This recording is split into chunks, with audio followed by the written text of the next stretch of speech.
53758. The Conan Chronicles. Conan the Invincible, Conan the Defender, Conan the Unconquered. By Robert Jordan. Copyright 1995 by Conan Properties Incorporated. Read by John Polk. This book was originally created for audio cassette playback. Any announcements concerning cassettes do not apply to this recording. This version contains markers allowing direct access to major portions of the book. Library of Congress annotation.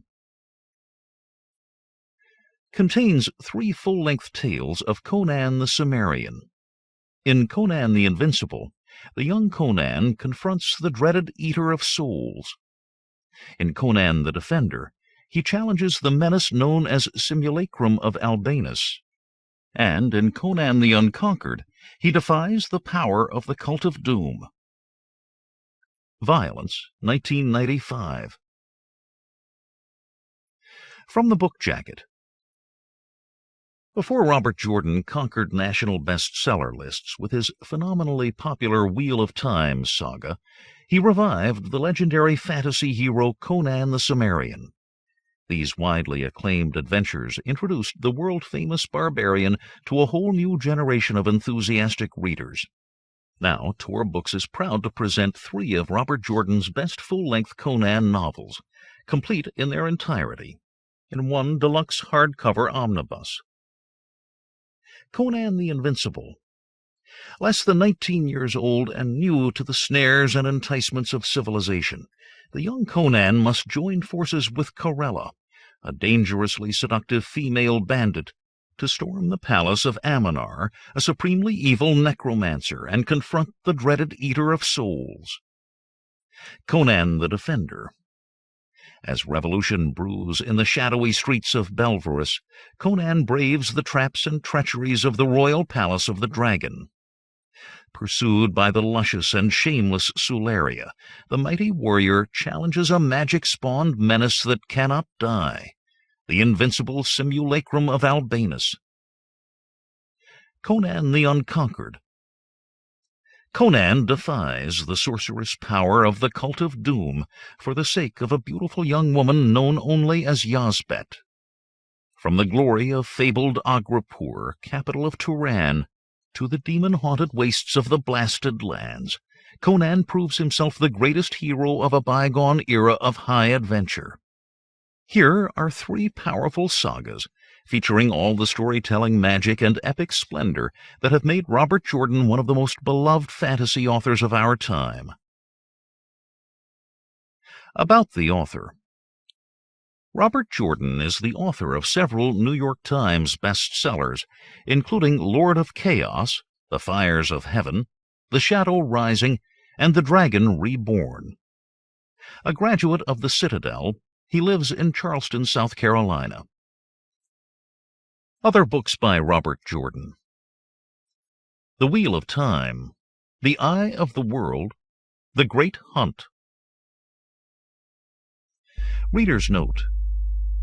The map found in the print edition is not included in this recording. End of note. Conan the Invincible. 1. The icy wind whipping through the brown, sheer-walled chasms of the Kazankian Mountains seemed colder still around the bleak stone fortress that grew from the granite flank of a nameless mountain in the heart of the range. Fierce hillmen who feared nothing rode miles out of their way to go around that dark bastion, and made the sign of the horns to ward off evil at its mention. Ammonar, the necromancer, made his way down a dim corridor that violated the very heartstone of the mountain, followed by those no longer human. He was slender, this thaumaturge, and darkly handsome, his black beard cropped close, but a vaguely serpent-like streak of white meandered through his short hair, and the red flecks that danced in his eyes drew the gaze and the will of anyone foolish enough to look deeply. His henchmen looked like ordinary men at first glance and from a distance, but their faces were vaguely pointed. Their eyes glinted red beneath ridged helmets, and their skins bore reptilian scales. The fingers of the elongated hands that held their spears ended not in nails, but in claws. A curved tulwar swung at the hip of every one except for him who marched close behind Ammonar. Sitha, warden of the Satara, Ammonar's saurian henchman, bore a great double-edged axe. They came to tall doors set in the stone, both doors and stone carved with serpents in endless arabesques. "Sitha," Ammonar said, and passed through the doors without pausing. The reptiloid warden followed close behind, closing the massive doors after his master, but Ammonar barely noticed. He spared not a glance for the naked captives, a man and a woman, bound hand and foot, who lay gagged at one side of the column-circled room. The mosaicked floor bore the likeness of a golden serpent, surrounded by what might have been the rays of the sun. The mage's black robe was wound about with a pair of entwined golden serpents, their heads finally coming over his shoulders to rest on his chest. The eyes of the embroidered serpents glittered with what would not possibly be life. He spoke. "The man, Sitha." The prisoners writhed in a frenzy to break their bonds, but the scaled henchman, muscles bulging like a blacksmith's, handled the man easily. In minutes the captive was spread-eagled atop a block of red-streaked black marble. A trough around the rim of the dark altar led to a spout above a large golden bowl. Sitha ripped the gag away and stepped back. The bound man, a pale-skinned Ophirian, worked his mouth and spat. "Whoever you are, you'll get naught from me, spawn of the outer dark. I'll not beg, do you hear? No plea will crack my teeth, dog. I will not." Ammonar heard nothing. He felt beneath his robe for the amulet, a golden serpent in the clutches of a silver hawk. That protected him, that and other things he had done. Yet each time there was the realization of the power he faced and controlled. Those fools of Stygia, those who called themselves mages of the Black Ring, had so condescendingly allowed him to study at their feet, confident of his worshipful admiration. Until it was too late, none of them knew the contempt that festered in his heart. They prated of their power in the service of Set, Lord of the Dark, yet no man of them dared so much as lay a finger on the dread Book of Typhon. But he had dared. He began to chant, and behind the altar a mist formed, red and golden as a mist of flames. Beyond the mist blackness stretched into infinity. The Ophirian's tongue was stilled, and his teeth chattered in their place. It was said that no human mind could comprehend the terrible knowledge contained in the book, or hold a single word of it without madness and death. Yet Ammonar had learned.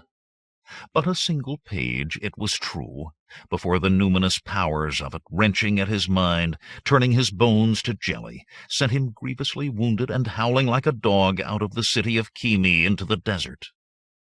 And in his madness, in that waterless waste beneath a burning sun, he had remembered that page still. Death could not come near him. In the mists, from the mists, a shape coalesced. The Ophirian's eyes bulged in silence-stricken terror. The woman screamed into her gag. The golden head that reared above them in the swirling vapors, neither quite serpent nor lizard, was surrounded by a halo of a dozen tentacles longer than a man. The serpentine golden-scaled body stretched back into the darkness, on beyond the reach of eye to see or mind to know. A bifurcate tongue flickered between fangs, and eyes holding the flames of all the furnaces that ever were regarded Ammonar. Greedily the mage thought, and fingered his amulet once more. Across the sands he had stumbled, burning, drying, thirsting, remembering that page and unable to die. At last he came on Pateon the Accursed, fear-haunted ruins abandoned in the days of dark Acheron, before Stygia was aught but a stretch of sand. In the nameless forgotten cavern beneath that city, he had found Morath Amani, bound there for rebellion against Set, when those who now called themselves men walked on all fours and rooted beneath stones for grubs. With his memories of that page, would they never stop burning at him? He found the means to release the god-demon, the means to keep it in rein, however tenuously, and the means of his own protection. He had found power. "Morath Amani," he half-chanted, half-hissed, "O eater of souls, whose third name is death to hear, death to say, death to know, thy servant Aminar brings these offerings to thy sacrifice." He held out his hand. Sitha placed a golden-hilted knife, its blade gilded, in his grasp. The Ophirian opened his mouth to scream and gurgled horribly as Aminar slit his throat. At that instant, the golden tentacles of the god-demon struck at the man on the altar, clutched him where he lay amid the spreading pool of his own blood. The tentacles avoided the proximity of Aminar. "Eat, O Morath Amani," the mage chanted. He stared into the eyes of the sacrifice, waiting the proper moment. Horror grew on the Ophirian's face as he realized he was dying, and yet he did not die.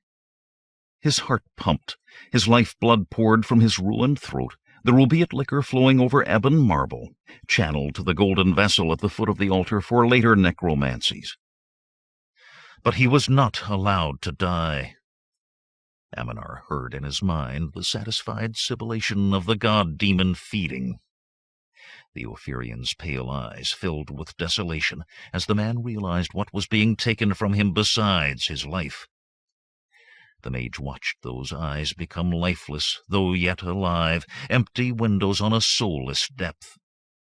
With care, he made a precise slit in the twitching chest. His hand poised above it, and he met the Ophirian's despairing gaze. "Thank me for the release of death," he said. The Ophirian's lips labored to form the words, but no sound emerged. Only horrendous bubbles in the diminishing flow of blood from the chasm that had been his throat. Aminar smiled. His hand thrust into the slit, caught the pulsing heart, and ripped it free. It beat one last time as he held it before the Ophirian's eyes. "Die," the mage said. The god-demon released its hold, and the husk on the altar slumped at last in death. Sitha appeared beside the mage with a golden plate, on which Aminar placed the heart. That, too, had its uses in his magics. He took the linen cloth the reptilian offered and wiped his blood-stained hands. Sitha turned away.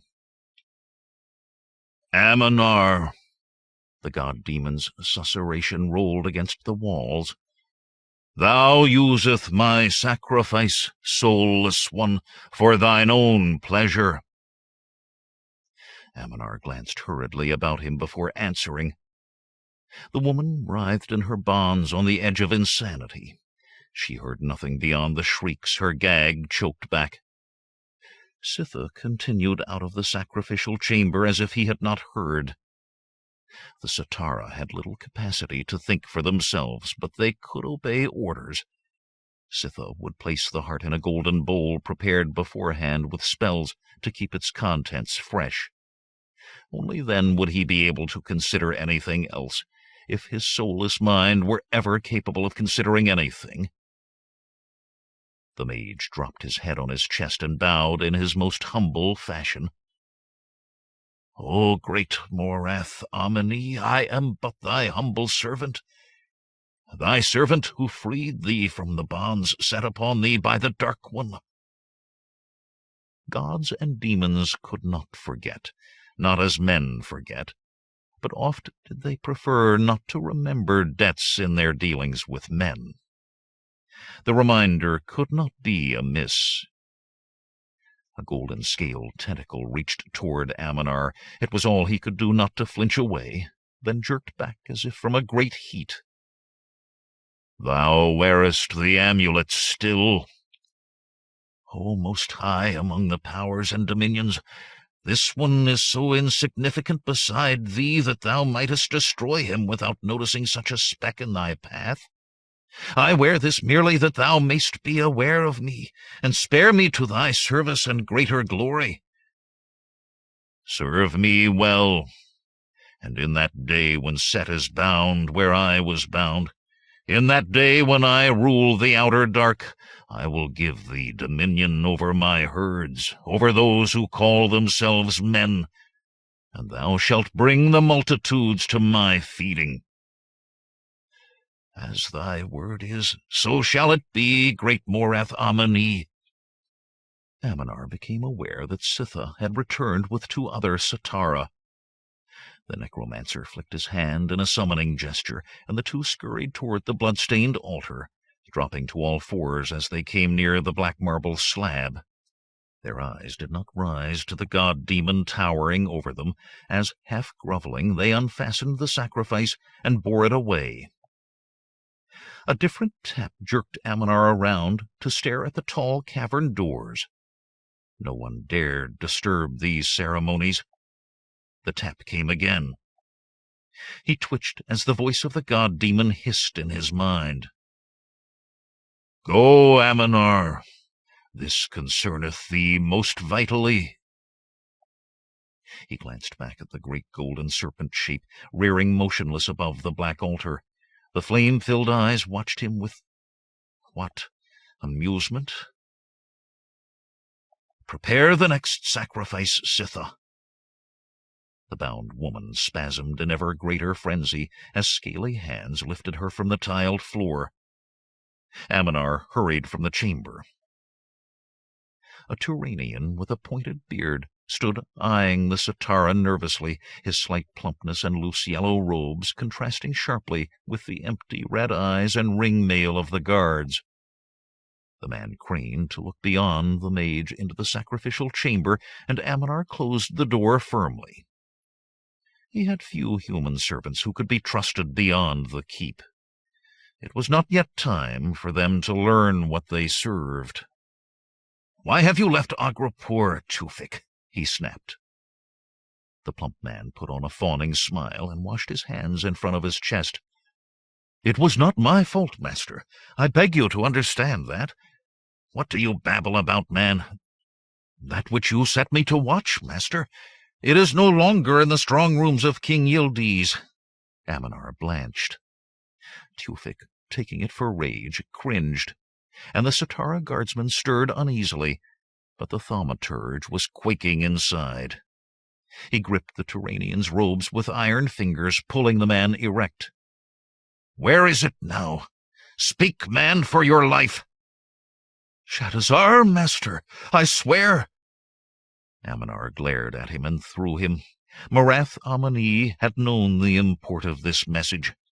The god-demon must know of what was now in Shadazar. A new hiding-place must be found, but first he must secure within his power that which was gone, that which must be kept from Morath Amani at all costs. And to do that, he must risk bringing it within the very grasp of the god-demon. The risk. He was not aware that he still carried the sacrificial knife until he slid it into the Turanian's ribs. He looked into the face that now stared open hate at him and felt regret. Human servants were useful in so many ways that Satara could not be. Too useful to be thrown away casually. The mage felt something thump against his chest and looked down. Jutting from his black robe was a knife hilt from which Tufik's hand fell away. Contemptuously, Ammonar hurled the dying man from him. He plucked the knife free, held up its bloodless blade before the man on the stone floor, whose mouth was filling with his own blood. "Fool," Aminar said. "You must kill my soul before mortal weapon can harm me." He turned away. The guard's desire for fresh meat would dispose of what remained of Tewfik. If Aminar were to have the time he needed, Morath Amani must be kept satiated. More prisoners must be brought, more sacrifices for the Eater of Souls. He re-entered the sacrificial chamber to attend to the first of these. 2. The purple-domed and many-spired city of Shadazar was known as the Wicked, but the debauches of its high-chinned nobles, of their cruel-eyed wives and pearl-draped daughters, paled beside the everyday life of that part of the city known as the desert. In those narrow, twisting streets and garbage-strewn alleys, haven of thief, kidnapper, murderer, and worse, the price of a body was silver, the price of a life copper, the price of a soul not worth speaking of. The big youth lounging on the bed upstairs in the tavern of Abuletes, in the heart of the desert, had no thought of those who might be coughing out their lives in the fetid squalor outside. His eyes, sapphire blue beneath a square-cut black mane, were on the olive-skinned woman across the small room, who was adjusting the gilded brass breastplates that displayed rather than concealed her swelling bilobate chest. The rest of her attire consisted of transparent pantaloons, slashed from waist to ankle, and a gilded girdle of no more than 2 fingers' breadth slung low on her rounded hips. She wore 4 rings, green peridot and red almandine on her left hand, pale blue topaz and red-green alexandrite on her right. "Do not say it, Conan," she said, without looking at him. "Say what?" he growled.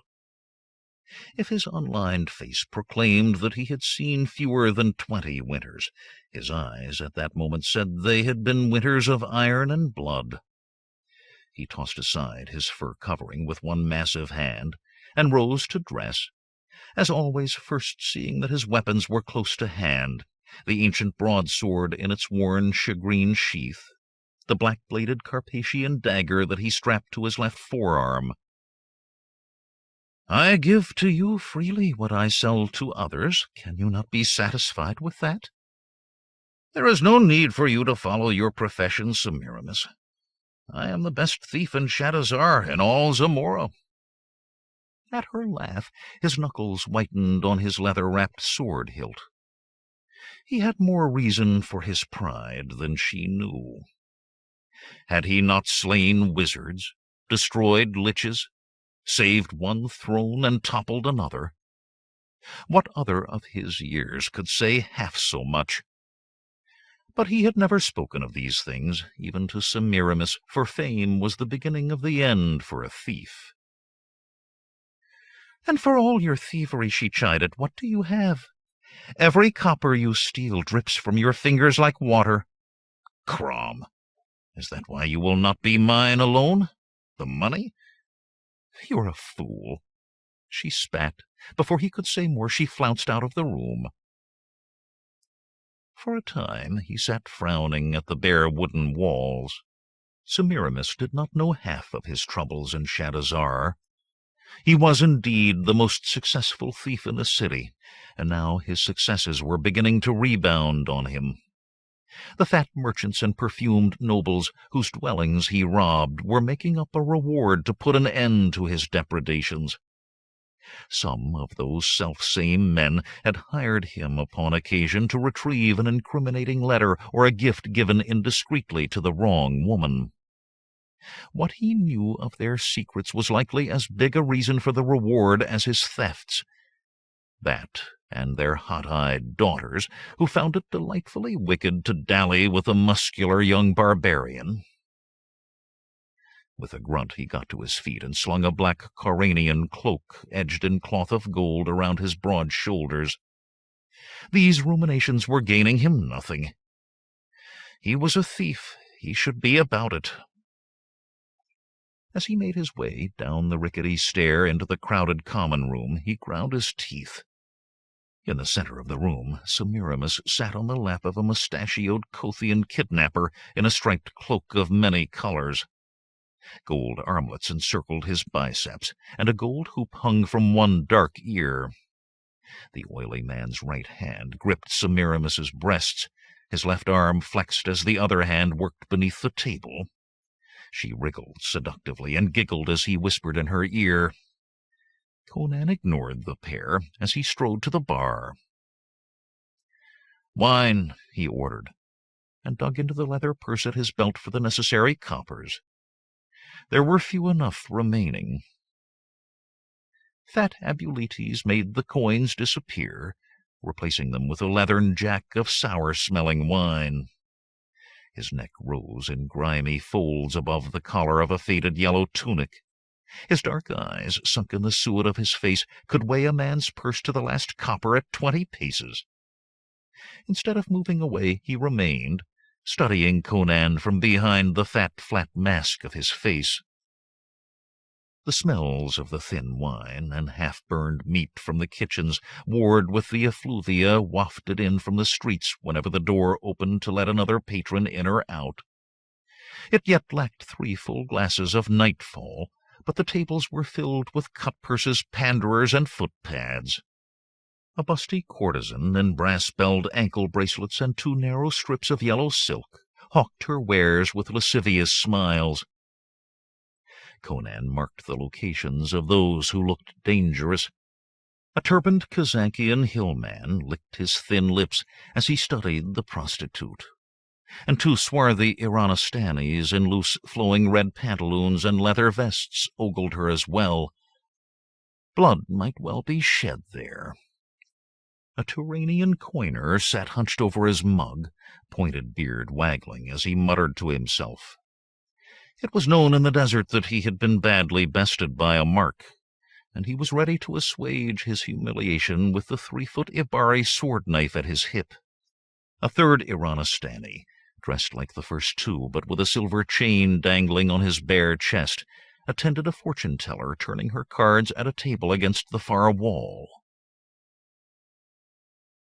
"What told you, Conan?" Abuletes said abruptly, "on the coming troubles?" "What troubles?" Conan replied. His mind was not on the tavern-keeper's words. The soothsayer was no wrinkled hag, as such women were wont to be. Silken auburn hair showed at the edges of her voluminous brown cloak's hood, framing a heart-shaped face. Her emerald eyes had a slight tilt above high cheekbones. The cloak and the robe beneath were of rough wool, but her slender fingers on the kafar cards were delicate. "Do you listen to nothing not connected to your thievery?" Abuletes grumbled. "These 6 months past no fewer than 7 caravans bound for Turan or coming from there have disappeared without a trace. Tiridates has the army out after the Red Hawk, but they've never gotten a glimpse of that she-devil. Why should this time be any different? And when the soldiers return empty-handed, the merchants screaming for something to be done will force the king to crack down on us in the desert." "He has cracked down before," Conan laughed, "and nothing changes." The Iranistani said something with a smirk. The soothsayer's green eyes looked daggers at him, but she continued to tell her cards. Conan thought the Iranistani had the same idea he did. If Semiramis wanted to flaunt her trade before him— "What proof is there," he said, without taking his eyes from the pair across the room, "that the Red Hawk is responsible? 7 caravans would be a large bite for a bandit to chew." Abuletes snorted. "Who else could it be? Kazankian hillmen never raid far from the mountains. That leaves the Red Hawk, and who knows how many men she has? Who knows anything of her, even what she looks like? I've heard she has 500 rogues who obey her like hounds the huntsman." Conan opened his mouth for an acid retort, and at that moment the situation at the fortune-teller's table flared. The Iranistani laid a hand on her arm. She shook it off. He clutched at her cloak, whispering urgent words, hefting a clinking purse in his other hand. "Find a boy," she spat. Her backhand blow to his face cracked like a whip.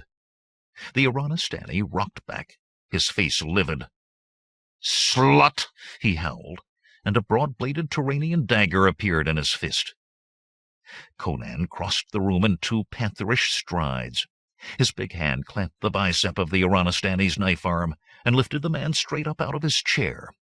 The Iranistani's snarl changed to open-mouthed shock as he tried to slash at the big youth, and his knife dropped from suddenly nerveless fingers. Conan's iron grip had shut off the blood to the man's arm.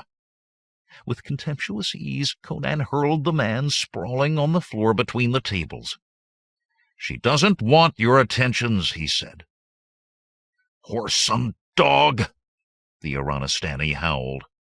Left-handed, he snatched the Turanian coiner's Ibari sword-knife and lunged at Conan. Hooking his foot around the Iranistani's toppled chair, Conan swung it into the man's path. The Iranistani tumbled, springing up again even as he fell, but Conan's booted toe took him under the chin before he could rise above a crouch. He flipped backward to collapse at the feet of the coiner, who retrieved the sword-knife with a covetous glance at the Iranistani's purse. Conan turned back to the pretty fortune-teller. He thought he saw a dagger disappearing beneath her capacious cloak. "As I saved you an unpleasantness," he said, "perhaps you will let me buy you some wine." Her lip curled. "I needed no help from a barber boy." Her eye flickered to his left, and he dove to his right. The scimitar, wielded by one of the other Iranistanis, bit into the table instead of his neck.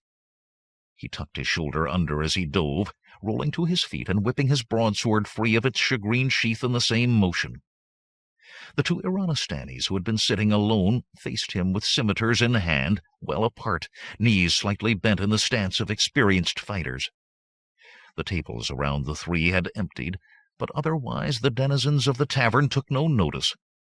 It was a rare day that at least one man did not give his death rattle on that sawdust-covered floor. "Whelp whose mother never knew his father's name," one of the long-nosed men snarled. "Think you to strike Hafim so and walk away? You will drink your own blood, spawn of a toad! You will—" Conan saw no reason to listen to the man's rantings. Shouting a wild Cimmerian battle-cry, he whirled his broadsword aloft and attacked. A contemptuous smile appeared on the dark visage of the nearer man, and he lunged to spit the muscular youth before the awkward-seeming overhand slash could land. Conan had no intention of making an attack that left him so open, though. Even as the Iranistani moved, Conan dropped to the right, crouching with his left leg straight out to the side. He could read death knowledge in the man's dark, bulging eyes. As the gleaming blue blade of the scimitar passed over his left shoulder, his broadsword was pivoting, slashing through the leather jerkin, burying itself deep in the Iranistani's ribs. Conan felt the blade bite bone. Beyond the man choking on his own blood, he saw the second Iranistani, teeth bared in a rictus, rushing at him with scimitar extended. He threw his shoulder into the pit of the dying man's stomach, straightening to lift the Iranistani and hurl him at his companion. The sword, tearing free of the body, held it up enough that it fell sprawling at the other man's racing feet. The second Iranistani leaped over his friend, curved blade swinging. Conan's slash beat the scimitar aside, and his backhand return ripped out the man's throat. Blood spilling down his dirty chest, the Iranistani tottered back with disbelieving eyes, pulling an empty table over when he fell. Conan caught sight of Semiramis heading up the stair, one of the Kothian's big hands caressing a nearly bare buttock possessively as he followed. With a grimace, he wiped his blade clean on the baggy pantaloons of one of the dead men. Be damned to her if her eyes had not shown her she already had a better man. He turned back to the table of the red-haired woman. It was empty. He cursed again under his breath. "This one's dead, too," Abuletes muttered. The fat tavern-keeper knelt beside the first man Conan had confronted, his hands like plump spiders as they slipped the silver chain from about the dead man's neck. "You broke his neck? Hanuman's stones, Conan. That's 3 free spenders you've done me out of. I've half a mind to tell you to take your custom elsewhere." "Now you have it all," Conan said sourly, "and you don't have to give them any of your watered wine. but you can bring me a pitcher of your best. Chiroian, on them." He settled at a table against the wall, thinking rough thoughts about women. At least the red-haired wench could have shown a little gratitude. He had saved her from a mauling, if nothing worse. And Semiramis. Abuletes plonked down a rough earthenware pitcher in front of him and stretched out a grubby hand. Conan looked significantly at the last of the dead Iranistanes being hauled away by the two scruffy men who earned coppers fetching and carrying around the tavern. He had seen all three of the dead men's purses disappear beneath Abuletes' filthy apron. After a moment the tavern keeper shuffled his feet, wiped his fat hands on his apron, and left. Conan settled down to serious drinking. 3. The tables that had emptied during the fight refilled quickly. No one had given more than a passing glance to the dead men as they were removed. The level of shouted laughter and raucous talk had never decreased. The half-naked courtesan briefly considered the breadth of Conan's shoulder with lust-filled eyes, then passed on from his grim face. His troubles, Conan decided by the time he had emptied 4 wooden tankards of the sweet wine, would not be settled by the amounts he normally stole. Had he been a man of means, the auburn-haired baggage would not have gone. Semiramis would not have thought it so important to ply her trade. But golden goblets lifted from the halls of fat merchants, pearl necklaces spirited from the very bedsides of sleek noblewomen, brought less than 1/10 their value from the fences in the desert. And the art of saving was not in him. Gambling and drinking took what remained from wenching. The only way to sufficient gain was one grand theft. But what? And from where? There was the palace, of course. King Tiridates had treasures beyond counting. The king was a drunkard. He had been so since the days when the evil mage Yara was the true power in Zamora. But in justice he should willingly part with some portion of his wealth for the man who had brought Yara and the Elephant Tower down. If he knew that man's deeds, and if he were of a mind to part with anything to a barbarian thief. But the debt was owed to Conan's mind, and collecting on it, albeit without Tiridates' knowledge or consent, would not be theft at all. Then there was Larsha, the ancient accursed ruins not far from Shadazar. The origin of those toppled towers and time-eroded walls was shrouded in the depths of time. But everyone agreed there was a treasure there, and a curse. A decade before, when Tiridates was still a vigorous king, he had sent a company of the king's own inside those walls in the full light of day. Not one had returned, and the screams of their dying had so panicked the king's retinue and bodyguard that they had abandoned him. Tiridates had been forced to flee with them. If any had tried to penetrate that doom-filled city since, none had ever returned to speak of it. Conan did not fear curses. Had he not already proven himself a bane of mages? As he did not fear to enter the very palace of the king. But which? To remove sufficient wealth from the palace would be as difficult as removing it from the accursed ruins. Which would give him the most for his labors? He became aware of eyes on him and looked up. A dark, hook-nosed man, wearing a purple headcloth held by a golden fillet, stood regarding him. A purple silk robe hung from the watcher's bony shoulders. He leaned on a shoulder-high staff of plain polished wood, and though he bore no other weapon and was plainly not of the desert, there was no fear of robbery or anything else in his black eyes. "You are Conan the Cimmerian," he said. It was not a question. "It is said you are the best thief in Shadazar." "And who are you," Conan said warily, "to accuse an honest citizen of thievery? I am a bodyguard." The man took a seat across from him without asking. He held his staff with one hand. Conan saw that he regarded it as a weapon. "I am Ankar, a merchant dealing in very special merchandise. I have need of the best thief in Shadazar." With a confident smile, Conan sipped his wine. He was on familiar ground now. "And what special merchandise do you wish to acquire? First know that the price I will pay is 10,000 pieces of gold." Conan set his mug down before he slopped wine over his wrist. With 10,000, by the Lord of the Mound, he would be no longer a thief, but a man with a need to guard against thieves. "What is it you wish stolen?" he said eagerly. A tiny smile touched Ankar's thin lips. "So you are Conan the thief. At least that is settled.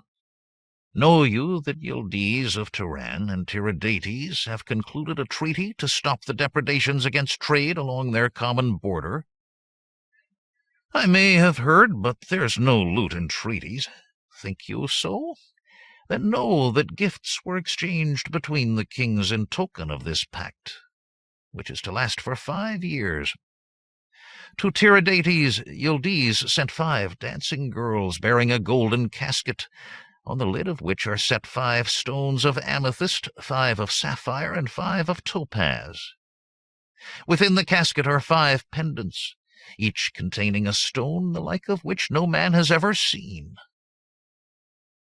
Conan was tiring of the strange man's supercilious air. Ankar took him for a rude, untutored barbarian, and perhaps he was, but he was not a fool. "You wish me to steal the pendants, not the casket," he said, and was pleased to see Ankar's eyes widen.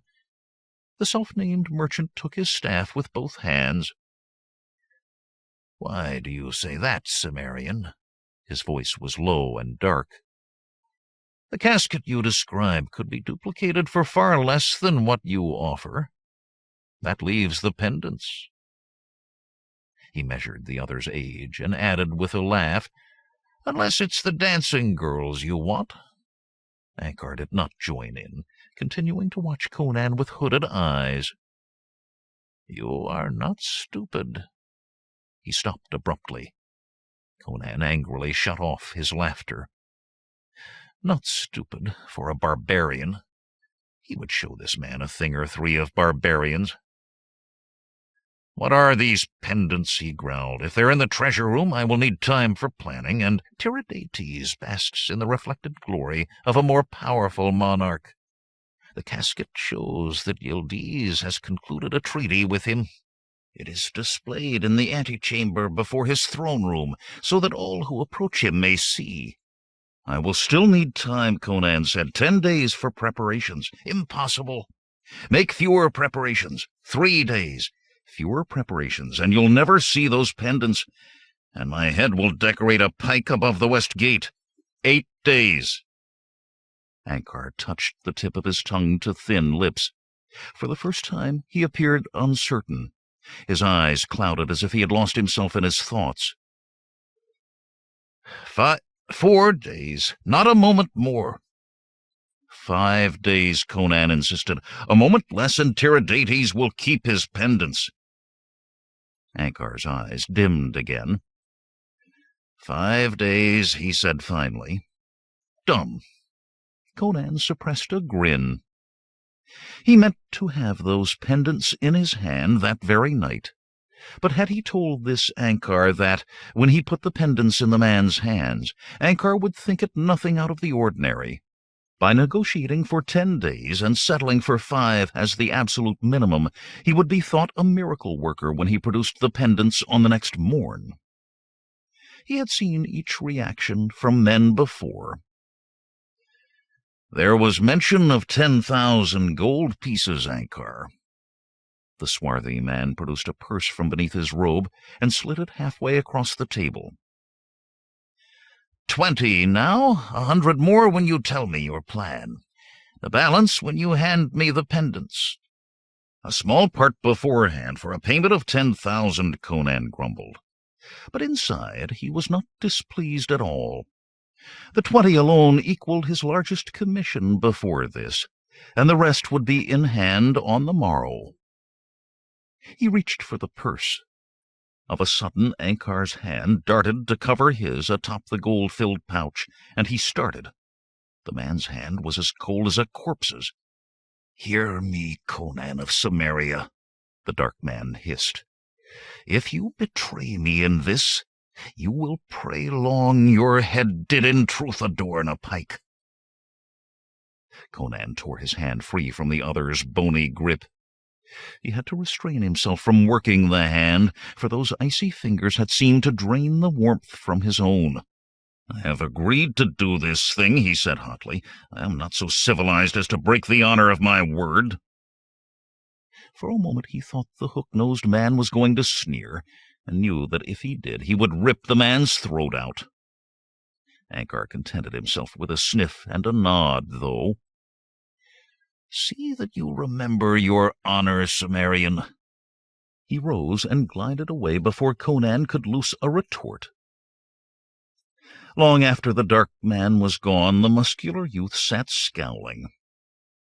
It would serve the fool right if he kept the pendants once they were in hand. But he had given his word. Still, the decision as to where to gain his wealth had been settled. He upended the pouch, spilling thick milled-edge roundels of gold, stamped with Tiridates' head, into his palm, and his black mood was whisked away. "Abuletes!" he roared. "Wine for everyone!" There would be time enough for frugality when he had the 10,000. The man who called himself Ankar strode out of the desert, trailed to the very end of the twisting odoriferous streets by human jackals. They, sensing something of the true nature of the man, never screwed their courage tight enough to come near him. He, in turn, spared them not a glance, for he could bend men's minds with his eye, drain the life from them with a touch of his hand. His true name was Imhep Aten, and many who knew him shuddered when they said it. At the house he had rented in Hafira, one of the better sections of Shadazar, the door was opened by a heavily muscled Shemite, as large as Conan, with a sword on his hip. A trader in rare gems, for as such he was known among the nobles of the city, needed a bodyguard. The Shemite cowered away from the bony necromancer, hastening to close and bolt the door behind him. Imhep Aten hurried into the house, then down, into the basement and the chambers beneath. He had chosen the house for those deep-buried rooms. Some works were best done in the bowels of the earth, where no ray of sun ever found its way. In the anteroom to his private chamber, 2 lush young girls of 16 summers fell on their knees at his entrance. They were naked but for golden chains at wrist and ankle, waist and neck, and their big round eyes shone with lust and worshipful adoration. His will was theirs, the fulfillment of his slightest whim, the greatest desire of their miserable lives. The spells that kept them so killed in a year or 2, and that he found a pity, for it necessitated the constant acquisition of new subjects. The girls grovelled on their faces. He paused before passing into his inner chamber to lay his staff before the door. Instantly the wooden rod transmuted into a hooded viper that coiled and watched with cold, semi-intelligent eyes. Imhep Aten had no fear of human intruders, while his faithful Myrmidon watched. The inner room was barren for a mage's work-chamber, no piles of human bones to stoke unholy fires, no desiccated husks of mummies to be ground into noxious powders. But what little there was permeated the chamber with bone-chilling horror. At either end of a long table, thin, greasy plumes of smoke arose from 2 black candles, the tallow rendered from the body of a virgin strangled with her mother's hair and made woman after death by her father. Between them lay a book bound in human skin, a grimoire filled with secrets darker than any outside of Stygia itself, and a glass fluid-filled simulation of a human womb, within which floated the misshapen form of one unborn. Before the table, Imhep-Aten made arcane gestures, muttered incantations known to but a handful human. The homunculus twitched within the pellucid womb. Agony twisted its deformed face as the pitiful jaws creaked painfully open. "Who calls?" Despite the gurgling distortion of that hollow cry, there was an imperiousness to it that told Imhep-Aten who spoke across the countless miles from ancient Kimi in Stygia through another such monstrosity. Thoth-Ammon, Master Mage of the Black Ring. "It is I, Imhep-Aten. All is in readiness. Soon Ammonar will be cast into the outer dark. Then Ammonar still lives, and the one whose name may not be spoken, yet profanes the honor of Set. Remember your part, and your blame, and your fate should you fail." Sweat dampened Imhep-Aten's forehead. It had been he who brought Ammonar into the Black Ring. He remembered once seeing a renegade priest given to Set in a dark chamber far beneath Kimi, and swallowed bile. "I will not fail," he muttered, then forced strength into his words so the homunculus could hear and transmit. "I will not fail. That which I came to secure will be in my hands in 5 days. Ammonar and the one whose name may not be spoken will be delivered into the power of Set. That you are given this chance of redemption is not of my will. If you fail, there will be no failure. An ignorant barbarian thief who knows no more of reality than a gold coin will—" The horrible, hollow voice from the twisted shape in the glass vessel cut him off. "I care not for your methods. Set cares not. Succeed or pay." The grotesque mouth snapped shut, and the homunculus curled tighter into a fetal ball. The communication was ended. Imhep-Aten scrubbed damp palms down the front of his purple robe. Some measure of what had been sucked out of him these minutes past he could regain at the expense of the 2 girls awaiting his desires. But they knew their place in the scheme of things, if not the brevity of that place. There was little to be gained from such. Not so the thief. The Cimmerian thought himself Imhep-Aten's equal, if not, from some strange barbarian perspective, his superior. The mere fact that he was alive would remind the mage of this time when he stank with fierce sweat. Once the pendants were safely in hand, this Conan would find not gold, but death as his payment. 4. The alabaster walls of Tiridates' palace stood 5 times the height of a man, and atop them guardsmen of the king's own marched sentry rounds in gilded half-armor and horsehair-crested helms. Within, when the sun was high, peacocks strutted among flowers from lands beyond the ken of man. The hours were struck on silver gongs, and silken maids danced for the pleasure of the drunkard king. Now, in the purple night, ivory towers with corbelled arches and golden finialed domes pierced the sky in silent stillness.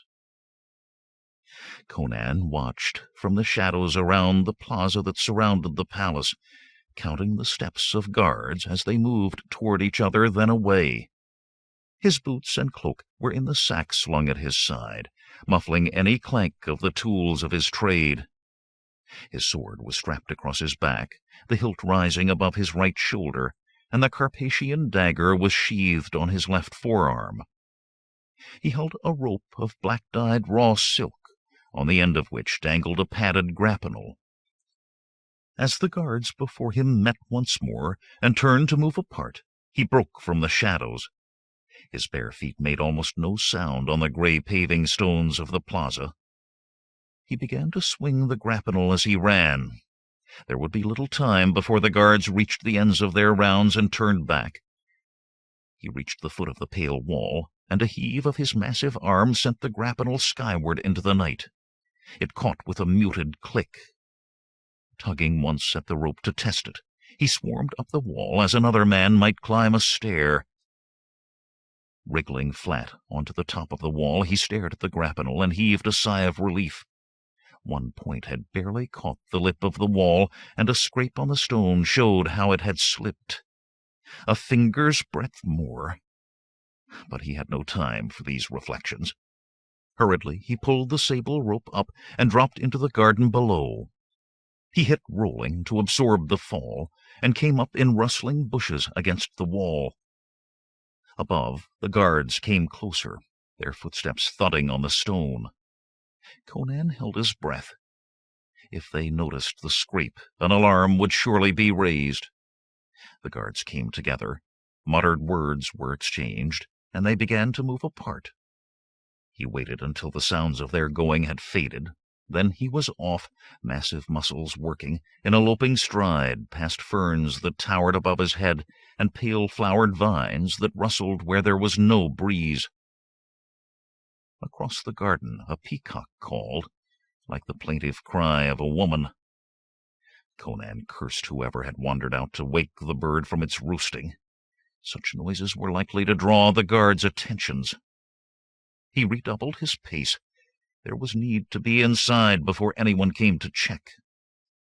Experience had taught him that the higher he was above a ground-level entrance, the more likely anyone who saw him was to think he had a right there. If he were moving from a lower level to a higher, he might be challenged, but from a higher to a lower, never. An observer thought him servant or bodyguard returning from his master to his quarters below, and thought no more on it. It was thus his practice to enter any building at as high a level as he could. Now, as he ran, his eyes searched the carven white marble wall of the palace ahead, seeking those balconies that showed no light. Near the very roof of the palace, 100 feet and more above the garden, he found the darkened balcony he sought. The pale marble of the palace wall had been worked in the form of leafy vines, providing 100 grips for fingers and toes. For one who had played on the cliffs of Samaria as a boy, it was as good as a path. As he swung his leg over the marble balustrade of the balcony, the peacock cried again, and this time its cry was cut off abruptly. Conan peered down to where the guardsmen made their rounds. Still, they seemed to notice nothing amiss. But it would be well to get the pendants in hand and be away as quickly as possible. Whatever fool was wandering about and perhaps silencing peacocks must surely rouse the sentries given time.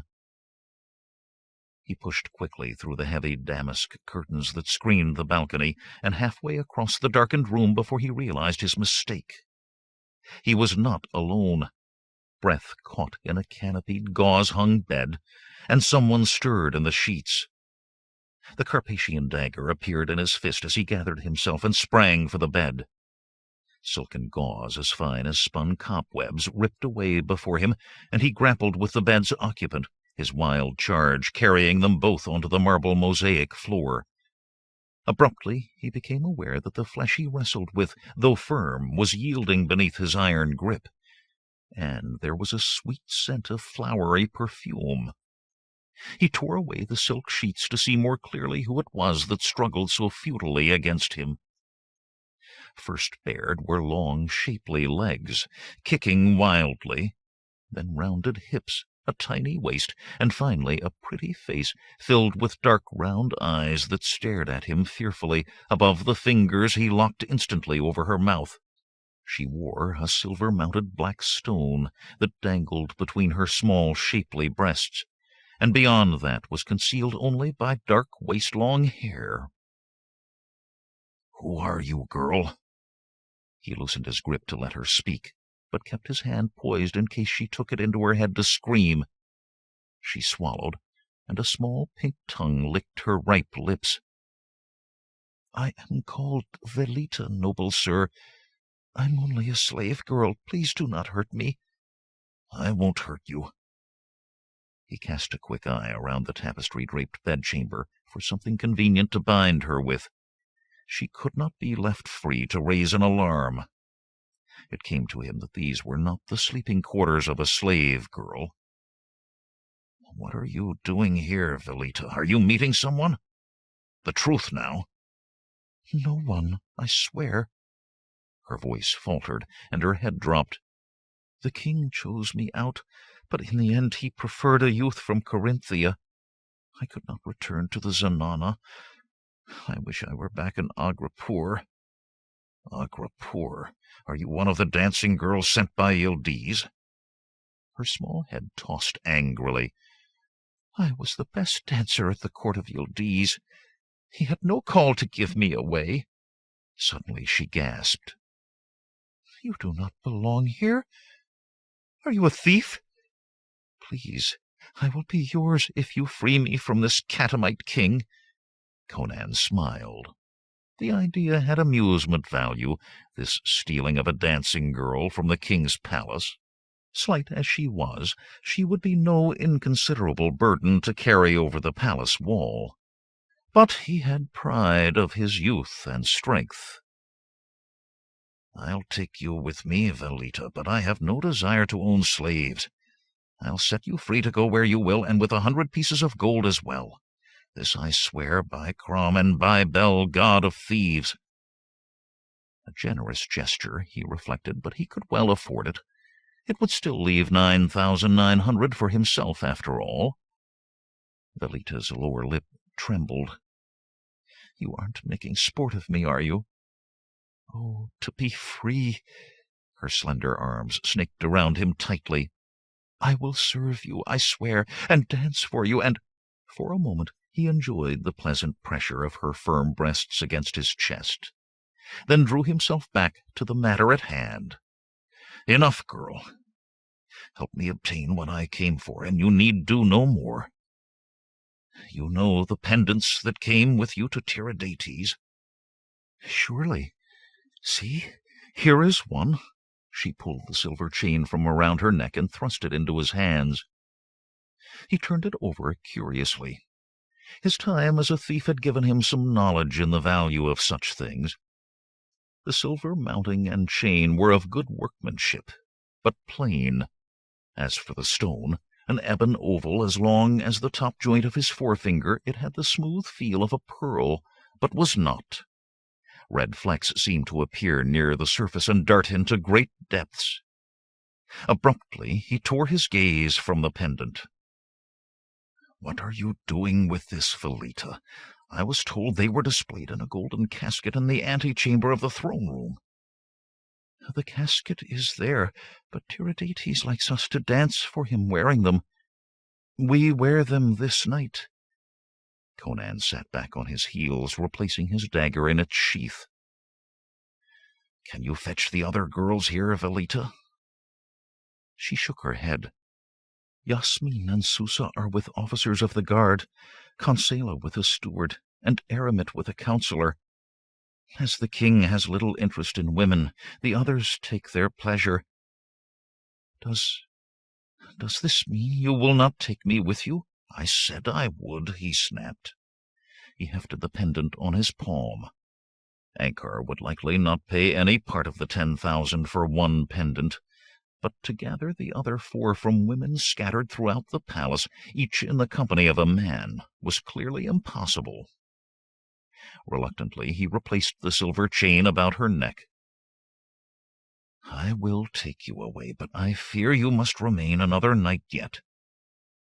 "Another night? If I must, I will. But why?" "Tomorrow night at this hour I will come again to this room. You must gather the pendants here with the other girls or without. I cannot carry more than one of you over the wall, but I'll not harm them, I promise." Velita worried her lower lip with small white teeth. They care not, so long as their cage be gold, she muttered. There's risk in what you ask. There is. If you cannot do it, say so. I'll take you away tonight and get what I can for the single piece. For a moment longer she knelt frowning among the tangled sheets. You risk your life, I but a whipping. I will do it. What? He planted a hand over her mouth as the door of the darkened room opened. A mailed man entered, the red-dyed crest of a captain on his helm, blinking in the dimness. He was even taller than Conan, though perhaps a finger less broad of shoulder. "Where are you, wench?" the captain chuckled, moving deeper into the room. Conan waited, letting him get closer. "I know you're here, you hot-bodied little vixen. A chamberlain saw you flee red-faced hence from our good king's chambers. You need a true man to assuage your—" "What?" Conan launched himself at the large man as the other jumped back, clawing for his sword. One of the Cimmerian's big hands clutched the captain's sword wrist. The other seized his throat beneath a bearded chin. He could afford no outcry, not even such as the man might make after a dagger was lodged twixt his ribs. Chest to chest the two big men stood, feet working for leverage on the mosaic arabesques of the floor. The guardsman's free hand clubbed against the back of Conan's neck, and again. The Cimmerian released his grip on the man's throat, throwing that arm around the Zamoran to hold him close. At the same instant he let go the sword wrist, snaked his hand under that arm and behind the other's shoulder to grab the bearded chin. His arms corded with the strain of forcing the helmeted head back. The tall soldier abandoned his attempt to reach his sword, and suddenly grasped Conan's head with both his hands, twisting with all his might. Conan's breath rasped in his throat, and the blood pounded in his ears. He could smell his own sweat, and that of the Zamoran. A growl built deep in his throat. He forced the man's head back. Abruptly there was an audible snap, and the guardsman was a dead weight sagging on his chest. Panting, Conan let the man fall. The helmeted head was at an impossible angle. "You've killed him," Velita breathed. I recognize him. That's Moriarty's, a captain of the guard. When he's found here—" "He won't be," Conan answered. Quickly he dragged the body out onto the balcony and dug his rope out of the sack at his side. It would stretch but halfway to the ground. Hooking the grapnel over the stone balustrade at the side of the balcony, he let the dark rope fall. "When I whistle, Velita, unloose this."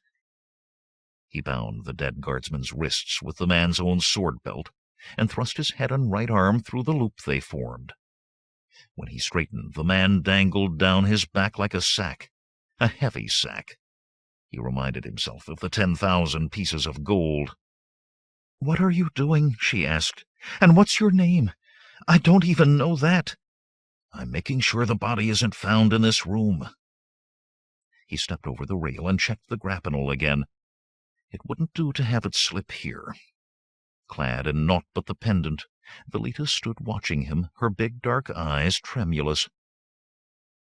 "I am Conan of Cimmeria," he said proudly, and let himself down the rope hand over hand. Almost immediately he felt the strain in his massive arms and shoulders. He was strong, but the Zamoran was no feather, and a dead weight besides. His bound wrists dug into Conan's throat, but there was no way to shift the burden while dangling 100 feet in the night air. With a mountaineer's practiced eye, he studied distances and angles, and stopped his descent in a stretch of the carven wall free of balconies.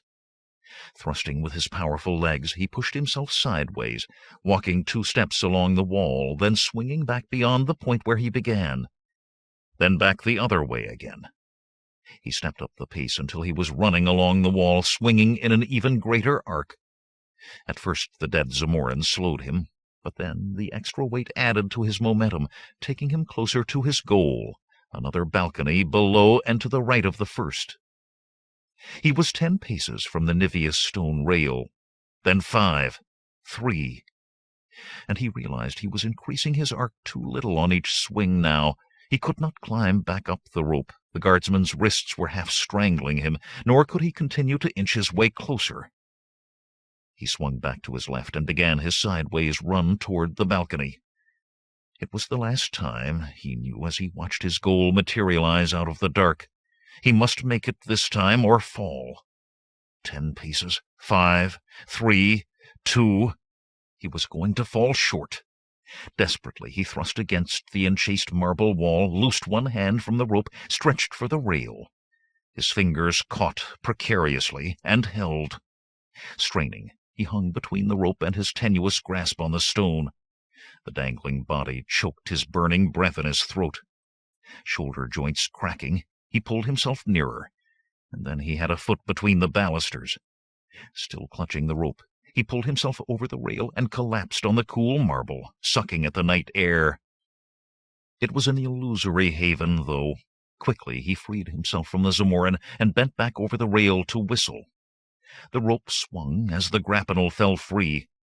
He drew it up with grateful thanks that Velita had not been too terrified to remember, and stowed it in his sack. There was still Mariotes to deal with. Mariotes' sword belt went back about the officer's waist. There was naught Conan could do about the abrasions on the man's wrists. On the side, away from Velita's balcony, he rolled the dead man over the rail. From below came the crashing of broken branches, but no alarm. Smiling, Conan used the cavern marble foliage to make his way to the ground. Evidence of Mariotes' fall was plain in shattered boughs. The captain himself lay spread-eagled across an exotic shrub, the loss of which Conan thought the dilettante king might regret more than the loss of a soldier. And best of all, of the several balconies from which the man could have fallen, Velita's was not one. Swiftly Conan made his way back through the garden.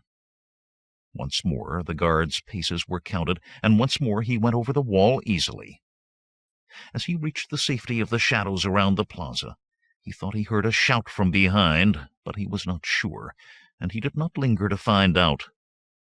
Boots and cloak were on in moments, swords slung at his hip. As he strode through pitchy streets, at once broader and less odoriferous than those of the desert, he thought that this might be almost his last return to that squalid district. After tomorrow night, he would be beyond such places.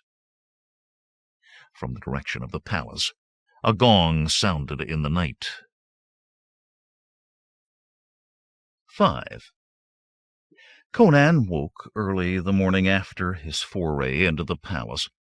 He found the common room empty, except for Abuletes, counting his night's take at the bar, and 2 skinny sweepers in rags.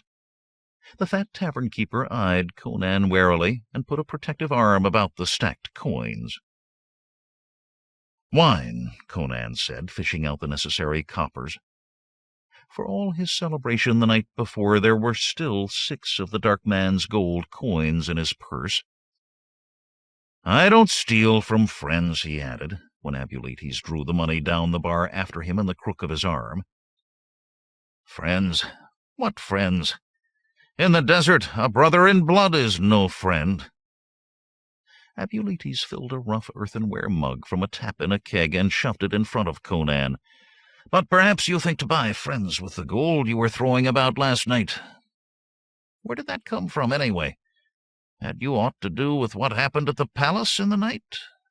No, that couldn't be. You were spending like Yildiz himself before ever it happened. You'd better watch that, showing your gold so free in the desert." The tavern-keeper would have gone on, but Conan cut him short. "Something happened at the palace?" He was careful to drink deep of the thin wine for punctuation, as if the question were casual. "And you call a king's counselor dead something plus others to the king's household and a dozen guardsmen besides? Then it did." "A dozen?" "So I said, and so it was. Dead guardsmen at every hand, Yildiz's gifts to Tiridates taken, and never a one who saw a hair of those who did it. Never a one in all the palace." Abuletes rubbed his chins with a pudgy hand. though there's a tale about that a pair of the sentries saw a man running from the palace. A big man, mayhap as big as you." "Of course it was me," Conan snorted. "I leaped over the wall, then leaped back again with all that on my back. You did say all the gifts were taken, didn't you?" He emptied his mug and thumped it down before the stout man. Again, 5 gemstones, 5 dancing girls, and a golden casket." Abuletes twisted the tap shut and replaced the mug on the bar. "Unless there's more than that, they took all. I'll admit you couldn't have done it, I admit it, but why are you so interested now? Answer me that." "I'm a thief. Someone else has done the hard part on this. All I have to do is relieve him of his ill-gotten goods."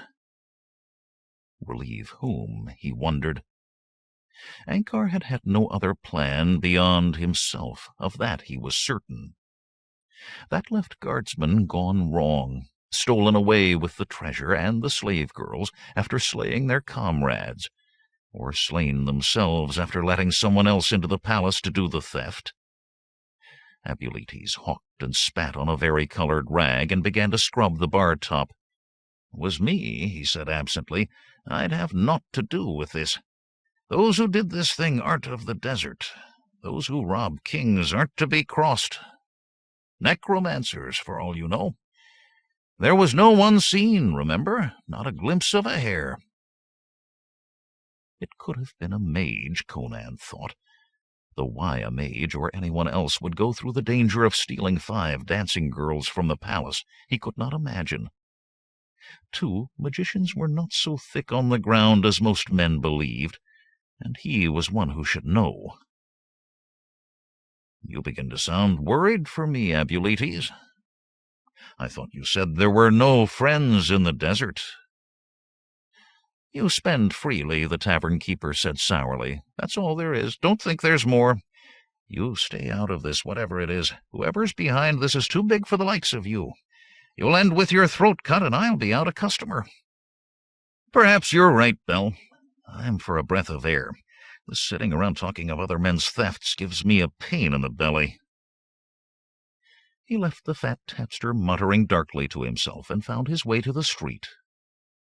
The air in the desert was anything but fresh. The stench of rotting offal blended with the effluvia of human excrement and vomit. The paving stones, where they had not been ripped up to leave mud-holes, were slick with slime. From the dim depths of an alley, barely wide enough for a man to enter, the victim of a robbery moaned for help. Or the bait for a robbery. Either was equally likely. Conan strode the crooked streets of that thieves' district purposefully, though he was not himself sure of what that purpose was. A swindler with tarnished silver embroidery on his vest waved a greeting as he passed, and a whore, naked but for gilded brass bells, and resting her feet in a doorway, smiled at the broad-shouldered youth as she suddenly felt not so tired after all. Conan did not even notice them, nor the blind beggar in black rags, tapping his way down the street with a broken stick, who eased his dagger back under his soiled robes after a glance at the grim set of Conan's jaw, or the 3 who followed him through the winding streets, the edges of their headcloths drawn across their faces, white-knuckled hands gripping cudgels beneath their dingy cloaks, before the size of his arms and the length of his sword made them take another turning. He tried telling himself that the pendants were beyond his reach now. He had naught beyond glimmers of suspicion who had taken them, no idea at all where they were. Still, 10,000 pieces of gold was not a thing a man gave up on easily.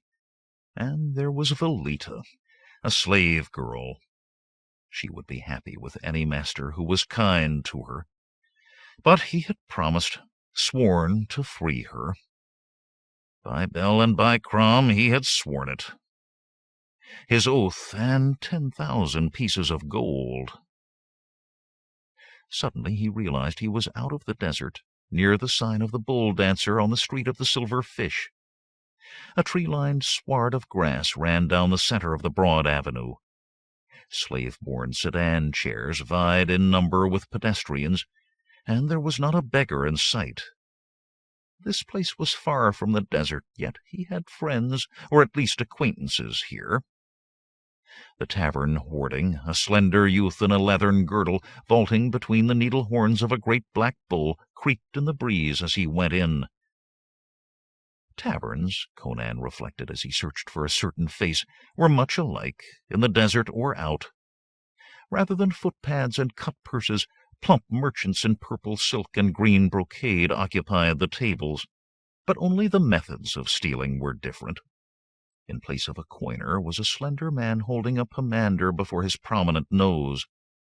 He did not make the money he passed, rather buying it through the back door of the king's mint.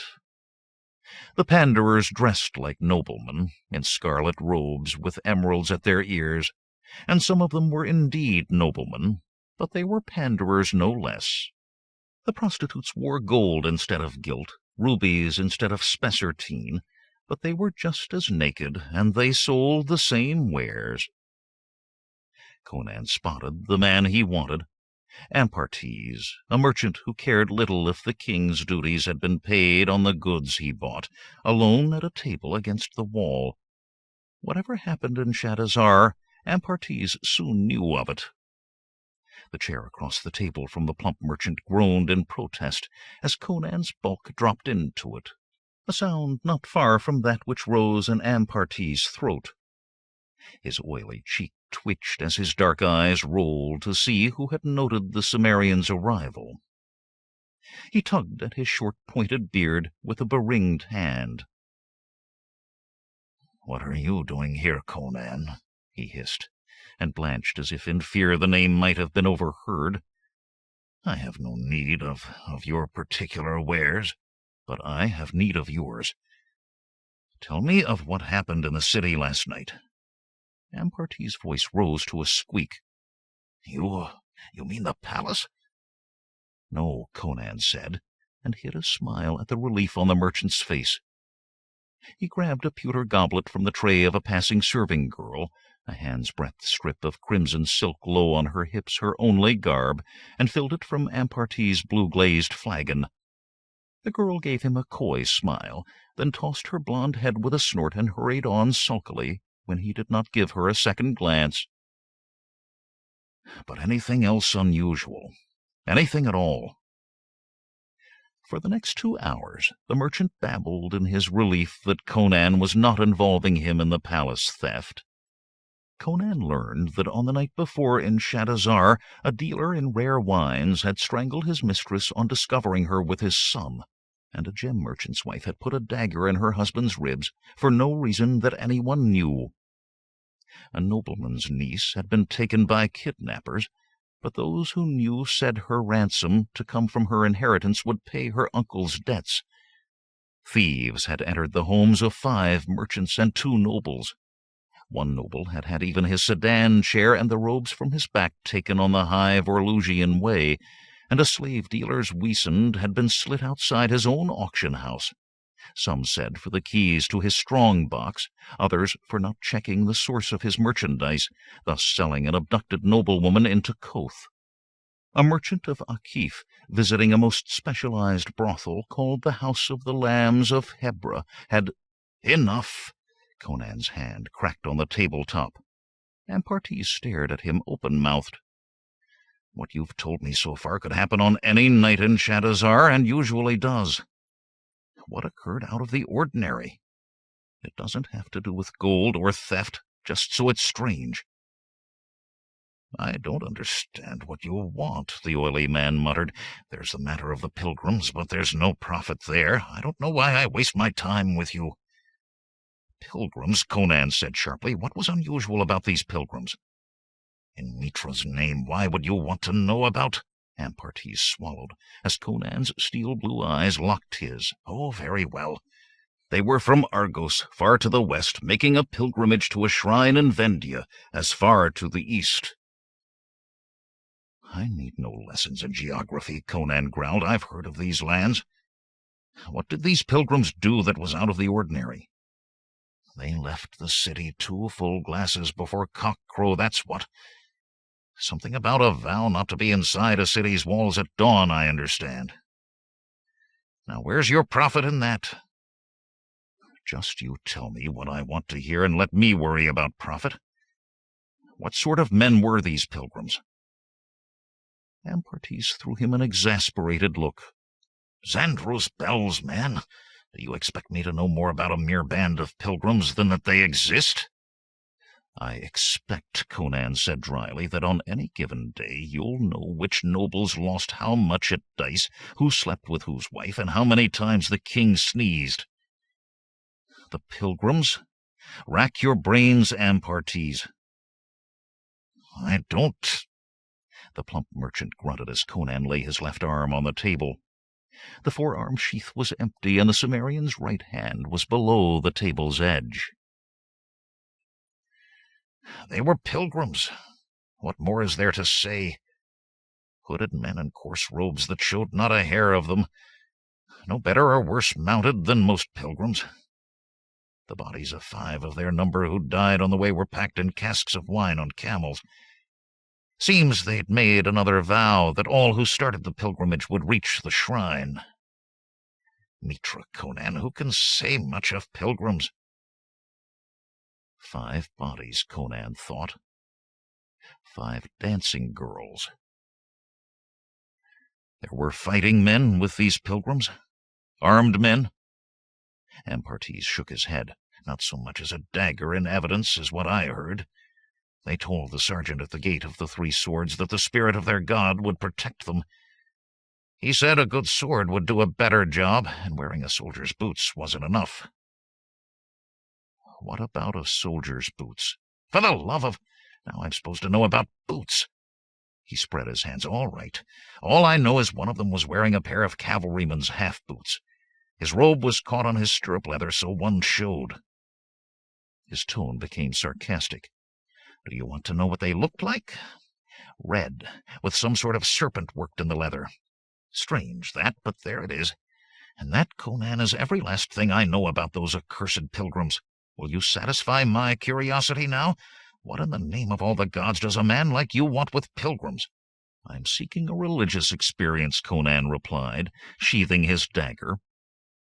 He left the merchant laughing till tears ran down his fleshy cheeks. As Conan hurried across Shadazar to the stable where his horse was kept, he knew he was right. Not only the 5 bodies in casks told him, but also the gate of the 3 swords.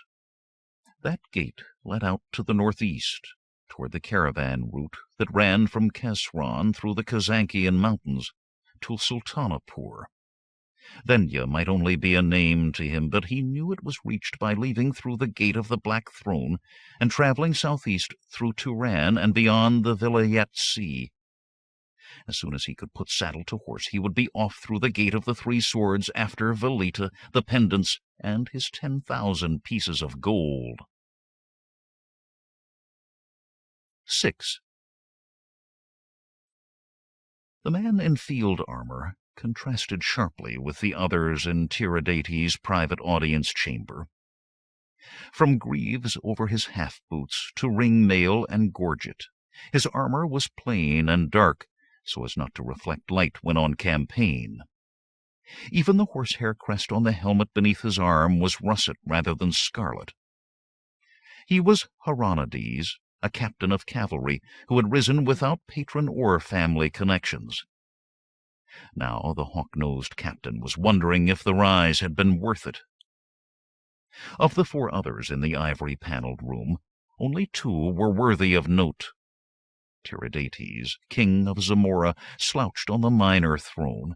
Its arms were golden hunting leopards in full bound, the back of a peacock feathered in emeralds, rubies, sapphires, and pearls, as if it were a tavern stool, a golden goblet dangling from one slack hand. His amethystine robe was rumpled and stained, his eyes but half-focused. With his free hand he idly caressed the arm of a slender blonde girl, who knelt beside the throne in naught but perfume and a wide choker of pearls about her swan-like neck. On the other side of the throne, a youth, equally blonde and slender and attired the same, sulked for his lack of attention. The other man worth marking, perhaps more so than the king, stood 3 paces to the right of the throne, graying and stooped, but with shrewd intelligence engraved on his wizened face. He wore a crimson robe slashed with gold, and the golden seal of Zamora on its emeralded chain about his neck. His name was Aharisis, and the seal had fallen to him with the death of Maldares, the previous chief king's counselor, the night before. "You know why you are summoned, Captain," Aharisis said. "No, my lord counselor," Hieronydes replied stiffly. The counselor watched him expectantly until at last he went on. "I can suspect, of course. Perhaps it has to do with the events of last night." "Very good, Captain. And do you have any glimmering why you, instead of some other—" "No, my lord counselor." And this time, in truth, he had not a flickering of an idea. He had returned to the city only shortly after dawn that very morning, coming back from duty on the Kothian border. A hard posting, but what could be expected for a man with no preferment? "You are chosen because you were not in Shadazar this year past." Hieronydes blinked, and the counselor chuckled, a sound like dry twigs scraping together. "I see your surprise, Captain, though you conceal it well. An admirable trait in a military man. As you were not in the city, you could not be part of any plot involving those on duty in the palace last night." "Plot!" the captain exclaimed. "Pardon, my lord, but the King's Own has always been loyal to the throne." "Loyalty to his fellows is another good trait for a military man, Captain." The counselor's voice hardened. "Don't carry it too far. Those who had the duty last night are even now being put to the question." Hieronydes felt sweat trickling down his ribs. He had no wish to join those men enjoying the attentions of the king's torturers. "My lord knows that I've always been a loyal soldier." "I reviewed your record this morning," Aharisis said slowly. "Your return to the city at this juncture was like a stroke from Mitra. These are parlous times, Captain." "Their heads!" the king barked abruptly. His head swung in a muddled arc between the captain and the counselor. Hieronydes was shocked to realize that he had forgotten the king was present. "I want their heads on pikes, Aharisis. Stole my tribute from Yildiz, stole my dancing girls." Tiridates directed a bleary smile at the slave girl, then jerked his gaze back to Hieronydes. "You bring them back to me, do you hear? The girls, the pendants, the casket, and the heads. The heads." With a belch, the king sagged back into a sodden lump. "More wine," he muttered. The blond youth darted away and returned with a crystal vessel and a fawning smile. The captain's sweating increased. It was no secret Tiridates was a drunkard, but being witness to it could do him no good.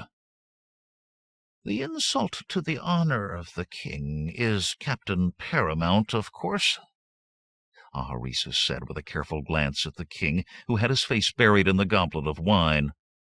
"On a wider view, however, what must be considered is that the palace was entered, and the chief king's counselor murdered."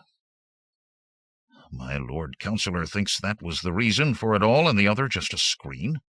The counselor gave him a shrewd look. "You have a brain, Captain. You may have a future.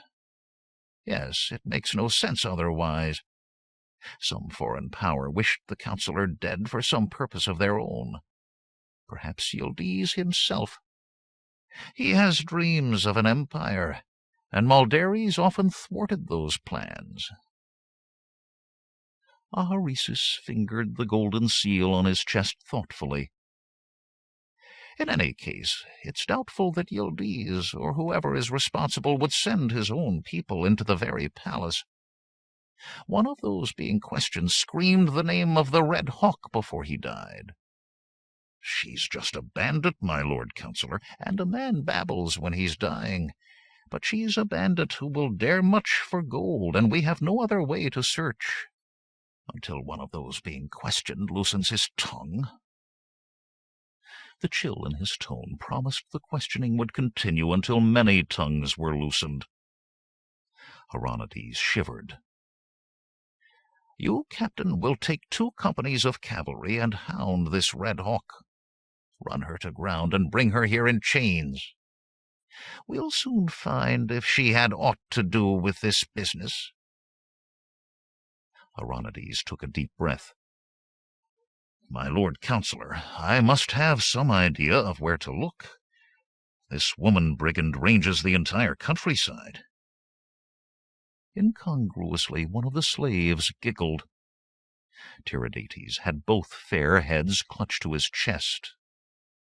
The stooped counsellor flickered an eye at the king and pursed his lips briefly.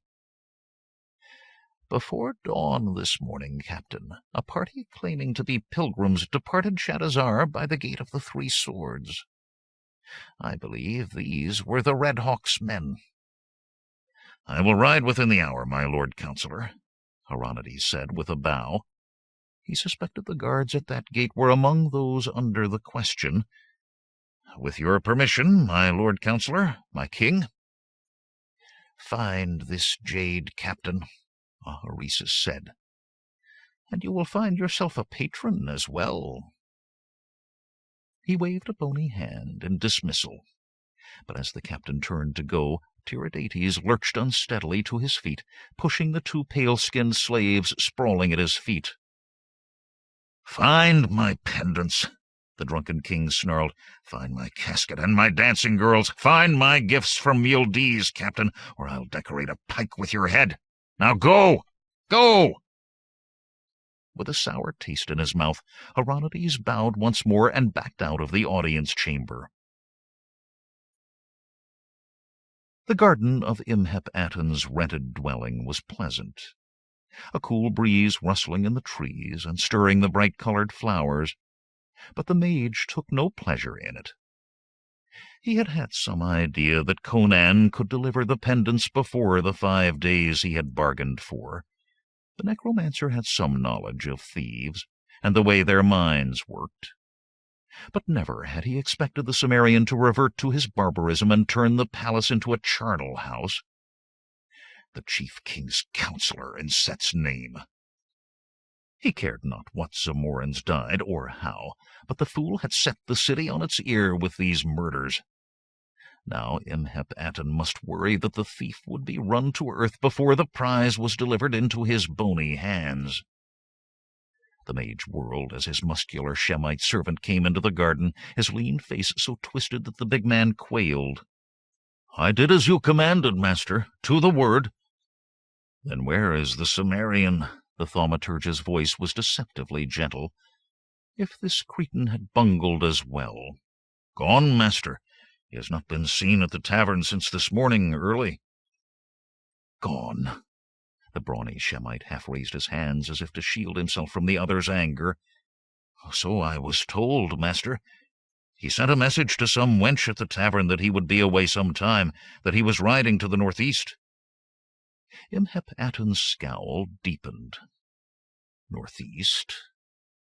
There was nothing to the caravan route from Kesran to Sultanapur. Could the barbarian be thinking of selling the pendants in the very country from which they came? Obviously, he had decided to work for himself. But Set, why the dancing girls? He shook his vulturine head angrily. The savage's reasons were of no account. "Prepare horses and sumpter animals for the 2 of us at once," he commanded. "We ride to the northeast." The Cimmerian would pay for this betrayal. 7. The Well of the Kings lay some days to the east and west of Shadazar, surrounded by huge toppled slabs of black stone worn by rain and wind. Some said they were the remains of a wall, but none knew when or by whom it could have been built, as none knew what kings had claimed the well. Conan walked his horse between the slabs and into the stunted trees, to the well of rough stones and dismounted. On the other side of the well, back under the trees, 4 swarthy men in dirty keffiyehs squatted, watching him with dark eyes that shifted greedily to his horse. He flipped back the edge of his Coranian cloak so they could see his sword, and heaved on the hoist pole to lift a bucket of water from the depths. Other than his cloak, he was covered only by a breech-clout, for he liked to travel unencumbered. The 4 moved closer together, whispering darkly without looking away from him. One, the leader by the deference the others showed, wore rusting ring mail, his followers breastplates of boiled leather. All had ancient scimitars at their hips, the sort a decent weapons dealer sold for scrap. Behind them Conan could see a woman, naked and bound in a package, wrists and elbows secured behind her back, knees under her chin, heels drawn in tight to her buttocks. She raised her head, tossing back a mane of dark red hair, and stared at him in surprise, tilted green eyes above a dirty twist of cloth for a gag. The fortune-teller. Conan emptied the bucket in a worn stone trough for his horse, and drew up another for himself. The last time he had helped this woman, she had shown not even the gratitude to warn him of the 2 Iranistanis' attack. Besides, he had Velita to find. He dashed water in his face, though it made little difference in the gritty heat, and upended the rest of the bucket over his head. The 4 men gabbled on. So far he had tracked the pilgrims by questioning those passers-by who would let an armed man of his size approach them. Enough had glimpsed something to keep him on this path, but in the last day he had seen only an old man who threw rocks and ran to hide in the thorn scrub, and a boy who had seen nothing.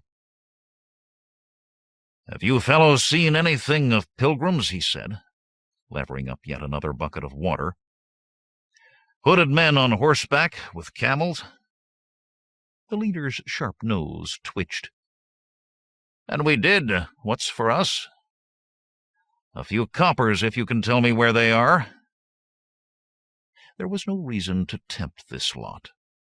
After a day when he could be traveling away from the men he sought, he had no time to waste killing vultures. He put on a pleasant smile. "If I had silver or gold, I'd not be out chasing pilgrims. I'd be in Shadazar drinking." He dried his hands on his cloak, just in case. "What do you want with those pilgrims?" the sharp-nosed man wanted to know. "That's my affair," Conan replied, "and theirs. Yours is the coppers, if you've seen them." "Well, as to that, we have," Sharp-Nose said, dusting off his hands and getting up. He started toward Conan with his hand out.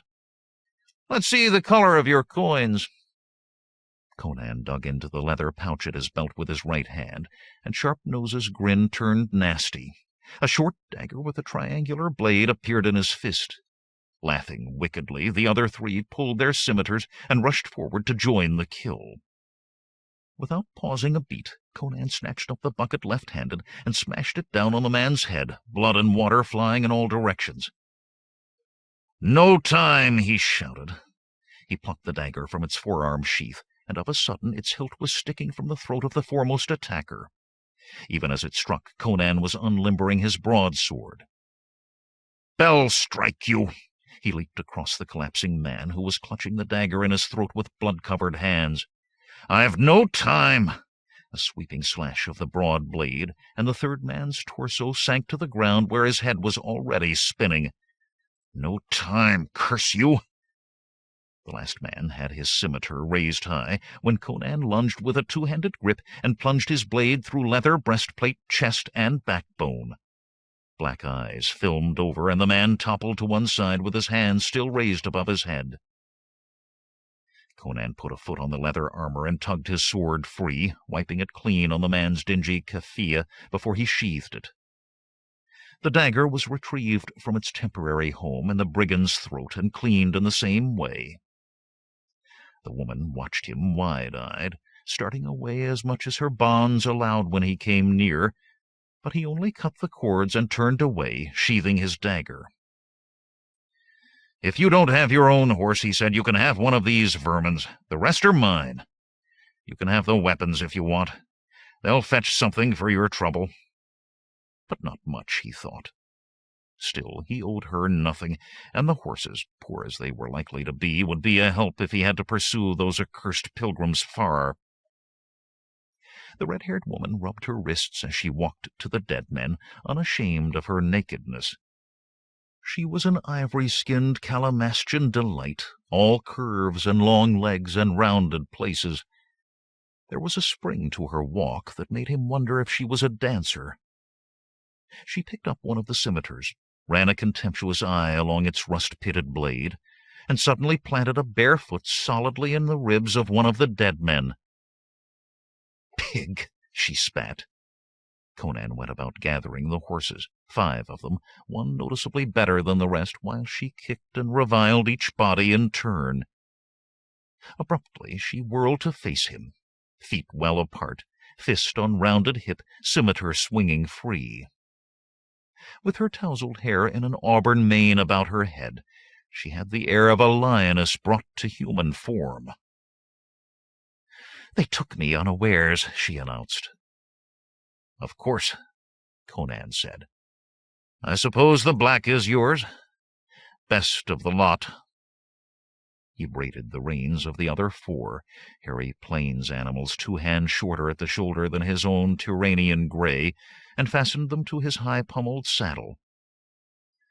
"Best for you would be to go straight back to Shadazar. It's dangerous out here for a woman alone. What possessed you to try it in the first place?" She took a quick step toward him. "I said they took me unawares. They'd have died on my blade, else." "And I said, of course. I can't take you back to the city. I seek men who took something that belongs to me." A pantherine howl jerked him around, and he tumbled backwards between the horses just in time to avoid decapitation by her curved blade. "Durkito take you!" she howled, thrusting at him under a horse's belly. He rolled aside, and the blade gouged the packed earth where his head had been. Scrambling on his back, he tried at once to avoid her steel and the hooves of the horses, now dancing excitedly as she moved swiftly around them, trying to stab him. The roiling of them brought him suddenly looking out from under a shaggy belly at her as she pulled back her scimitar for yet another thrust. Desperately his legs uncoiled, propelling him out to tackle her around the knees. They went down in a heap together on the hard ground, and he found his arms full of female wildcat, clawing and kicking and trying to jerk her sword arm loose. Her soft curves padded her firm muscle, and she was no easy packet to hold. "Have you gone mad, woman?" he shouted. For an answer she sank her teeth into his shoulder. "Crom!" He hurled her away from him. She rolled across the ground and bounded to her feet. Still, he saw wonderingly, gripping the rusty sword. "I need no man to protect me," she spat. "I'm not some pampered concubine." "Who said you were?" he roared. Then he had to jerk his sword free of its scabbard as she rushed at him with a howl of pure rage. Her green eyes burned, and her face was twisted with fury. He swung up his sword to block her downward slash. With a sharp snap, the rusty scimitar broke, leaving her to stare in disbelief at the bladeless hilt in her hands. Almost without a pause, she hurled the useless hilt at his face and spun to dash for the dead men by the well. Their weapons still lay about them. Conan darted after her, and as she bent to snatch another scimitar, he swung the flat of his blade with all his strength at the tempting target thus offered. She lifted up on her toes with a strangled shriek as the steel paddle cracked against her rounded natees. Arms windmilling, she staggered forward, her foot slipping in a pool of blood, and screaming, she plunged headfirst over the crude stone wall of the well. Conan dived as she went over. His big hand closed on flesh, and he was dragged to his armpits into the well by the weight of her. He discovered he was holding the red-haired wench by one ankle while she dangled over the depths. An interesting view, he thought. "Durkito take you!" she howled. "Pull me up, you motherless whelp!" "In Shadazar," he said conversationally, "I saved you a mauling. You called me a barber boy, let a man near take my head off, and left without a word of thanks. Son of a diseased camel, spawn of a banyo, pull me up!" Now here," he went on, as if she had not spoken, "all I did was save you from rape, certainly perhaps from being sold on the slave block, or maybe they'd just have slit your throat once they were done with you." She wriggled violently, and he edged further over the rim to let her drop another foot. Her scream echoed up the stone cylinder. She froze into immobility. "You had no thought of saving me," she rasped breathlessly. "You'd have ridden off to leave me if those dogs hadn't tried you. All the same, if I had ridden on, or if they'd killed me, you'd be wondering what you'd fetch at market. And you want a reward," she half wept. "Derquito, curse you, you smelly barber oaf!" "That's the second time you've called me that," he said grimly. "What I want from you is an oath, by Derquito, since you call on the goddess of love and death. An oath that you'll never again let an uncivil word pass your lips toward me, and that you'll never again raise a hand against me. Hairy lout, dung-footed barber, do you think you can force me to—" He cut her off. "My hand is getting sweaty. I wouldn't wait too long. You might slip." Silence answered him. "Or then again, I might grow tired of waiting." "I will swear." Her voice was suddenly soft and sensuously yielding. "Pull me up, and I'll swear on my knees to anything you command." "Swear first," he replied. "I'd hate to have to toss you back in. Besides, I like the view." He thought he heard the sound of a small fist smacking the stone wall of the well in frustration, and smiled. "You untrusting ape," she snarled with all her old ferocity. "Very well. I swear by Derquito that I'll speak no uncivil word to you, nor raise a hand against you. I swear it. Are you satisfied?" He hoisted her straight up out of the well, and let her drop on the hard ground with a thud and a grunt. "You—" She bit her lip and glared up at him from the ground. "You didn't have to be so rough," she said in a flat tone. Instead of answering, he unfastened his sword-belt, propping the scabbard against the well. What are you doing?" "You spoke of a reward." He stepped out of his breech-clout. "Since I doubt a word of thanks will ever crack your teeth, I'm collecting my own reward." "So you're nothing but a ravisher of women after all," she said bitterly. "That was close to an uncivil word, wench, and no ravishment. All you need to do is say stop, and you'll leave this place as chaste as a virgin for all of me."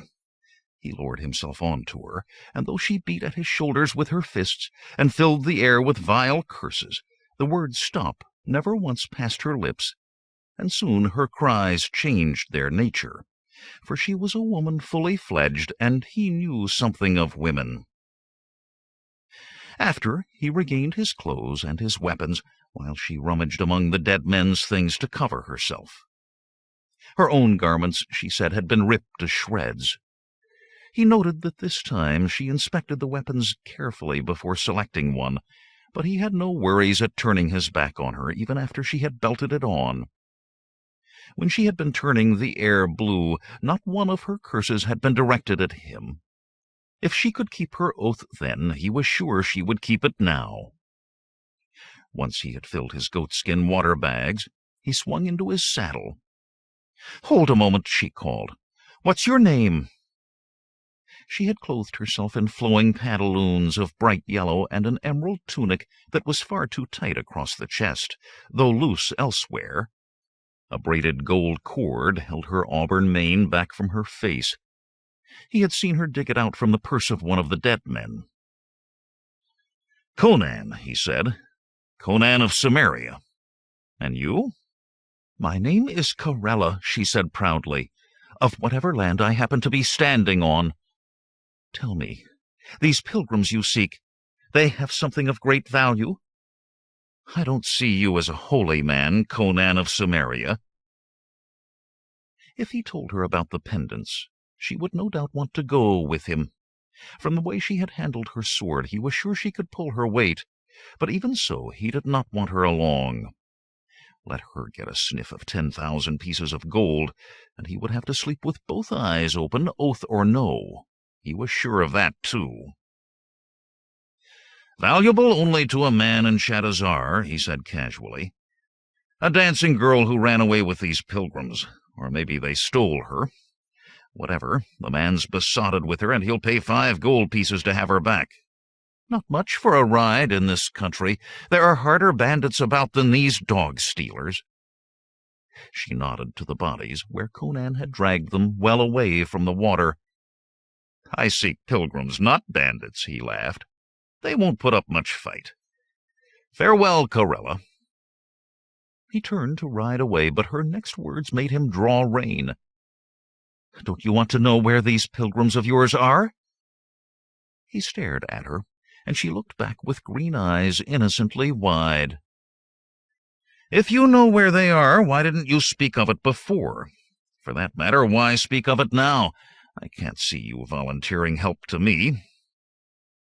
"Those jackals made a fool of me."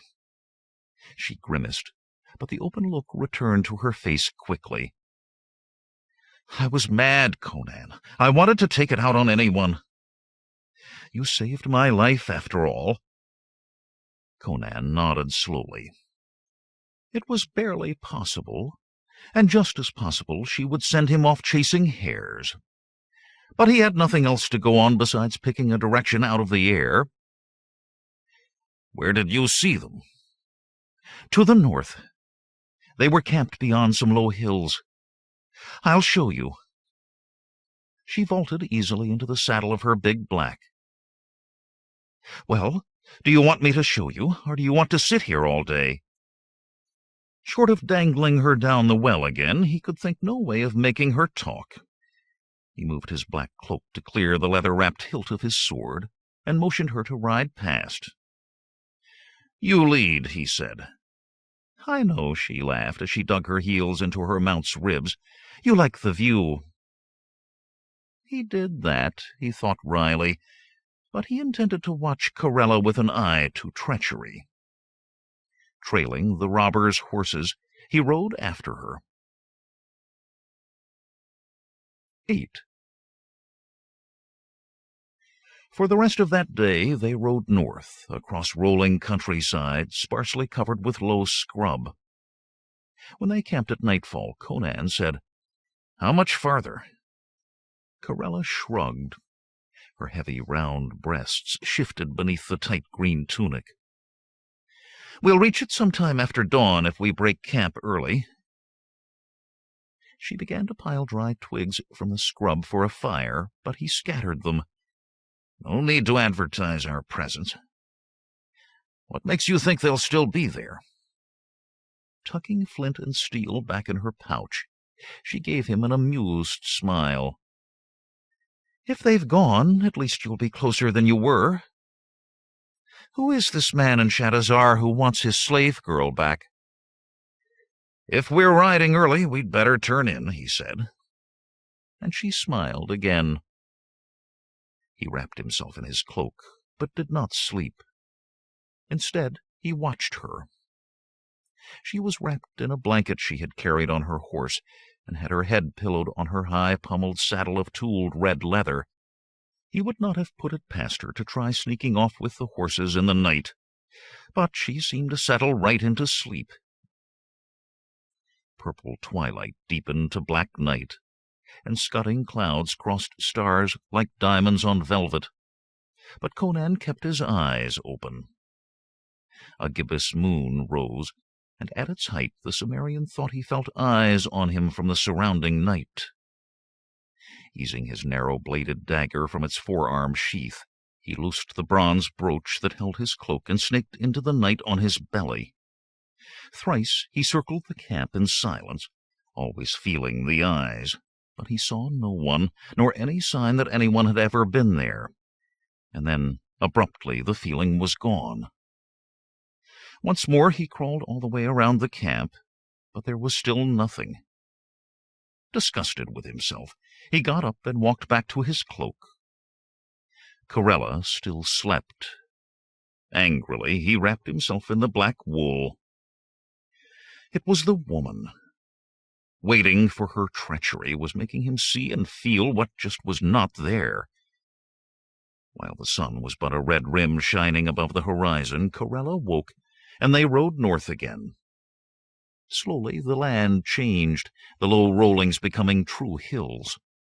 Conan was beginning to wonder what the men he sought would be doing so far to the north of the caravan route, when suddenly Corella kicked her horse into a gallop. "There it is!" she cried, "just over those next hills." Hurriedly he galloped after her. "Corella, come back! Corella!" She hurried on, disappearing around a hill. Fool woman, he thought. If the pilgrims were still there, she would have them roused. As he rounded the hill, he slowed his mount to a walk. She was nowhere in sight, and he could no longer hear the sounds of her horse running.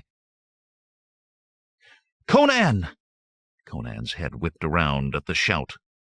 Corella sat her horse atop a hill to his right. "Crom, woman! What are you—" "My name is Corella," she shouted, "the Red Hawk." She let out a shrill whistle, and suddenly mounted men in a motley collection of bright finery and mismatched armor were boiling through every gap in the hills. In a trice he was the center of a shoulder-to-shoulder ring of brigands. Carefully he folded his hands on the pommel of his saddle. So much as a twitch toward his sword would put iron-tipped quarrels through his body from the 4 crossbows he could see, and there might be more.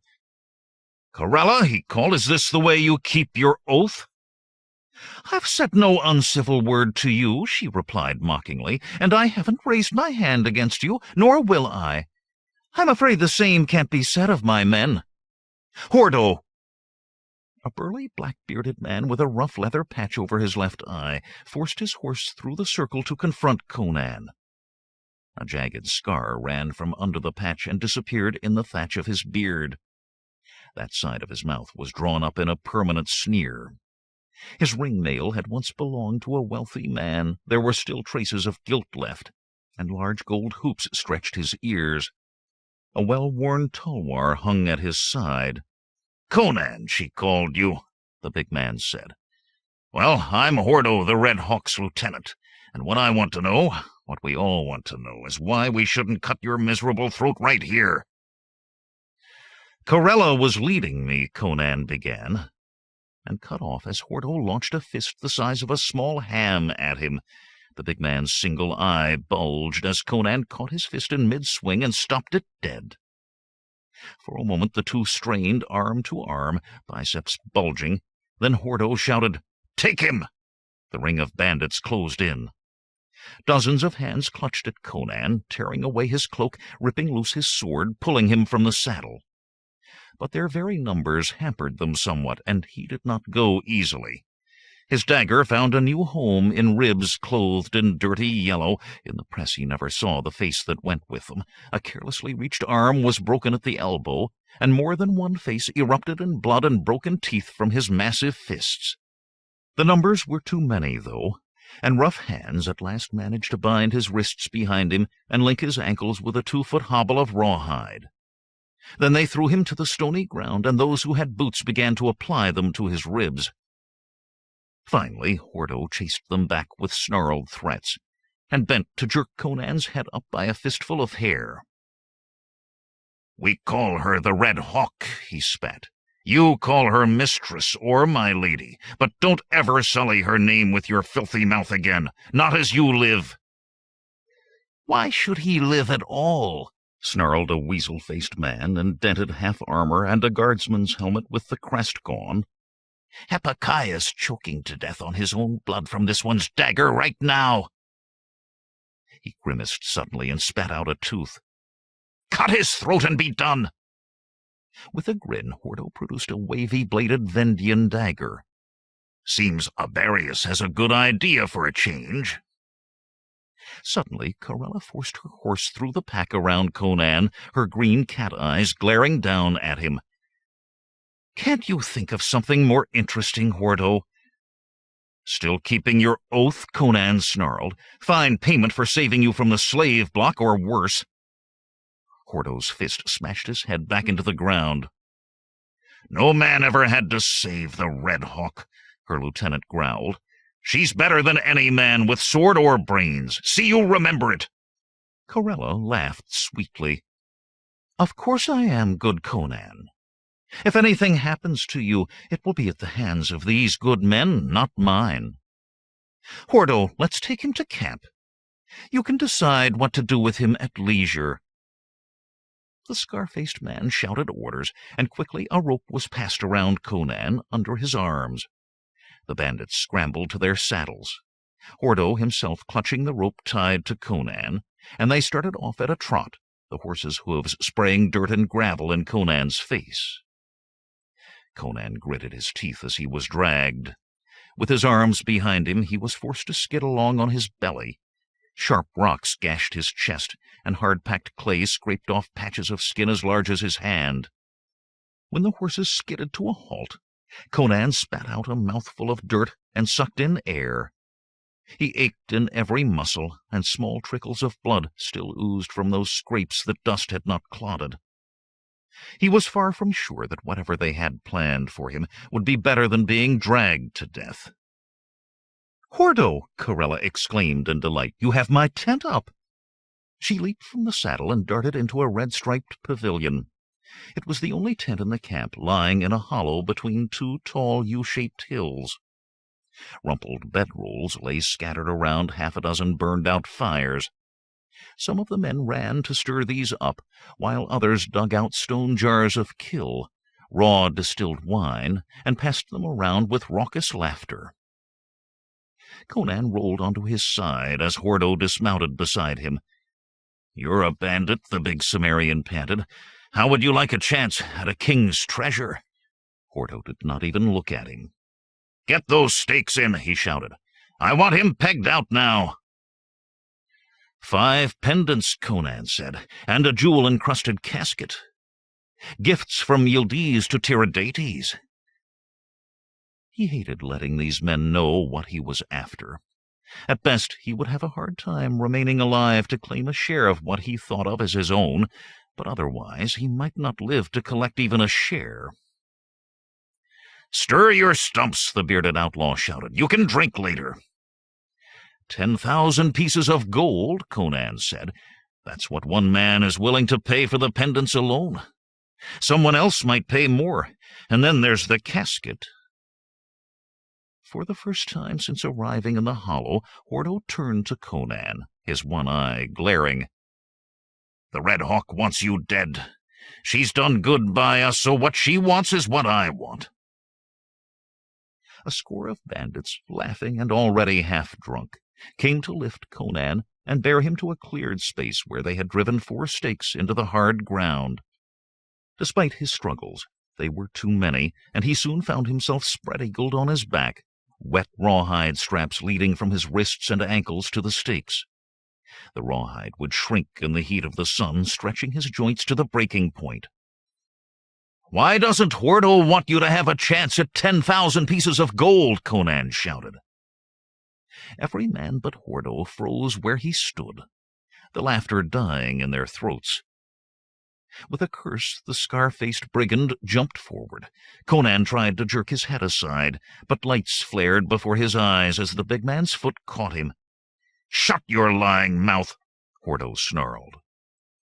Aberius lifted his head to stare cold-eyed at the Red Hawk's lieutenant, a ferret confronting a mastiff. "What's he talking about, Hordo?" Conan shook his head to clear it. "A king's treasure. That's what I'm talking about." "You shut," Hordo began, but Aberius cut him off. "Let him talk," the pinch-faced brigand said dangerously, and other voices echoed him. Hordo glared about him, but said nothing.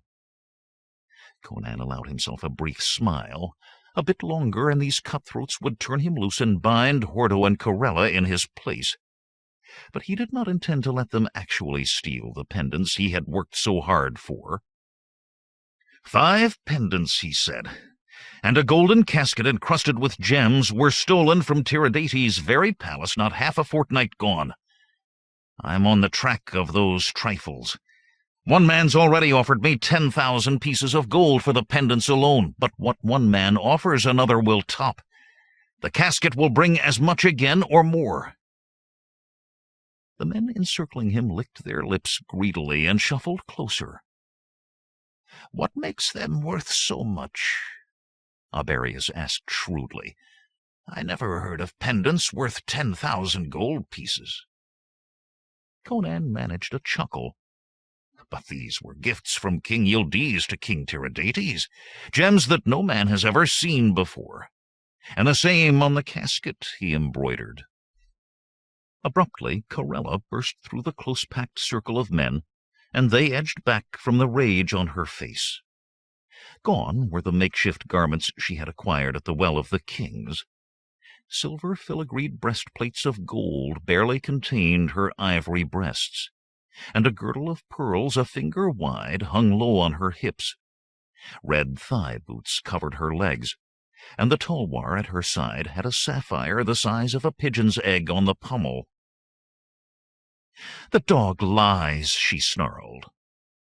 The men took another step back, but there was raw greed on their faces. "He seeks no gemstones, but a slave girl. He told me so himself. He's naught but a muscle-bound slave-catcher for some besotted fool in Shadazar. Tell them you lie, Conan." "I speak the truth." Or some of it, he thought. She whirled on him, knuckles white on the hilt of her sword. "Spawn of a maggot! Admit you lie, or I'll have you flayed alive." "You've broken half your oath," he said calmly. "Uncivil words." "Derketo take you!" With a howl of rage, she planted the toe of one red boot solidly in his ribs. He could not contain a grunt of pain. "Think of something lingering, Hordo," she commanded. "He'll admit his lies soon enough then." Suddenly she spun on her heel, drawing her sword till a hand-breadth of razor-sharp blue steel showed above the worked leather scabbard. "Unless one of you has a mind to challenge my orders." A chorus of protests rose, and to Conan's amazement more than one gnarled and scarred face was filled with fear. With a satisfied nod, Corella slammed the tulwar back into its sheath and strode away toward her tent.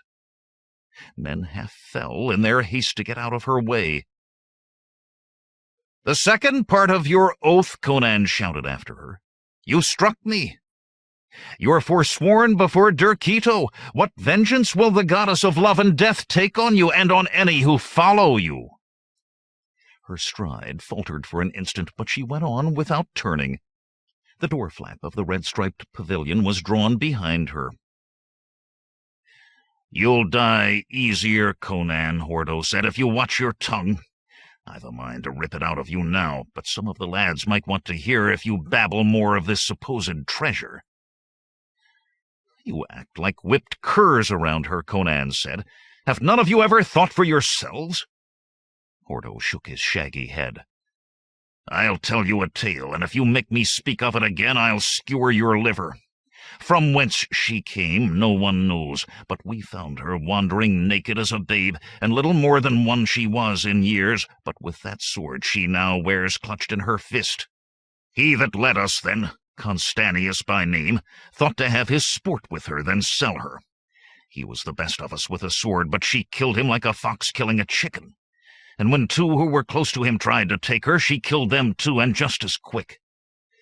Since then we followed her. The looting she leads us to has always been good, and no man who did as he was told has ever been taken. She commands, and we obey, and we're satisfied." Hordo went away then, and Conan listened to the others talking as they drank around the fires. Amid coarse laughter, they discussed what sport would be had of him. Hot coals were much talked of, and the uses of burning splinters, and how much of a man's skin might be removed and yet leave him living. The sun blazed higher and hotter. Conan's tongue swelled in his mouth with thirst, and his lips cracked and blackened. Sweat dried on his body till no more came, and the sun scored his flesh. Aberius and another fish-eyed rogue staggered over and amused themselves by pouring water on the ground beside his head, betting on how close they could come to his mouth without letting a drop fall where he could reach it. Even when the clear stream was so close he could feel the coolness of it on his cheek, Conan refused to turn his head toward it. He would not give them so much satisfaction. In time, the other man left, and Aberius squatted at Conan's head with the clay water bottle cradled in his arms. "You'd kill for water, wouldn't you?" the weasel-faced man said softly. He glanced warily over his shoulder at the other bandits, still drinking and shouting of what tortures they would inflict on the big Sumerian, then went on. "Tell me about this treasure, and I'll give you water." 10,000 gold pieces, Conan croaked. The words scraped like gravel across his dry tongue. Aberius licked his lips eagerly. "More. Where is this treasure? Tell me, and I'll convince the others to set you free." "Free first," Conan managed. "Fool. The only way you'll get free at all is with my help. Now tell me where to find—" He squawked suddenly as Hordo's big hand snatched him into the air by the scruff of his neck. The one-eyed brigand shook the rat of a man, Aberius's feet dangling above the ground. "What are you doing?" Hordo demanded. "He's not for talking with." "Just having a little sport," Aberius laughed weakly. "Just taunting him." "Taunting," Hordo spat. He threw the smaller man sprawling in the dust. "It's more than taunting we'll do to him. You get back to the rest." He waited while Aberius scrambled, half-crawling to where the other brigands watched, laughing, then turned back to Conan. "Make peace with your gods, barber. You'll have no time later." Conan worked his mouth for enough moisture to get out a few painful words. "Letting her do you out of the gold, Hordo." "You don't learn, do you, barber?" Conan had just time to see the booted foot coming, then the world seemed to explode. 9. When the Sumerian regained consciousness, it was black night, and the fires were burning low. A few brigands still squatted and muttered conversation, passing their stone jars of kill, but most were sprawled in drunken snoring. There was a light in the pavilion. Conan watched Corella's well-curved silhouette on the striped tent wall, but even as he watched it was extinguished. The rawhide cords had tightened until they dug into his wrists. Feeling was almost gone from his hands. If he remained there much longer, he would not be able to fight even were he to get free. His massive arms corded. There was no give to his bonds. Again he pulled, his body knotting down to the rippled iron muscles of his stomach with the strain. Again. Blood stained his wrists from the cutting rawhide and wet the ground. Again he pulled. Again. And there was a slackness to the cord at his left wrist. No more than a finger's breadth, but it was there. Suddenly he froze. The feeling that had come in the camp with Corella of eyes on him was back, and more than back, for his senses told him the Watcher was coming closer. Warily he looked around. The men by the low-burning fire had sunk into sodden mounds, making as much noise asleep as they had awake. The camp was still, yet he could still feel those eyes approaching. His hackles rose, for he was sure the bearer of those watching eyes now stood over him, staring down. But there was nothing there. Angrily he began to jerk at the rawhide binding his left wrist, harder and harder despite the quickened flow of blood and the burning pain that circled his wrist. If there was something standing above him, and he had seen enough in his life to know that there were many things not visible to the eye, he would not lie for it like a sheep at slaughter. Rage fueled his muscles, and suddenly the stake tore free of the ground. Immediately he rolled to his right, clutching that cord in both hands and pulling with all his might. Slowly the second stake pulled out of the hard-packed earth. Conan's bones creaked as he sat up. The lacerated flesh of his wrists had swollen to hide the cords. Diligently he worked to loose them, then freed his ankles. The craving in him for water was enough to send another man for the nearest water bag, but he forced himself to work some suppleness back into his stiffened muscles before he moved. When he rose, if he was not at full strength, he was nonetheless a formidable opponent. In pantherine silence, he moved among the sleeping men. It would have been easy for him to slay them where they lay, but killing drunken men in their stupor was not his way. He retrieved his sword and dagger and fastened them on. His red Turanian half-boots he found discarded by the coals of a burned-out fire. Of his cloak there was no sign, and he had no hope of recovering the coins from his purse. He would have to search every man there. Still, he thought as he stamped his feet to settle his boots, as soon as he could get to their horses, he would be back on the trail of the pendants. He would take the precaution of scattering the rest of the mounts before he left. There was no need to leave the brigands able to pursue. "Conan!"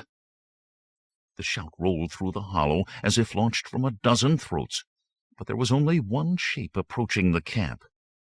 The Cimmerian cursed as bandits stirred from their sodden sleep and sat up. He was in their midst with no way out short of fighting now.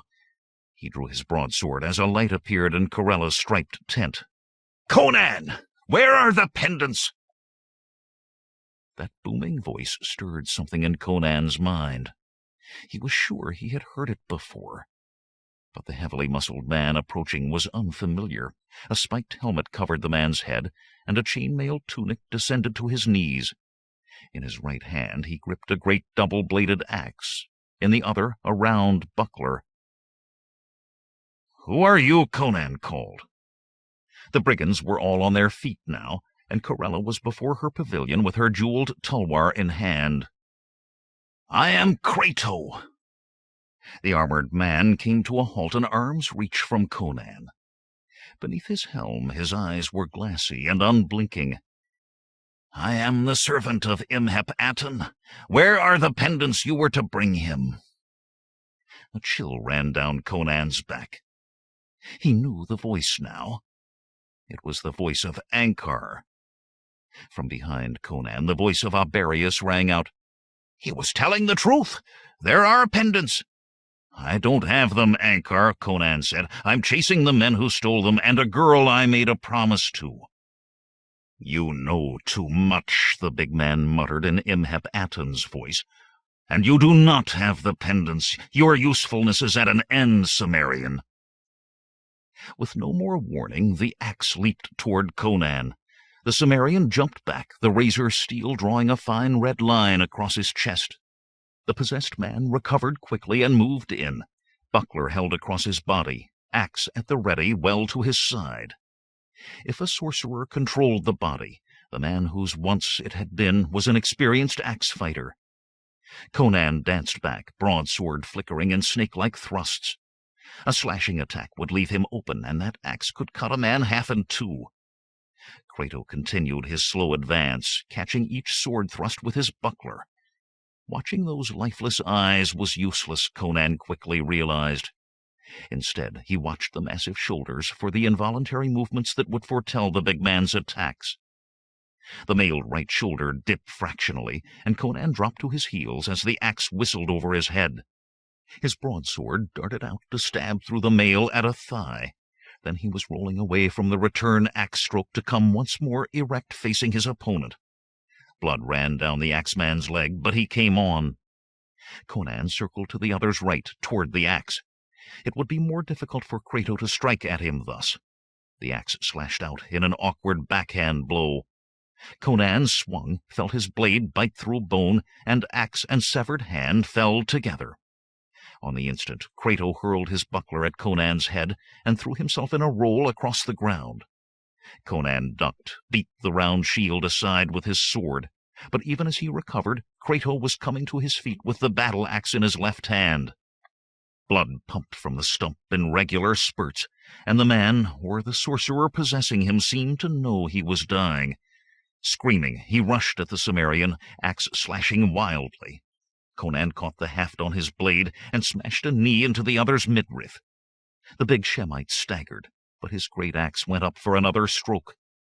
Conan's broadsword slashed into the man's shoulder, half severing the axe arm. Kratos sank to his knees, his mouth opening wide. "Conan!" Imhotep Aten's voice screamed. "You will die!" Conan's blade leaped forward once more, and the helmeted head rolled in the dust. "Not yet," the Cimmerian said grimly. When he raised his gaze from the headless body on the ground, Conan found the bandits had formed a ring around him. Some had swords in hand, others merely looked. Corella faced him with the curved blade of her tulwar bare. She glanced at the dead man, but kept her main attention on the big Cimmerian. Her gaze was oddly uncertain, her head tilted to watch him from the corner of her eye. "Trying to leave us, Conan?" she said. "Whoever this Kratos was, we owe him thanks for stopping you." "The pendants!" someone called from among the gathered men. "The pendants are real!" "Who spoke?" Hordo demanded. The Red Hawk's bearded lieutenant lashed them with his eye, and some dropped their heads. "Whatever's real or isn't, the Red Hawk says this man deserves to die." 20,000 gold pieces sound very real to me," Aberius replied. "Too real to be hasty." Hordo's jaw worked angrily. He started for the smaller man, and stopped with a surprised look at Corella as she laid her blade across his chest. She shook her head without speaking, and took the sword away. Conan eyed the woman too, wondering what was in her head. Her face was unreadable, and she still did not look directly at him. He had no intention of sharing the pendants, but if her mind was changing on the matter, he might yet leave that hollow between the hills without more fighting. "They're real, all right," he said loudly. "A king's treasure may be worth more than 20,000. He had to pause to work enough moisture into his throat to speak, but he would not ask for water. The slightest sign of weakness now, and they could well decide to torture what he knew from him. "I can take you to the thieves. And mark you, men who steal from kings are likely to have other trinkets about." He turned slowly to catch each man's gaze in turn. Rubies, emeralds, diamonds and pearls, sacks bulging with gold coin. Avarice lit their eyes, and greed painted their faces. "Gold, is it?" Hordo snorted. "And where are we to find all this wealth? In a palace or a fortress with stone walls and well-armed guards?" "With the men I follow," Conan said, "hooded men claiming to be pilgrims. They took 5 women when they stole the rest, dancing girls from the court of Yildiz. One of these is mine, but the other 4 will no doubt be attracted to brave men with gold in their fists." Lecherous laughter rose, and 1 or 2 of the brigands swaggered posingly. "Hooded men, you say?" Aberius said, frowning, "and 5 women."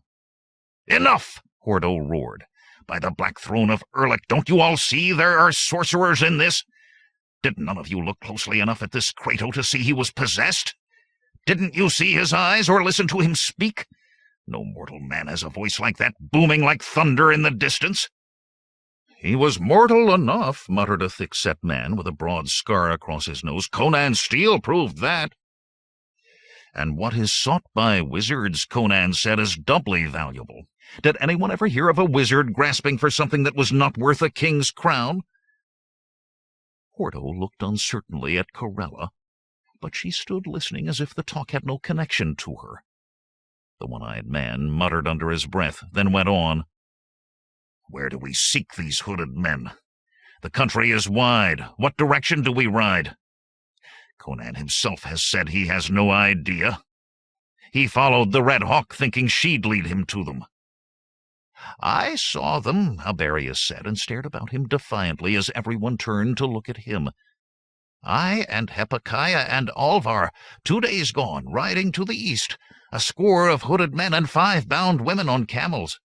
Speak, Alvar." The thick-set man with the scarred nose nodded heavily. "Aye, we saw them. They were too many for the 3 of us. Aberius went on hurriedly, "and when we came here to the meeting place, the Red Hawk had not yet come, so we didn't speak of it. You never let us make a move without her, Hordo." A mutter of angry assent rose.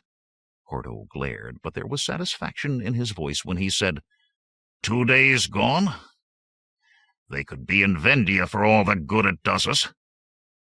The mutter grew in intensity, and Aberius took a step toward the huge bearded man. "Why say you so? All here know I can track a lizard over stone or a bird through the air. A 2 days' trail is a beaten path for me." "And what of Hezekiah?" Ordo growled. "Have you forgotten the Cimmerian's blade in your friend's ribs?" The weasel-faced man shrugged. "Gold buys new friends." Ordo threw up his hands and turned to Corella. "You must speak. What are we to do? Does this Conan die or not?" The auburn-haired woman looked fully at Conan for the first time, her tilted green eyes cool and expressionless. "He's a good fighting man, and we may have need of such when we overtake these hooded men. Strike camp and bring his horse." Shouting excitedly and laughing, the bandits scattered.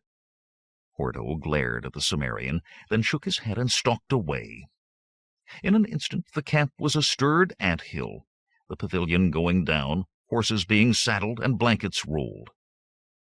Conan stood looking at Corella, for she had not moved an inch nor taken her eyes from his face. "Who is this woman?" she said suddenly. Her voice was flat and expressionless.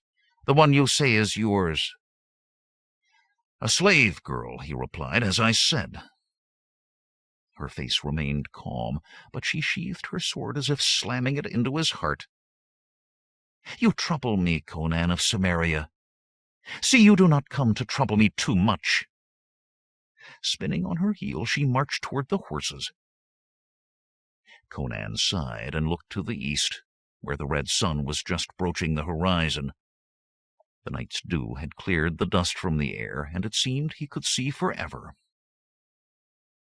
All he had to do now was find the hooded men, free Velita, and take the pendants, all the while watching his back for a knife from some brigand who decided they had no need of him after all, and keeping an eye on Corella's mercurial temper. Then, of course, there was the matter of relieving the bandits of the pendants in turn, not to mention finding a new purchaser. For in Conan's eyes, Kratos' attack had finished his agreement with Ankar, or Imhep Aten, or whatever his real name was. It was just his luck the man seemed to be a magician. But he had a tidy enough bundle without adding that worry to it. All he needed now, he thought, was the Zamoran army. He went in search of his cloak and a water-skin. 10. Puffs of dust lifted beneath the hooves of the column of Zamoran cavalry, a company strong, as they crossed rolling hills sparsely covered with low scrub. Their lance-points and chain-mail were blackened against reflecting the sun. They rode in a double line, round shields hanging ready to hand beside their saddles, with Hieronydes at their head. Hard men, hand-picked by the captain, veterans of campaigning on the borders. Hieronydes unconsciously shifted his buttocks on the hard leather of his saddle as he turned his head continually from side to side, watching, hoping for a flash of light. With naught to go on but a direction, he had had to take a chance. Half his command was scattered in a line abreast on either side of him, and then only when both topped a hill. Every one of them had a metal mirror, and if any sign of a trail was found. He grimaced as his second-in-command, Aheronates, galloped up beside him from his place immediately before the column. A slender youth with smooth-shaven, fine-featured face, and big, dark eyes more suited to flirting with a palace wench than looking on death. Aheronates had been foisted on him at the last minute. 10 years younger than Hieronydes, in 2 he would outrank him. His father, much in favor with the king, wanted his son to gain a touch of seasoning, and incidentally to share in the glory of bringing the Red Hawk before the king bound in chains. "What do you want?" Aronides growled. If he succeeded on this mission, he would not need the good opinion of the youth's father.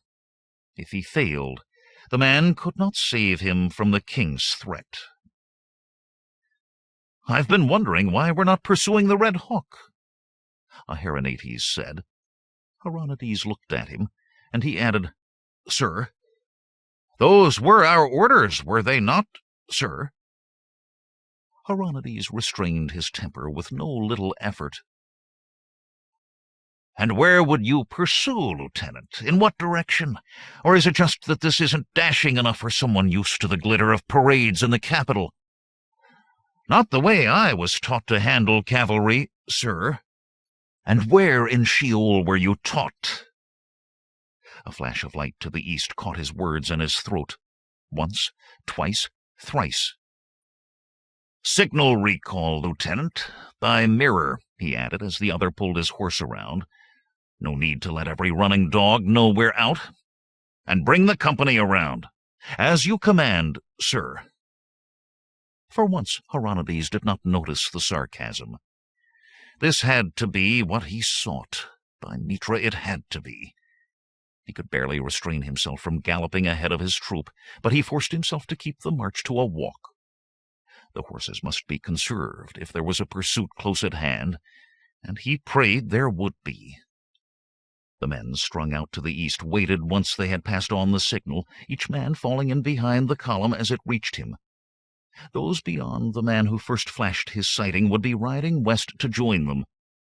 If this was a false alarm, Aronides thought. Then they topped another hill, and before them was a small knot of his men. As he rode closer, another rider rejoined from the east. Aronides finally allowed himself to kick his mount into a gallop.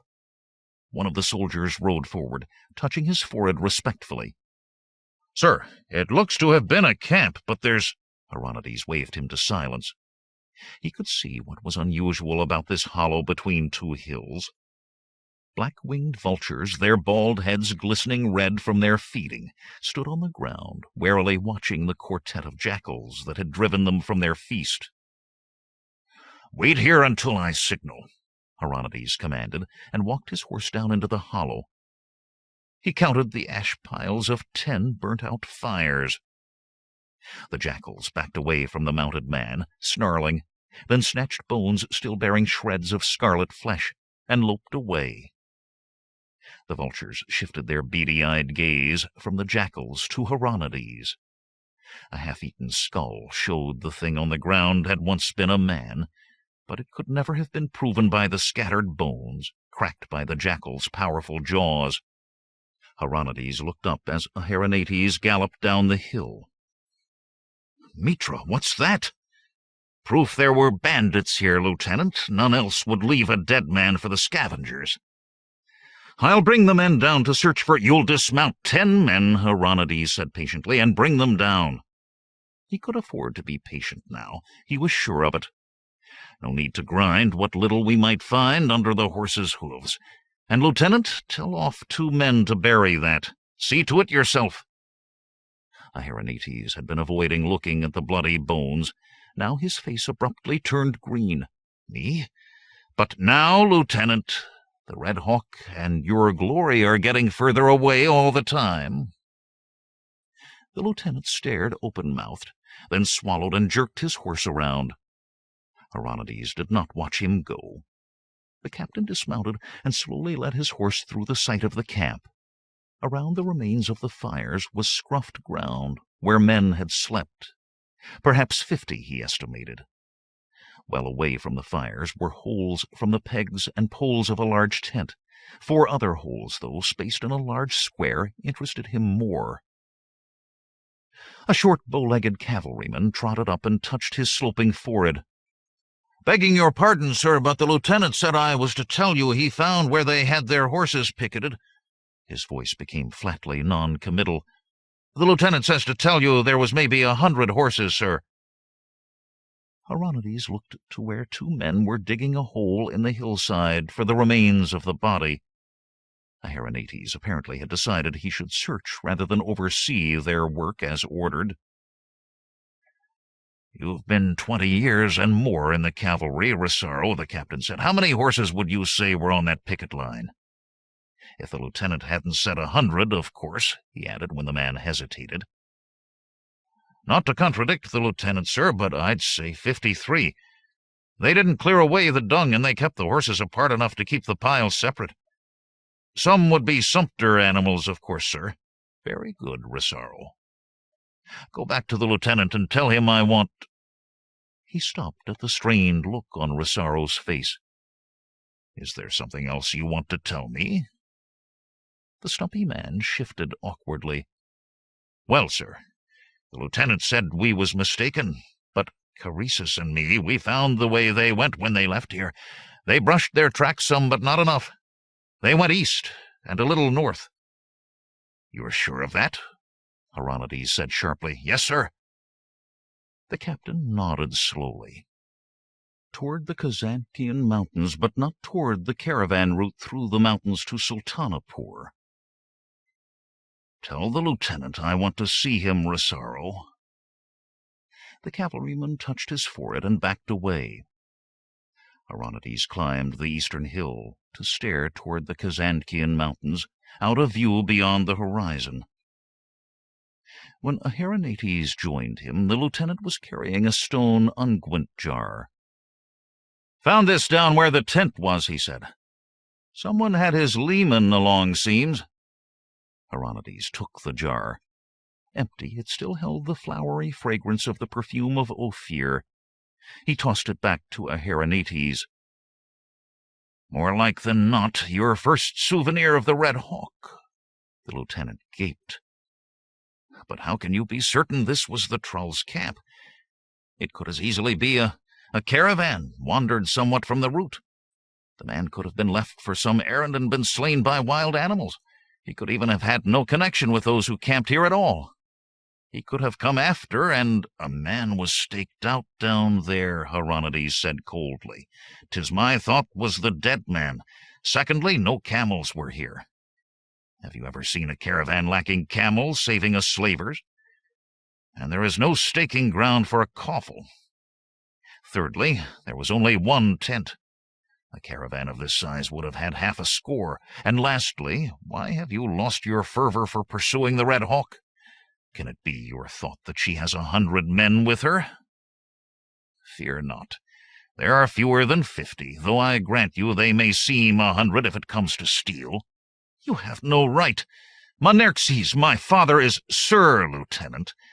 Prepare the men to move out, along that trail you thought not worth mentioning." For a moment they stood eye to eye. Aronides coldly contemptuous, Aherinates quivering with rage. Abruptly the lieutenant tossed the unguent jar to the ground. "Yes, sir," he grated, and turned on his heel to stalk down the hill. Aronides bent to pick up the smooth stone jar. The flowery fragrance gave him a dim picture of the woman, one at odds with the coarse trollop with a sword he expected. But why was she riding toward the Kazantian mountains? The answer to that could be of vital importance to him. Success and Ahurisis would smooth his path to the top. Failure, and the king's counselor would give him not a thought as Tiridates had his head put over the west gate. Placing the jar in his pouch, he went down to join his men. 11. As the bandits climbed higher into the Kazantian mountains, Conan stopped at every rise to look behind. Beyond the rolling foothills, on the plain they had left a day gone, something moved. Conan estimated the lead the brigands had and wondered if it was enough. "What are you staring at?" Hordo demanded, reining in beside the Cimmerian. The outlaws were straggling up a sparsely treed mountainside toward a sheer-walled pass in the dark granite. Corella, as always, rode well in the lead, her gold-lined emerald cape flowing in the wind. Soldiers, Conan replied. Soldiers? Where? Conan pointed. A black snake of men inched toward the foothills, seeming to move through shimmering air rather than on solid ground. Only soldiers would maintain such discipline marching through those waterless approaches to the mountains. They were yet distant, but even as the two men watched, the snake appeared to grow larger. On the plain, the soldiers moved faster than the bandits in the mountains. The gap would close further. No matter, the one-eyed man muttered. They'll not catch us up here. Dividing the loot, are you? Aberius kicked his horse in the ribs, and the beast scrambled up beside the other two. Best you wait till it's in our grasp. You might not be one of those left alive to— What's that? Out there. Riders. Others heard him and turned in their saddles to look. Hillmen? A hook-nosed Iranistani named Reza said hesitantly. Can't be, a bearded Kothian replied. His name was Talbor, and the tip of his nose had been bitten off. Hillmen don't raid far from the mountains. And not so many together, Aberius agreed. His glower included both Conan and Hordo. Soldiers, be they not? It's soldiers you've brought on us. An excited gabble went up from the men gathered around them. Soldiers! The army's on us! Our heads on pikes! A whole regiment! The king's own! Still your tongues, Hordo shouted. There's no more than 200 to my eye, and a day behind us at that. 'Tis still 5-1 against, Aberius said, or near enough as makes no difference.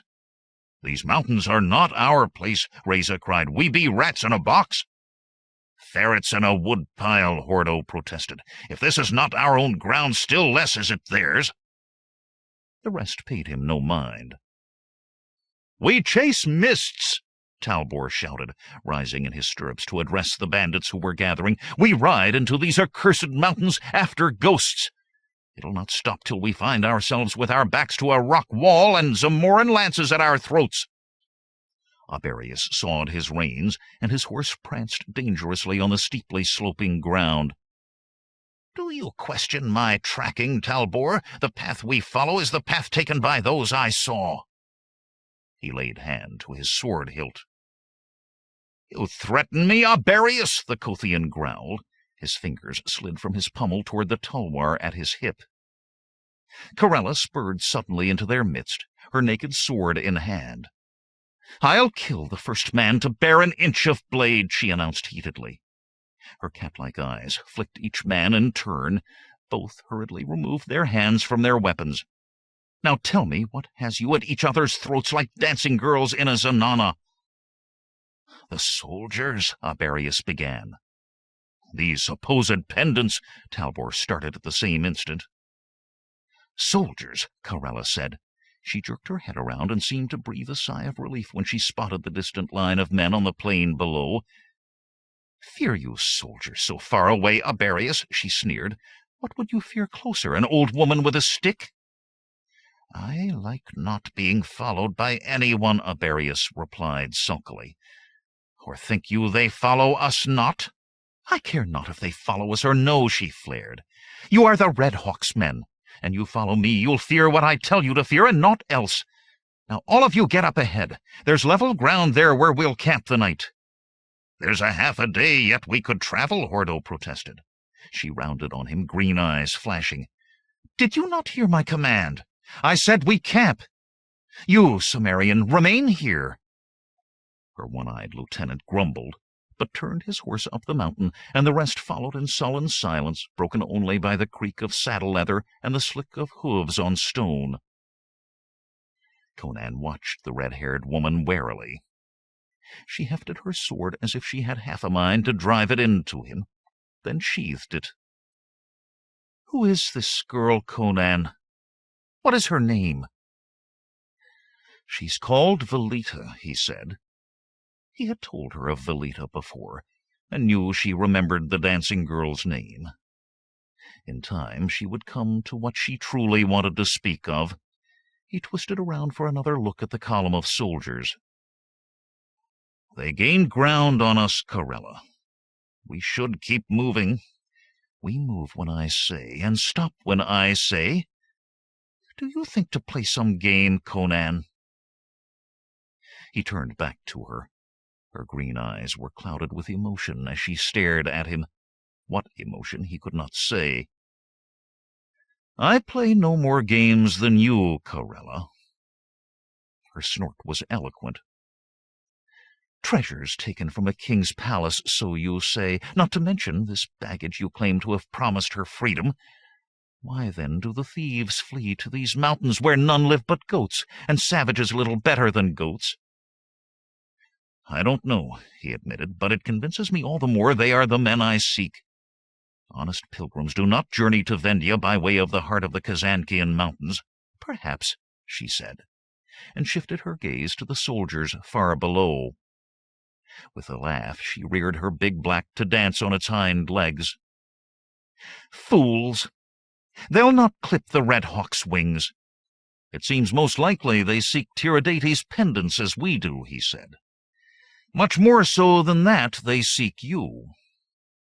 The red-haired woman glowered at him. "The Zamoran army seeks me incessantly, Cimmerian. Of course they'll never catch me. When their hunting becomes too troublesome, my men disperse to become guards on the very caravan routes we raid. The pay is high for fear of the Red Hawk."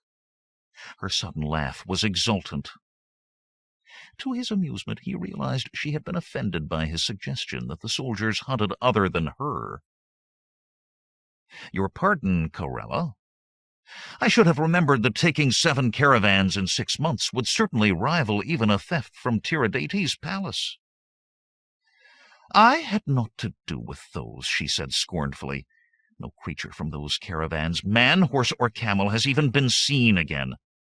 When I take a caravan, those too old or ill-favored to fetch a price on the slave block are turned loose with food and water to find their way to the nearest city, albeit poorer than before." "If not you, then who?" "How should I know? The last caravan I took was a full 8 months ago, and fat. When we left our celebrating in Orengen, it was to find the countryside too hot to hold us for those vanished caravans. I sent my men to their hiring, and these 4 months past have I been in Shadazar telling cards beneath the very noses of the king's own." Her full mouth twisted.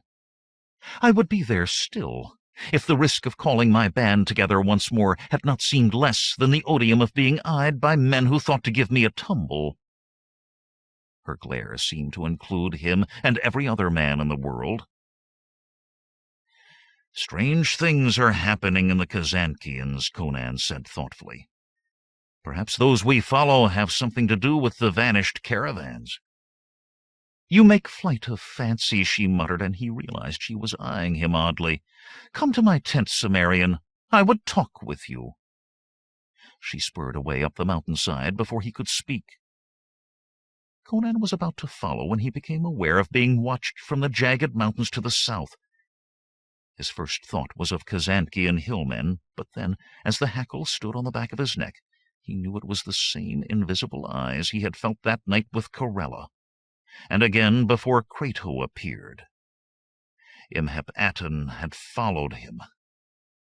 His massive shoulders squared, and he threw back his head. "I do not fear you, sorcerer!" he shouted. A hollow, ringing echo floated back to him. "Fear you, sorcerer!" Scowling, he spurred his horse up the mountain. Corella's red-striped pavilion had been set up on a level patch of stony ground. Already the motley brigands had cook fires going, and were passing their stone jars of kill. "What was that shouting?" Abarius called as Conan climbed down from his horse. "Nothing," Conan said. The weasel-faced man led a knot of ruffians down to face him warily. When he casually laid his hand on the leather-wrapped hilt of his sword, the memory of how he had used that sword against Crato was clear on those bearded, scarred, and gnarled faces. "Some of us have thought on these soldiers," Abarius said. "You have thought," another muttered, but Abarius ignored him. "And what have you thought?" Conan asked. Abarius hesitated. looking to either side as if for support. There was scant to be found, but he went on. Never before have we come into these mountains excepting to hide a day. Here there is no room to scatter. We must go where the stone will let us go, not where we will, and this when 5 times our number of soldiers follow our back trail. If you've lost your enthusiasm, Conan said, leave. I'd as lief go on alone as not. Aye, and take the pendants alone, Abarius barked, and the rest. You'd like it well for us to leave you. Conan's sapphire eyes raked them scornfully. Even Abarius flinched under that lashing gaze. Make up your minds. Fear the soldiers and run, or follow the pendants, one or the other. You cannot do both. And you bring us to where these soldiers can take us, Abarius began. You'll not live, Conan cut him off. You do as you will. On the morrow I ride after the pendants. He pushed through them. They muttered fretfully as he went. He found himself wondering if it would be better for him if they stayed or went. They still had no right to the pendants in his eyes, but now that they were in the mountains he could use Abarius's tracking ability at least. The man could tell the mark a hoof made on stone from that made by a falling rock. That was always supposing the weasel-faced brigand did not decide to slip a knife between his ribs. The muscular young Cimmerian sighed heavily. What had started out to be a simple, if spectacular, theft had grown as convoluted as a pit of snakes, and he had the uneasy feeling that he was not yet aware of all the twists and turns. As he approached Corella's red-striped pavilion, with half its ropes tied to small boulders because the ground was too hard for driving pegs, Hordo suddenly stepped in front of him. "Where do you think you're going?" the one-eyed bandit demanded. Conan's temper had been shortened by knowing Imhep Aten followed him, and by the encounter with Abarius. "Where I want to go," he growled, and pushed the scar-faced man from his path. The startled brigand stumbled aside as Conan started past, then whirled, his broadsword coming out at the whisper of steel leaving leather. Hordo's tulwar darted toward him. Conan beat the curved blade aside in the same motion as his draw, and the bearded man danced backward down the slope with surprising agility for one of his bulk. The scar that ran from under his rough leather eye-patch was livid. "You have muscles, Cimmerian," he grated, "but no brains. You think above yourself." Conan's laugh was short and mirthless. "Do you think I intend to displace you as lieutenant? I'm a thief, not a raider of caravans. But you do as you think you must." His broadsword was a heavy weapon, but he made it sing in interlocked figure-eights about his head and to either side. "Put up your blades," came Corella's voice from behind him. Without taking his gaze totally from Hordo, Conan took 2 quick steps to his left, turning so he could see both the bearded bandit and the red-haired woman. She stood in the entrance of the pavilion, her emerald cape drawn close to cover her from her neck to the ground. Her green-eyed gaze regarded them imperiously. "He sought your tent," Hordo muttered. "As I commanded him," she replied coldly. "You, at least, Hordo, should know I don't allow men of my band to draw weapons on each other. I'd have killed Abarius and Talbor for it. You two are more valuable. Shall I let each of you consider it the knight with his hands and feet bound in the small of his back?" Hordo seemed shaken by her anger. He sheathed his sword. "I was but trying to protect you," he protested. The muscles along her jaw tightened. "Think you I need protection? Go, Hordo, before I forget the years you've served me well." The one-eyed man hesitated, cast a sharp glance at Conan, then stalked off toward the fires. "You talk more like a queen than a bandit," Conan said finally, replacing his sword in its worn shagreen scabbard. She stared at him, but he met her gaze firmly. "Others end at the headsman's block, or on the slave block, but none of mine has ever been taken, Conan, because I demand discipline.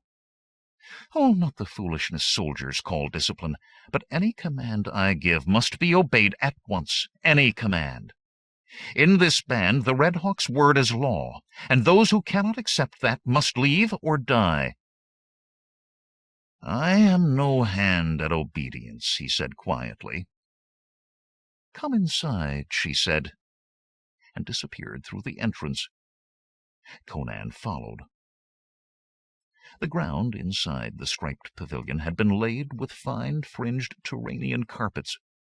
A bed of glossy black furs, with silken pillows and soft striped woolen blankets, lay against a side of the tent.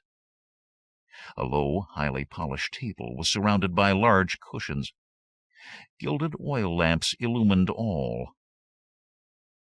Close the flap, she said. Her mouth worked, and she added with obvious effort, Please. Conan unfastened the flap and let it drop across the entrance. He was wary of this strange mood Corella seemed to be in. You should be more careful with Hordo. He's the only one of this lot who's loyal to you instead of to your success. Hordo is more a faithful hound than a man, she said. The more fool you for thinking so. He's the best man out there. He is no man as I mean a man. Abruptly she threw back the emerald cape, letting it fall to the rugs, and Conan could not stop the gasp that rose in his throat. Corella stood before him naked, soft auburn hair falling about her shoulders. A single strand of matched pearls hung low around the curve of her hips, glowing against the ivory skin of her sweetly rounded belly. Her heavy round breasts were rouged, and the musky scent of perfume drifted from her as she stood with one knee slightly bent, shoulders back, hands behind her, in a pose at once offering and defiant. He took a step toward her, and there was suddenly a dagger in her hand, its needle blade no wider than her finger, but long enough and more to reach his heart. Her tilted green eyes never left his face.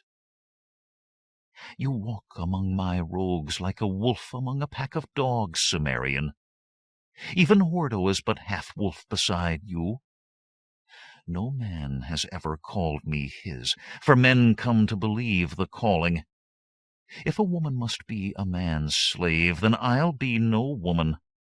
I'll walk behind no man, fawning for his favor and leaping to his command. I am the Red Hawk. I command. I. With great care he lifted the dagger from her fingers and tossed it aside. You are a woman, Corella, whether you admit it or no. Does there have to be one to command between us? I knew the chains of slavery when I was but 16, and I have no desire to wish them on anyone.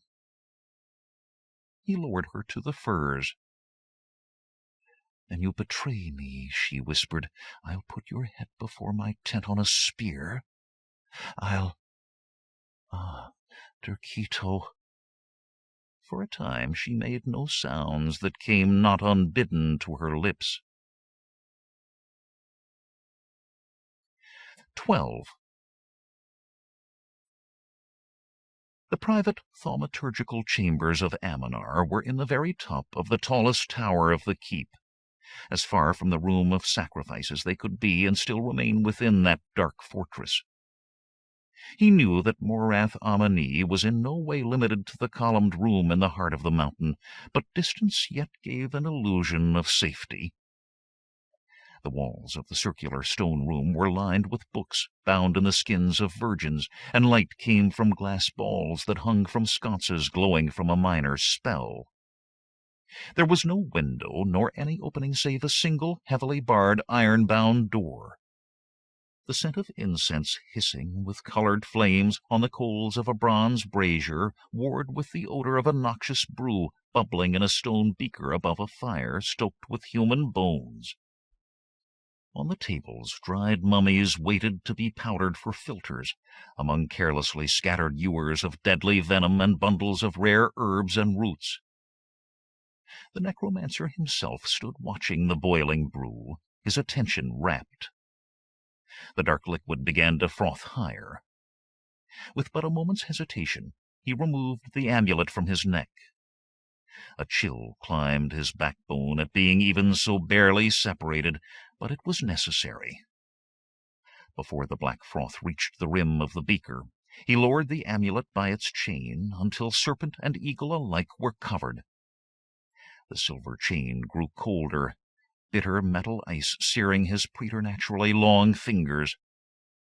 The froth sank, but the black liquid bubbled even more fiercely.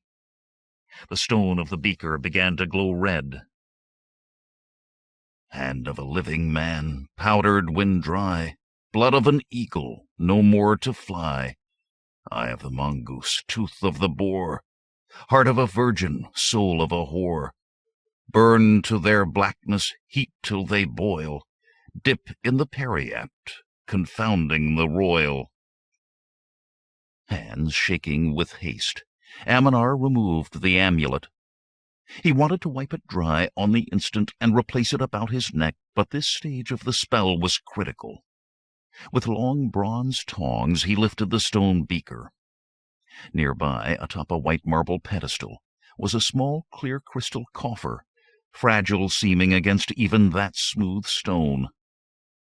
Deliberately the mage tilted the tongs, pouring the boiling liquid over the gleaming box. The words he muttered then were arcane, known only to him among the living. The scalding mixture struck the small coffer.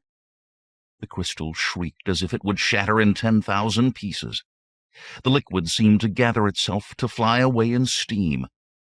As if from a great distance, screams echoed in the room. Mongoose and boar, virgin and whore. Abruptly there was silence. The noxious mix was gone, no drop of it remaining. The crystal walls of the coffer now contained gray clouds, shifting and swirling as if before a great wind. Breathing heavily, Aminar set the beaker and tongs aside.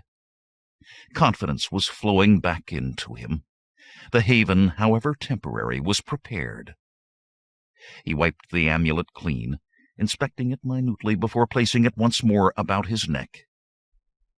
From below rose the dolorous tone of a great bronze gong. Smiling, the mage unbarred the door and took up the crystal coffer beneath his arm. The gong echoed hollowly again. Aminar made his way directly to the alabaster-walled audience chamber, its domed ceiling held aloft by carven ivory columns as thick as a man's trunk. Behind his throne reared a great serpent of gold. The arms of the throne were hooded vipers of Koth, the legs adders of Vendia, all of gold. As he surveyed the assemblage before him, the necromancer allowed no particle of his surprise to touch his face. The Satara he had expected knelt with heads bowed, while 5 young women he had definitely not expected, in gossamer silks, hands bound behind their backs, were forced to prostrate themselves before the throne. Aminar sat, carefully holding the crystal coffer on his lap. "You have that which I sent you for?" he said. Sitha stepped forward. "They brought this, master." The Satara warden presented an ornate casket of worked gold, the lid set with gemstones. The mage forced himself to move slowly, but still his fingers trembled as he opened the casket. One by one, 4 jewels, the like of which no man had ever seen, mounted in pendants of silver or gold, were casually tossed on the mosaic floor. A blood-red pearl the size of a man's 2 thumbs, a diamond black as a raven's wing and big as a hen's egg, a golden crystal heart that had come from the ground in that shape, a complex lattice of pale blue that could cut diamond. All were as nothing to him. His hand shook visibly as he removed the last, the most important. As long as the top joint of a man's finger, of midnight hue filled with red flecks that danced wildly as Aminar's palm cupped the stone, this was the pendant that must be kept from Morath Amani. He waved the golden casket away. dispose of those trifles, Sitha." His Satara henchman bowed and gathered the pendants. Almost tenderly, Aminar swathed the dark stone in silk, then laid it in the crystal coffer. When he replaced the lid, he breathed a sigh of relief. Safe at last. Not even Morath Amani would be able to detect what was in there, for a time at least. And before that could happen, he would have found a new haven, far away, where the god-demon would never think to look. Clutching the crystal box firmly, Aminar turned his attentions to the women lying before him with their faces pressed to the divers' colored tiles. They trembled, he noted with idle satisfaction. "How came you by these women?" the mage demanded. Surasa, who had led the foray, lifted a scaled head. The dark face was expressionless, the words sibilant. "Before Shadazar, master, we spoke the words you told us and ate the powders, that the glamour might be on us, and none should see us enter." "The women," Aminar said impatiently, "not every last thing that happened."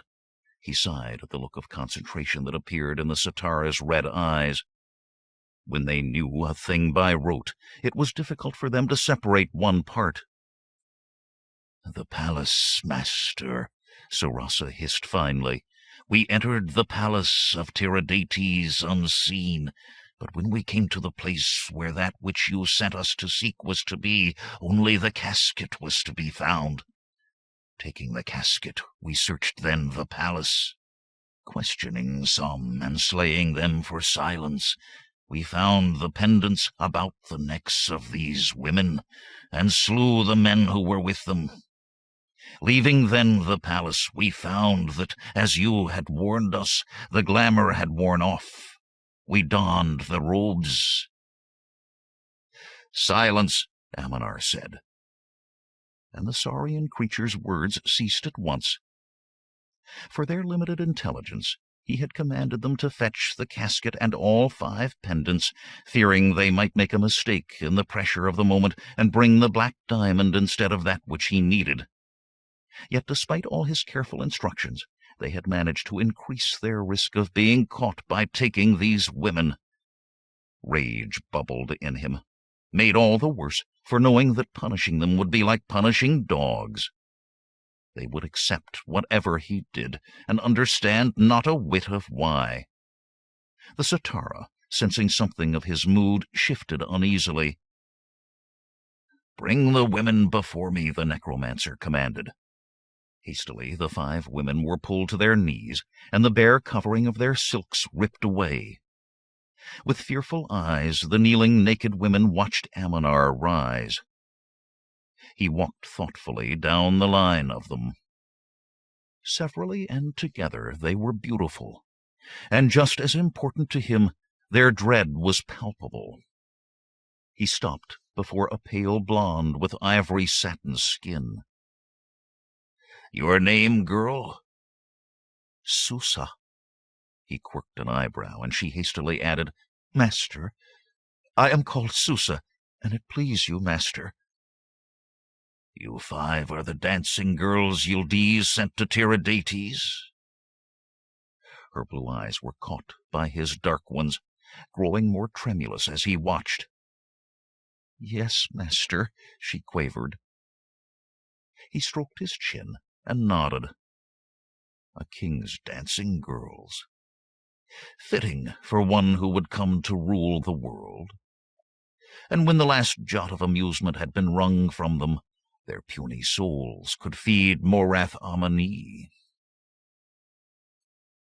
"Conan will free us," one of the girls suddenly burst out. "He will kill you." Aminar walked slowly down the line to confront her. Slender and long of leg, her big dark eyes stared defiance even as her supple body trembled. "And what is your name, girl?" His words were soft, but his tone brought a moan from her throat. "Velita," she said at last. He noted how her teeth had clamped lest she should say master. There would be much pleasure in this one. And who is this Conan who will rescue you? Velita merely trembled, but Surasa spoke. Pardon, master, but there was one of that name spoken of in Shadazar. A thief who has grown troublesome. A thief? Aminar laughed. Well, little Velita, what shall I do about this rescue? Sitha, command the patrols. If they find this man Conan, they are to bring me his skin. Not the man, just the skin. Velita shrieked and crumpled forward to rest her sobbing head on her knees. Aminar laughed again. The other women watched him, terror-struck. But not enough, he thought. Each night you will dance for me, all 5 of you. She who pleases me most will gain my bed for the night. The middle 3 will be whipped and sleep in chains. She who pleases me least, he paused, feeling the anxiety grow, will be given to Sitha. He is rough, but he knows still how to use a woman. The kneeling women cast one horrified glance at the reptilian creature, now watching them avidly, and threw themselves prostrate, groveling, screaming, pleading. Aminar basked in the miasma of their terror. Surely this was what the god-demon felt when it consumed a soul. Stroking the crystal coffer, and stroked by their shrieks, he strode from the chamber. 13. Conan eyed the ridge to the left of the narrow valley the bandits were traversing. There had been movement up there, only a flicker, but his keen gaze had caught it. And there had been others. He booted his horse forward along the winding trail to where Hordo rode. Corella was well to the front, fist on one red-booted thigh, surveying the mountainous countryside as if she headed an army rather than a motley band of 20 brigands snaking out behind her. "We're being watched," Conan said as he came alongside the one-eyed bandit. Hordo spat. "Think you I don't know that already?" "Hillmen?" "Of course." The lone eye frowned. "What else?" "I don't know," Conan said. "But the one good chance I had, I saw a helmet, not a turban." "The soldiers are still behind us," Hordo said thoughtfully. "Talbor and Thanides will let us know if they begin to close." The 2 bandits had been ordered to trail behind, keeping the Zamoran cavalry in sight. Conan refrained from suggesting they might have become affrighted apart from the band and fled, or that Corella was holding the soldiers in too much contempt. "Whoever they are, we'd best hope they don't attack us here." Hordo looked at the steep scrub-covered slopes rising on either side of the trail and grimaced. "Mitra, pray they're not strong enough, though a dozen good men." He trailed off as Abarius appeared on the trail ahead, whipping his horse steadily. "That looks ill," Conan said. Hordo merely grunted, and the 2 rode forward to reach Corella as the weasel-faced bandit galloped up. "Hillmen," Abarius panted. Greasy sweat dotted his face. 60, maybe 7, camped athwart the trail ahead, and they're breaking camp." There was no need to discuss the danger. Kazantkian hillmen admitted allegiance to no one but themselves, though both Turan and Zamora had tried futilely to subdue them. The fierce tribesman's way with strangers was simple, short, and deadly.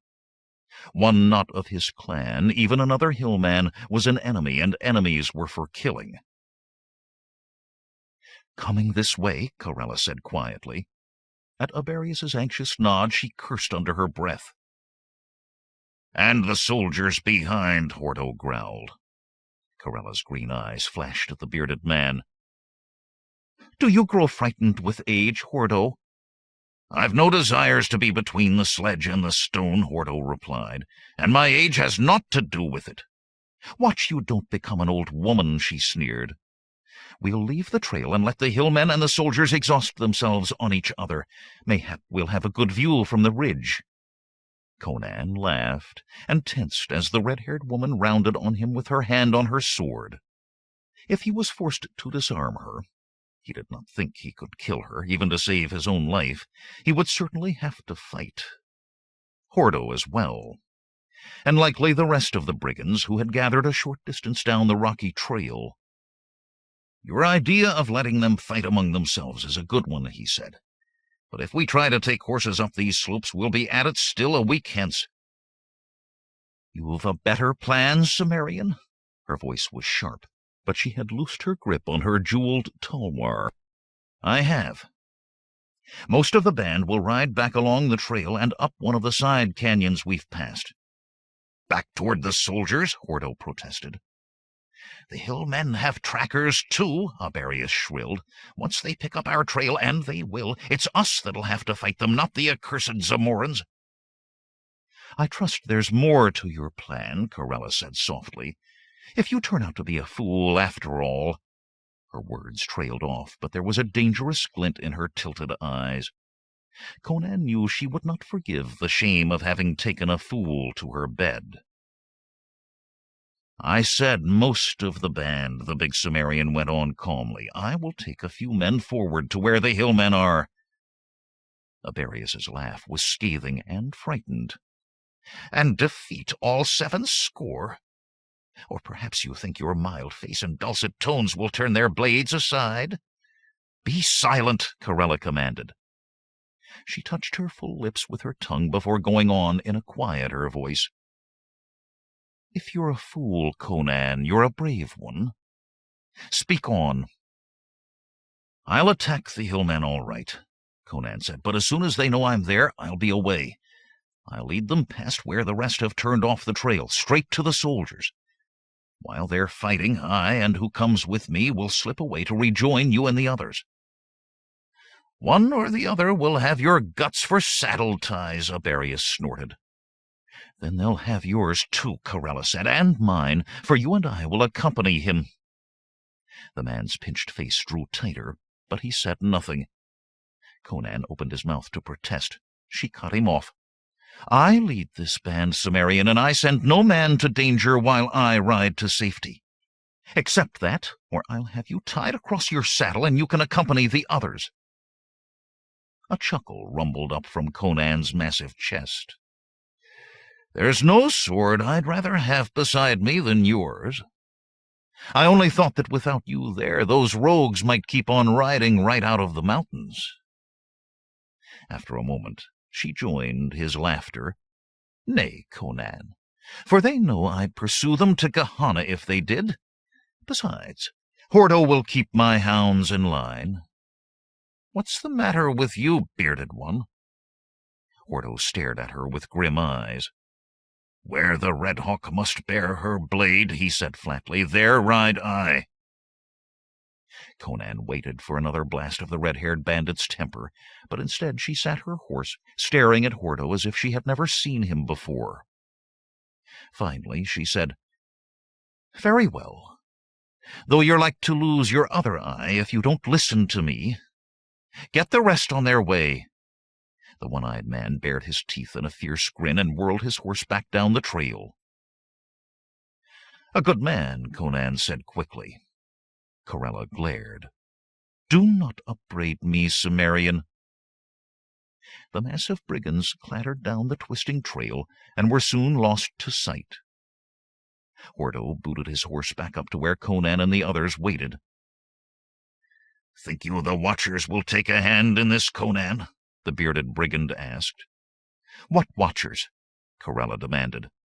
Aberius let out a low moan. Conan shook his head.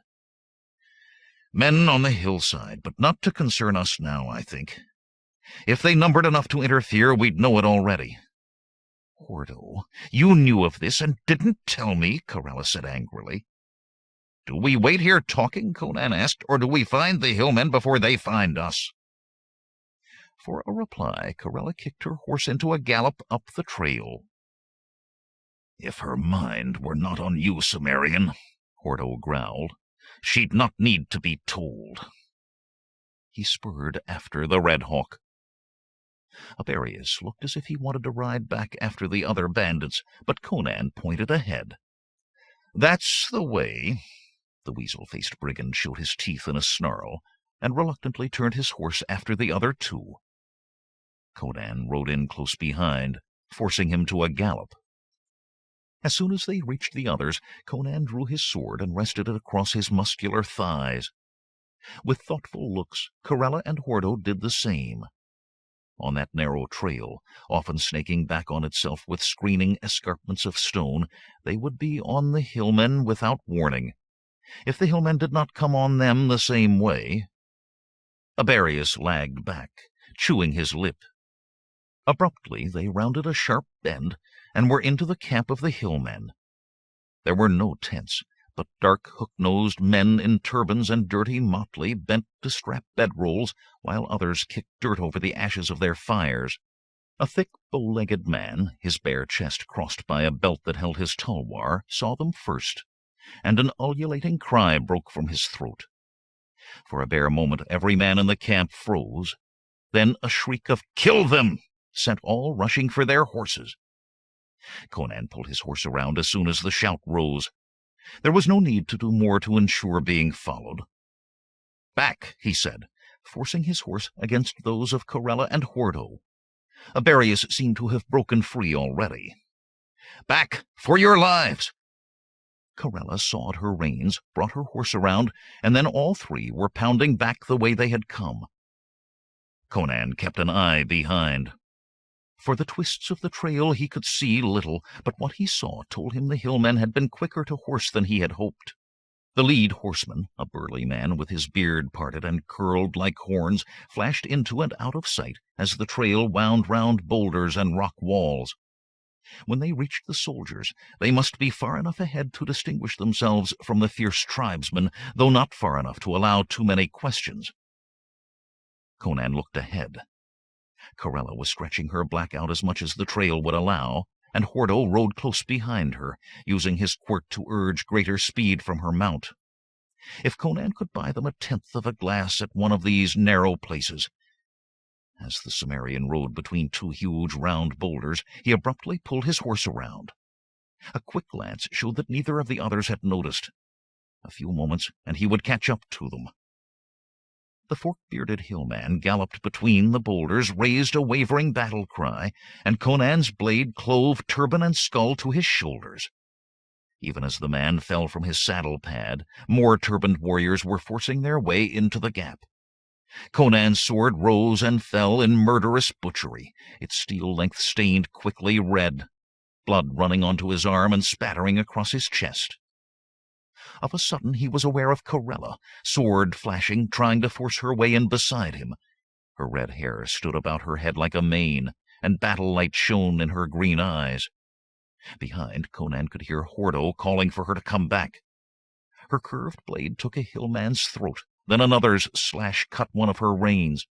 A lance pinked her mount, and it reared, screaming and twisting, ripping the other rein from her hand.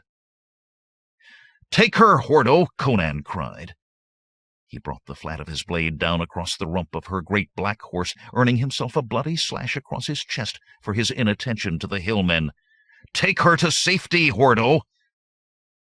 The big one-eyed brigand gathered in her dangling rein and spurred down the trail, pulling her horse behind. Conan heard her shouts fading. "Stop, Hordo! Turquito, shrivel your eye and tongue! Stop this instant, Hordo! I command it! Hordo!" Conan had no time to watch, though, for he was engaged again even as she shouted. The hillmen tried to force their way through by sheer weight of numbers, but only 2 men at a time would fit into the gap, and when more tried, they fell before Conan's whirlwind blade. There were 6 men down beneath the prancing hooves, then 7, 8. A horse stumbled on a body and reared. The savage cut Conan had intended for the hook-nosed rider half severed the horse's neck. It fell kicking beneath the hooves of the next horse, and that one went down as well, its rider catapulting from the saddle to lose his turbaned head to the mighty Cimmerian's broadsword. The rest of the swarthy riders fell back from that bloody passage, blocked now with dead to the height of a man, raised tulwars and shouted threats of what would be done when Conan was taken, told him they had not given up, though. He edged his horse back. Once he was gone, they would clear away the dead, tumbling men and horses alike by the trail, and follow to avenge their honor. But he had gained the time he needed. The Cimmerian pulled his horse around and booted it into a gallop. Behind him, the blood-curdling cry still rose. 14. By the time Conan rejoined the other two, Corella was controlling her horse awkwardly with the single rein, and Hordo was assiduously avoiding her savage glare. "Where's Aberius?" Conan said. There had been no sign of the man along the way. Corella thrust a murderous look at the big Cimmerian, but there was no time to speak, for as he spoke they rounded a bend, and there ahead was the Zamoran cavalry column. The officer in the lead raised his hand to signal a halt as the three reached him. Some of the mailed men eyed Conan's bloody sword and loosened their own in their scabbards. "Ho, my Lord General," Conan said, bowing to the blocky, sunburnt officer. His armor showed more wear than any general's ever had, the Cimmerian thought, but flattery never hurt, and it could never be piled on too deeply, though perhaps it might go better with the officer who joined them then, slender and handsome even beneath his dirt. "Captain," the blocky officer said, "not General. Captain Hieronydes." Conan suddenly hoped the hillmen showed quickly. The dark eyes that regarded him from beneath that russet-crested helm were shrewd. "Who are you, and what are the lot of you doing in the Kazankians?" "My name is Crito, noble captain," Conan said, "late guard on a caravan bound from Sultanapur, as was this man, Cloudo by name. We had the misfortune to fall among hillmen. The lady is Vanya, daughter of Andiaz, a merchant of Turan who took passage with us. I fear that we three are all who survived. I also fear the hillmen are at our heels, for I looked back not long since and saw them on the trail behind." "Merchant's daughter," the young officer crowed. "With those bold eyes? If that wench is a merchant's daughter, I'm king of Turan." The captain's mouth tightened, but he kept silent. Conan could see him watching their reactions. "What say you, Crito? What price for an hour of the jade's time?" Conan tensed, waiting for her to draw her sword, but she merely pulled herself haughtily erect. "Captain Hieronydes," she said coldly, "will you allow this man to speak so? My father may be dead, but I yet have relatives who have the ear of Yildiz, and in these months past I hear that your Tiridates wishes to be friends with King Yildiz." The captain still said nothing. "Your pardon, noble sir," Conan said, "but the hillmen—" Where were they, he wondered. "I see no hillmen," the young officer said sharply, "and I've heard of no caravan since those 7 that disappeared. More likely you're brigands yourselves who had a falling out with the rest of your band. Perhaps being put to the question will loosen your tongues." "The bastinado easily, Hieronytes," the captain said. Abruptly he wore a warm smile for the three. "Speak more easily. I'm sure these unfortunates will tell us all they know, if only—" The smile froze on his face, then melted. "Sheol!" he thundered. "You've brought them straight to us." Conan looked over his shoulder and would have shouted for joy if he dared. The hillmen sat their horses in a startled knot not 200 paces distant. But already the shock of seeing the soldiers was wearing off, and curved tulwars were being waved above turbaned heads.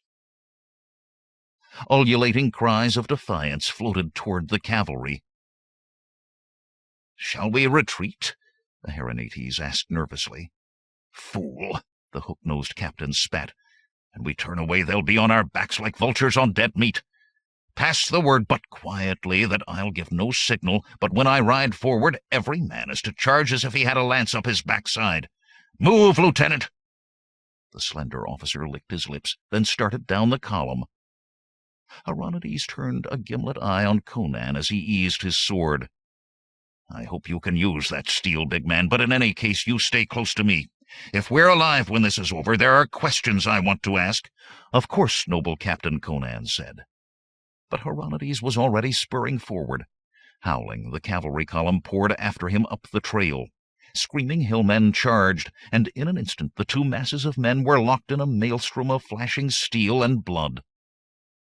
Corella and Hordo turned away from the battle and rode for a narrow gorge that let off the trail. Conan hesitated, staring at the combat.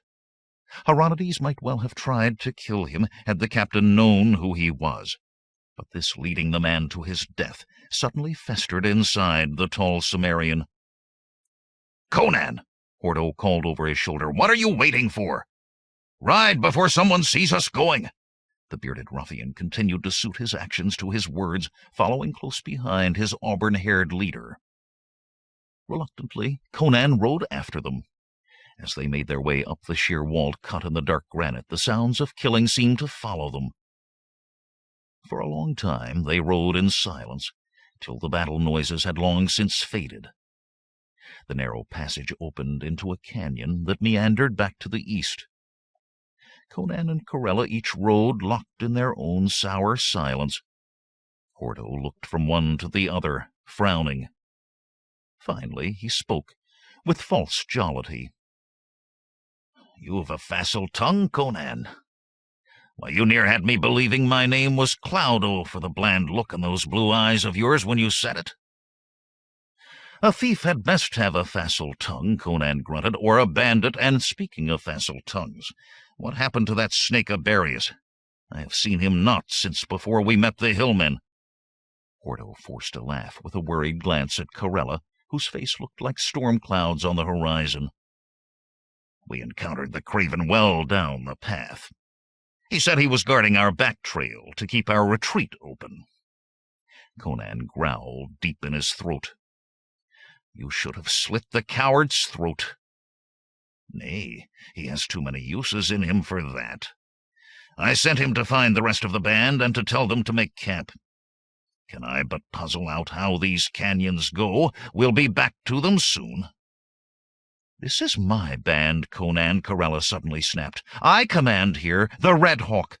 "Then if you think Aberius should escape his cowardice," Conan replied gruffly, "let him, but I'll not change my mind on it." She tried to jerk her horse around to face him, but her single rein made the big black take a dancing sidestep instead. The auburn-haired bandit made a sound that in another woman Conan would have called a sob of frustration. But of course such was unlikely from her. "You fool barbarian," she cried, "what right had you to send me to safety? Giving my reins to this one-eyed buffoon, whipping my horse as if I were some favored slave girl who must be kept from danger." "That's what you're angry about?" Conan said incredulously. "With but one rein left, you were easy meat for the next hillman's blade." "You made that decision, did you? It was not yours to make. I choose when and where I fight, and how much risk I'll face. I—" "You're the most ungrateful person at having your life saved that I've ever met," Conan grumbled.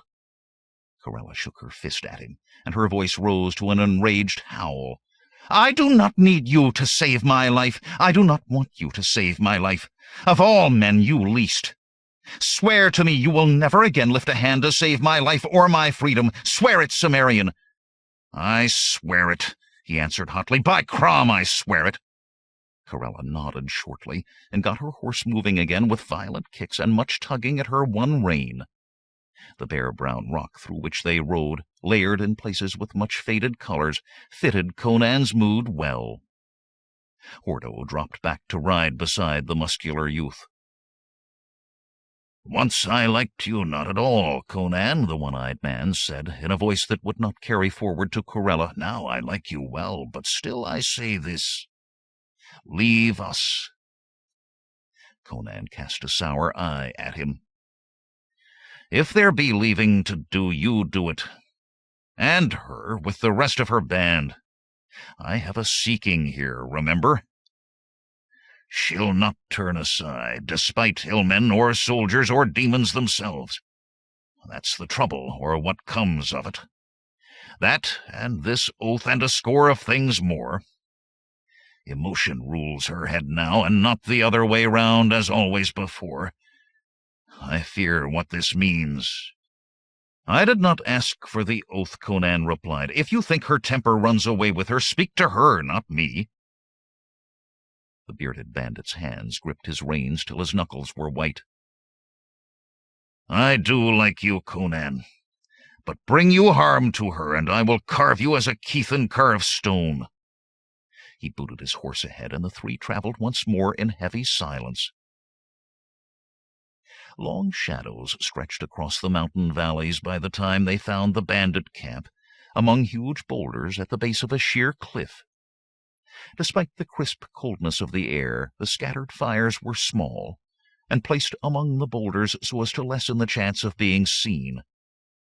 Corella's red-striped pavilion stood almost against the towering rock wall. "I'll see you in my tent, Conan," the red-haired woman said. Without waiting for an answer, she galloped to the pavilion, gave her horse into a bandit's care, and disappeared inside. As Conan dismounted, he found a knot of bandits gathering about Hordo and him. Aberius was among them, though not in the forefront. "Ho, Aberius," the Cimmerian said. "I'm glad to see you well. I thought you might have been injured in holding the rail open for us." Some of the rough-faced men snickered. Aberius bared his teeth in what might have been meant to be a grin, but his eyes were those of a rat in a box. He said nothing. "The hillmen are taken care of, then?" a Kothian with one ear asked. "And the soldiers?" "Slitting each other's weasons," Hordo chuckled. "They're no more concern to us, not in this world." "And I've no concern for the next," the Kothian laughed. Most of the others joined in. Conan noted Aberius did not. "On the morrow, Aberius," Conan said, "you'll take up the trail again, and in a day or two we'll have the treasure." The pinch-faced brigand had started at the sound of his name. Now he licked his lips before answering. "It cannot be. The trail is lost." He flinched as the other bandits turned to stare at him. "It's lost, I say." "But only for the moment," Conan said. "Isn't that right? We'll go back to that valley where the hillmen were camped, and you'll pick it up again." "I tell you, it isn't so simple." Aberius shifted his shoulders and tugged nervously at his dented iron breastplate. "While on the trail, I can tell a rock disturbed by a horse from one that merely fell. Now I'm away from the trail. If I go back, they'll both look the same." "Fool!" someone snarled. "You've lost us the treasure." "All this way for naught!" another cried. "Cut his throat! Slit Aberius's gullet!" Sweat beaded the man's narrow face. Hordo stepped forward quickly. "Hold now, hold! Can you track these men, Talbor? Alvar? Anyone?" Heads were shaken in reluctant denial. "Then open not your mouth against Aberius." "I still say he is afeard," Talbor muttered. "That is why he cannot find the tracks again." "I'm not affrighted of any man," Aberius said hotly. He licked his lips once more. "Of any man." There was a peculiar emphasis to the last word. "Of what, then?" Conan said. For a moment he thought Aberius would refuse to answer. Then the man spoke in a rush. "On the mountain slope, after we four rode forward, I saw a thing." His voice gained fervency as he spoke. "Like a snake it was, yet like a man, too. It wore armor and carried a sword, and flame shot from its mouth twice the length of a sword. As I watched, it signaled for more of its kind to come forth. Had I not ridden to half-kill my horse, I'd be dead at those creatures' hands." "If it had the flame," Conan muttered, "what need had it for the sword?" Some of the others began to murmur fearfully, though, and even those who were silent had unease on their faces. "Why did you not speak of this before?" Hordo demanded. "There was no need," Aberius replied. "I knew we would soon leave, since the tracks are lost. We must leave soon. Besides, I thought you would misbelieve me." "There are strange things under the sky," Conan said. "I've seen some of them myself. But I've never seen anything that could not be killed with cold steel." "Or at least very few," he amended to himself. How many of these things did you actually see, Aberius?" "Only the one," Aberius admitted with obvious reluctance. "But it summoned more, and I saw them moving beyond the rocks. There could have been 100, 1,000.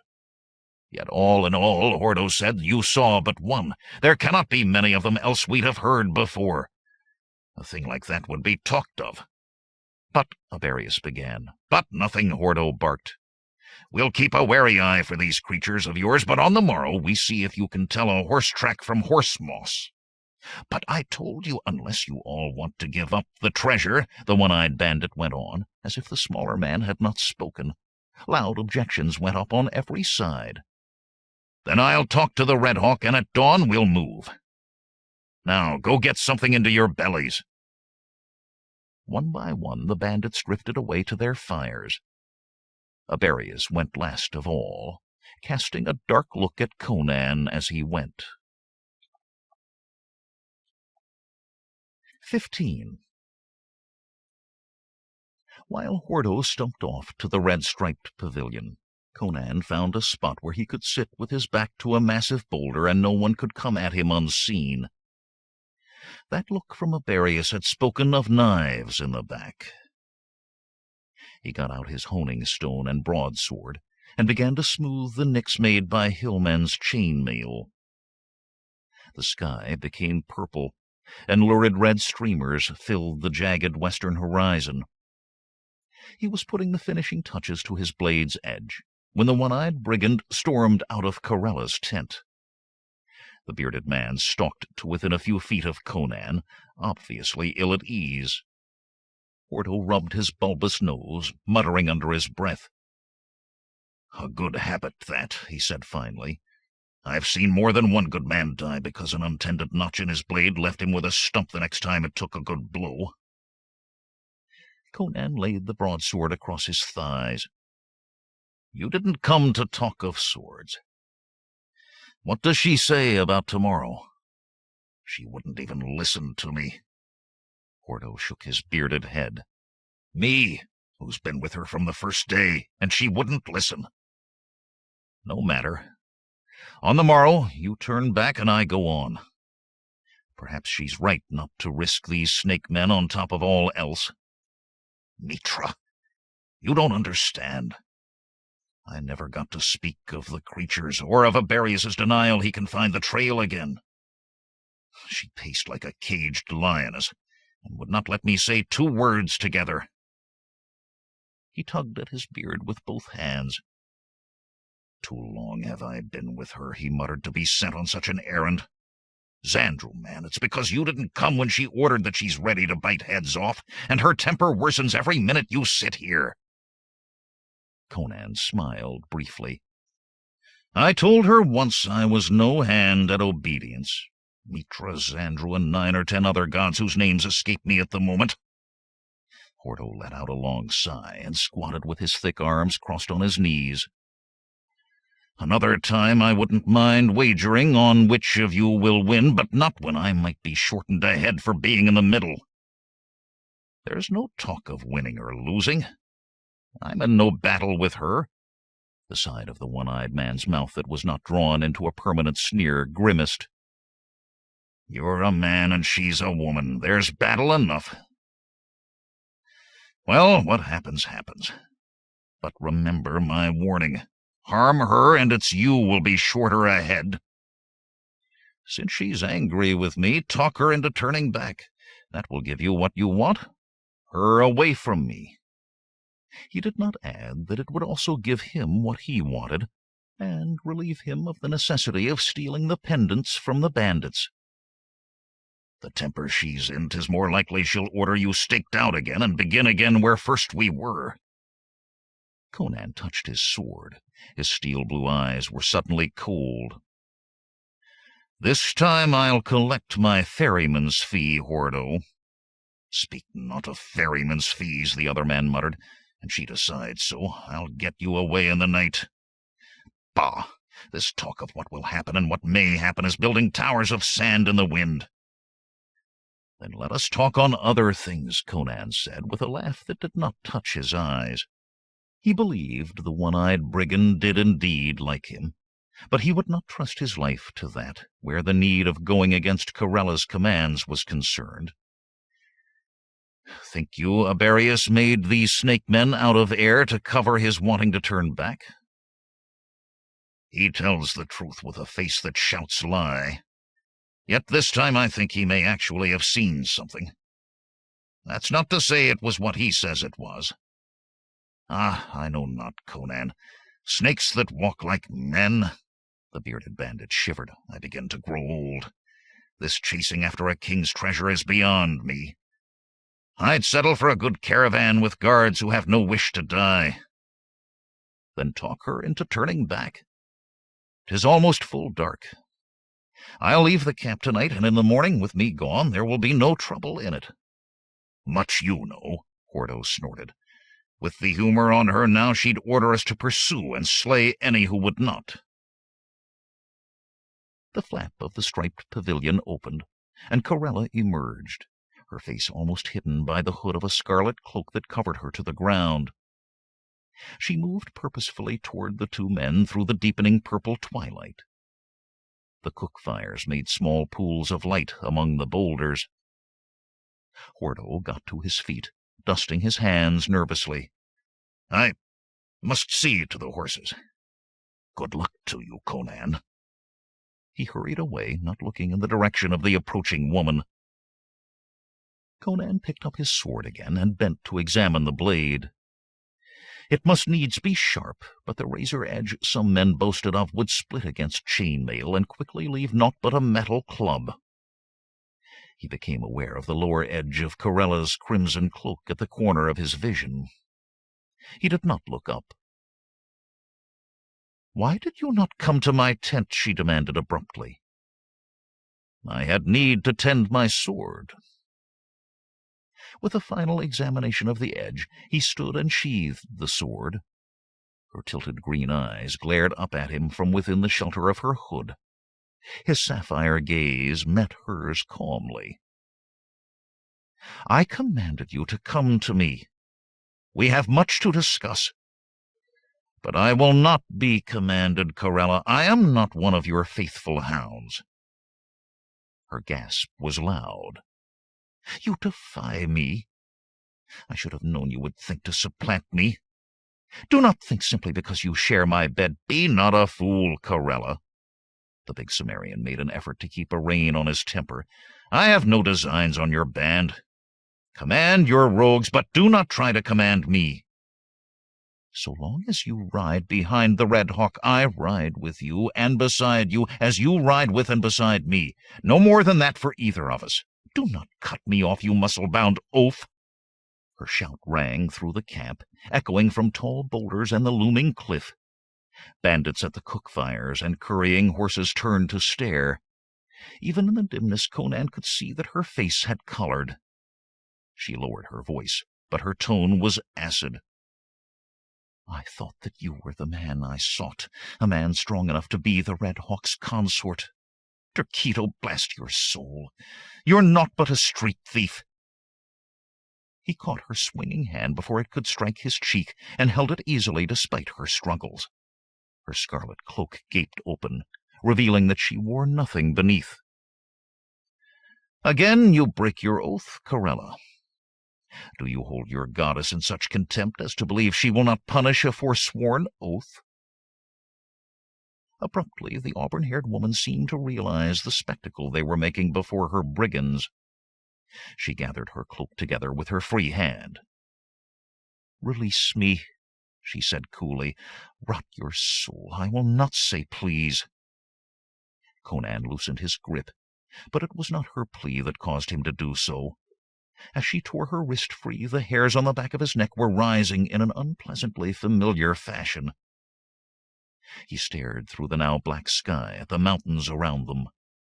The stars were glittering bright points, and the moon had not yet risen. The mountains were formless deepenings of the night's shadows. "Imhep Aten follows still," he said quietly. "I may allow you some liberties in private, Conan," Corella grated, rubbing her wrist, "but never again in public are you to—" Imhep-Aten? That's the name the possessed man spoke that night in camp. The sorcerer's name.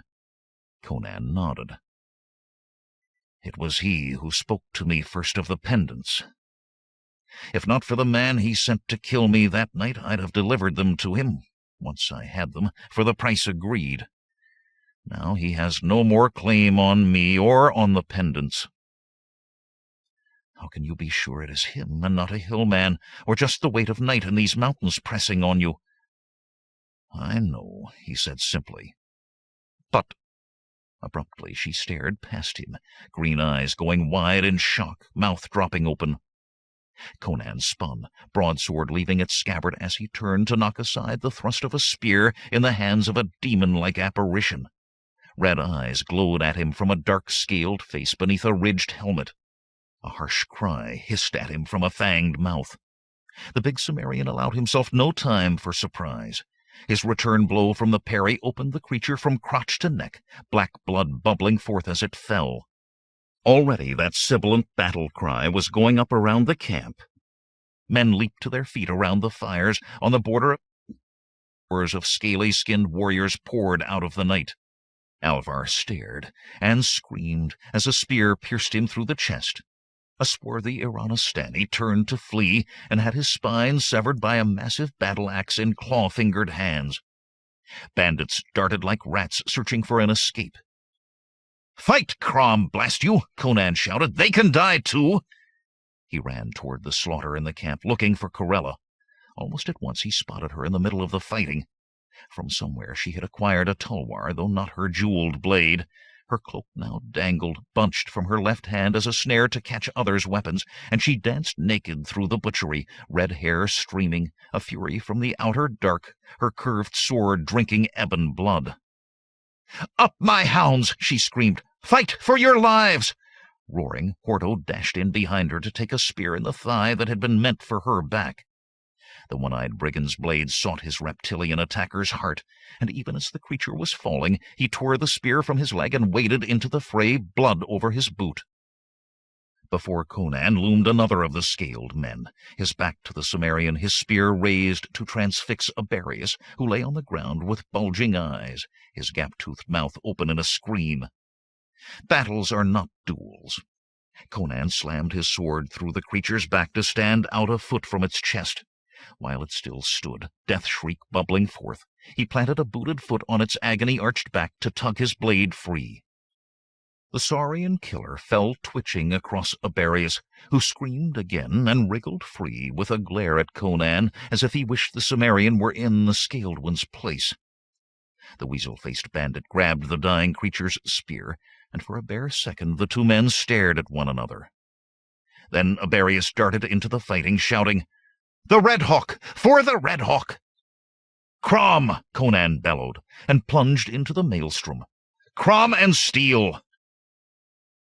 The battle became a kaleidoscoping nightmare for the Cimmerian, as all battles did for all warriors. Men battling scaled monsters flickered before him and were gone, still locked in their death struggles. The cloud of battles covered his mind, loosing the fury of his wild north country, and even those scaled snake men who faced him knew fear before they died. Fear at the battle light that glowed in his blue eyes, fear at the grim, wild laughter that broke from his lips even as he slew. He waded through them, broadsword working in murderous frenzy. Crom! If these scaly demons were to pay his ferryman's fee, he would set it high. Crom and steel! And then there were none left standing among the night-shrouded boulders, save those of humankind. Conan's broad chest was splattered with inky blood, mixing with his own in more than one place. He looked about him wearily, the battle fury fading. Reptilian bodies lay everywhere, some twitching still, and among them were no few of the bandits. Hordo hobbled from wounded brigand to wounded brigand, a red-stained rag twisted about his thigh, offering what aid he could do those who still could use it. Aberius sat hunched by a fire, leaning on his spear. Other bandits began to make their dazed way in from the darkness. Corella strode across the charnel ground to the Cimmerian, the cloak discarded, tulwar still gripped firmly in her hand. He was relieved to note that none of the blood that smeared her round breasts was her own. "It seems Aberius saw nothing after all," she said when she faced him. "At least we know now what you felt watching you. I could wish you had gotten your warning somewhat earlier." Conan shook his head. It was no use explaining to her how he knew it had not been the gaze of these things he felt on him. "I wish I knew whence they—" He broke off with a sudden oath and bent to examine the boots of one of the dead creatures. They were worked in the pattern of an encircling serpent, its head seeming surrounded by rays. Hurriedly, he went to another body, and still others. All wore the boots. "What takes you, Conan?" Corella demanded. "Even if you need boots, surely you could never wear something that came from these." "No," he replied. "Those who stole the pendants from Tiridates' palace wore boots worked with a serpent." He tugged one of the boots from a narrow foot and tossed it to her. She stepped aside to let it fall with a grimace of distaste. "I've had my fill and more of those things. Conan, you can't believe these whatever they are entered Shadazar and left unhindered. The city guard is blind, I'll grant, but not as blind as that. They wore hooded robes that covered them to their fingertips, and they left the city at night, when the guards on the gates are half asleep at best. They could have entered the night before and remained hidden until it was time to do their work at the palace." "It could be as you say," Corella admitted reluctantly. "But what help that is to us I cannot see." Hordo limped up and stood glaring at Conan. 200 men and 4, Cimmerian. That's what I led into these accursed mountains on this mad quest of yours. Full 15 are food for worms this night, and 2 more like not to last till dawn. Thank whatever odd gods you pray to, we took a pair of them alive. The amusement of putting them to the question will keep you from being staked out in their place.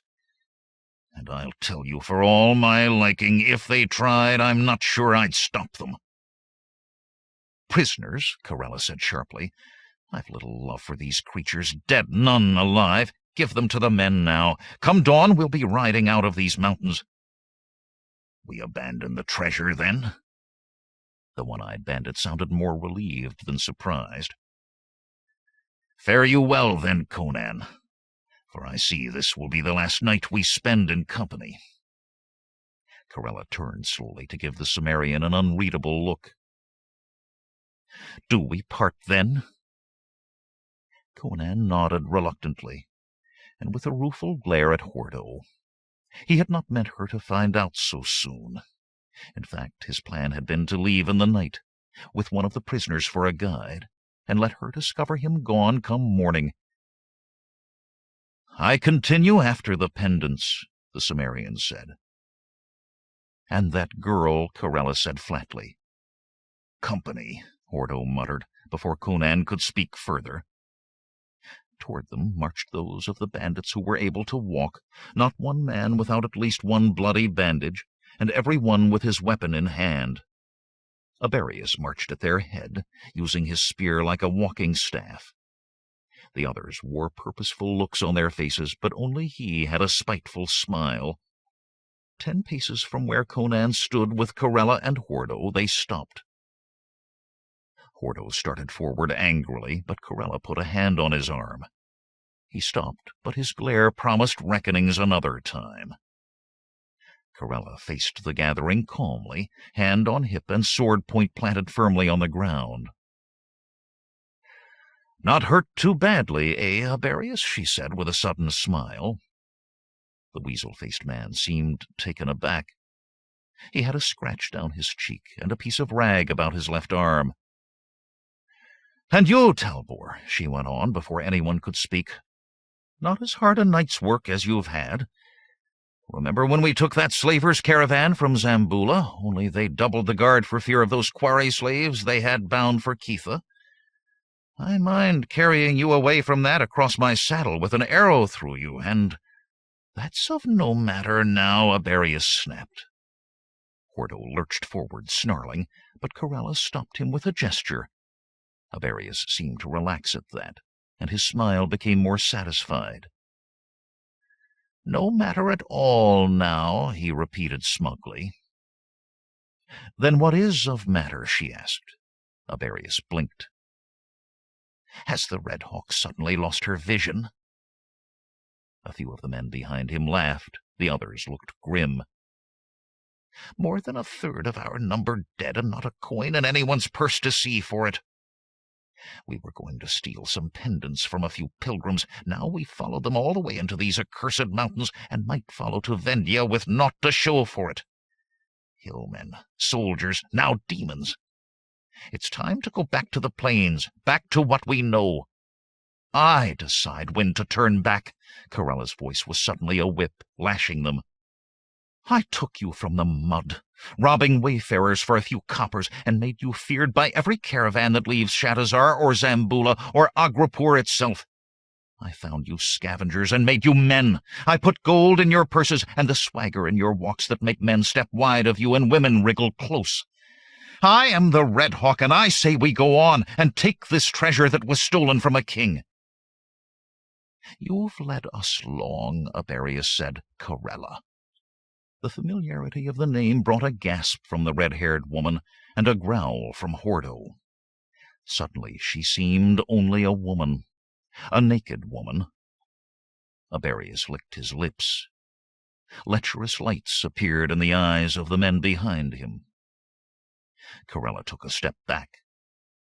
Conan could read every emotion that fled across her face. Rage, shame, frustration, and finally the determination to sell her life dearly. She took a firmer grip on her tulwar. Hordo had unobtrusively slipped his blade from its sheath. If he had half a brain, Conan told himself, he would slip away now. After all, he owed her nothing. There was the oath not to save her, too. Before the brigands knew what was happening, he could be gone into the night with one of the prisoners to guide him to the pendants, and Velita. With a sigh, he stepped forward. I do not break my oath, he said softly, for Corella's ears alone. It's my own life I'm saving. He walked down to confront Aberius and the rest with a friendly smile, though the casual-seeming way his hand rested on his sword hilt was deceptive. Do not think to join us, Conan, Aberius said. There was considerable satisfaction in his smile. You stand with them. I thought we all stood together, the Cimmerian replied. You do remember the reason we came, don't you? Treasure? A king's treasure? The narrow-faced bandit spat, barely missing Conan's boot. That's well out of our reach now. I'll never find that trail again. Conan let his smile broaden. There's no need. These creatures you've killed tonight wear boots with the same markings as those who stole the pendants and the rest from Tiridates' palace. You can rest assured they serve the same master. Demons, Aberius said incredulously. The man wants us to fight demons for this treasure. A mutter of agreement rose from the others, but Conan spoke quickly on his heels. What demons? I see creatures with the skins of snakes, but no demons. Protests broke out. Conan did not allow them to form. Whatever they look like, you killed them tonight.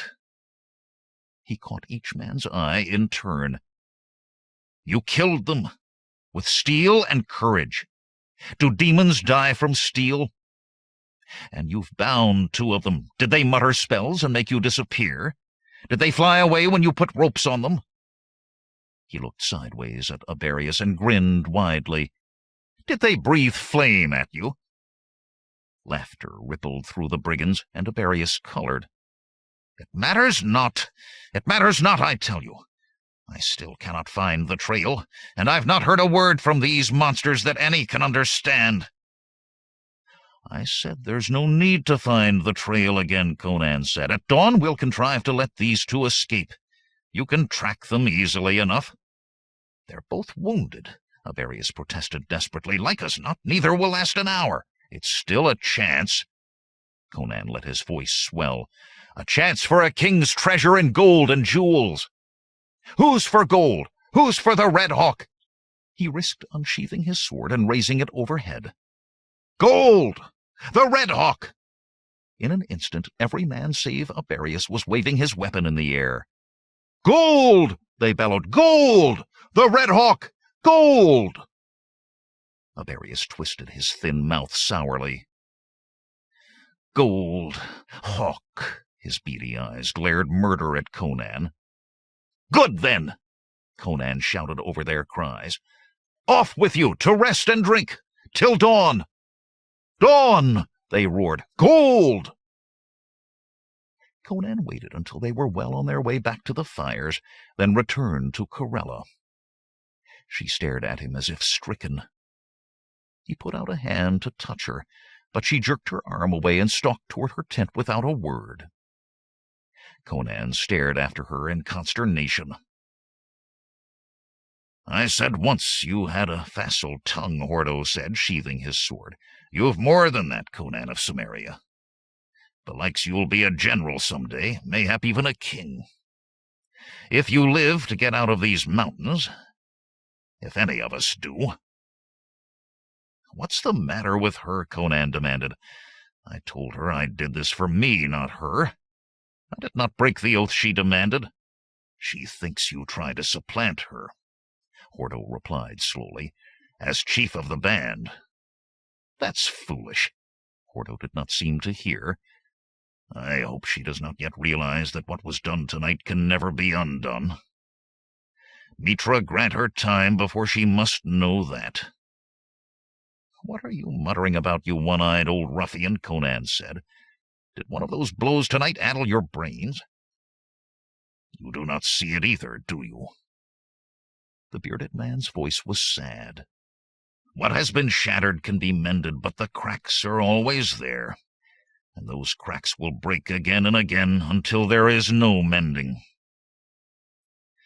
Once there's gold in their purses, they'll be as loyal as they ever were. On the morrow, Hordo, we must bury these creatures as well as our own dead. There must be no vultures aloft to warn whoever sent them out. Of course. Hordo sighed. Rest you well, Sumerian, and pray you we live to rest another night.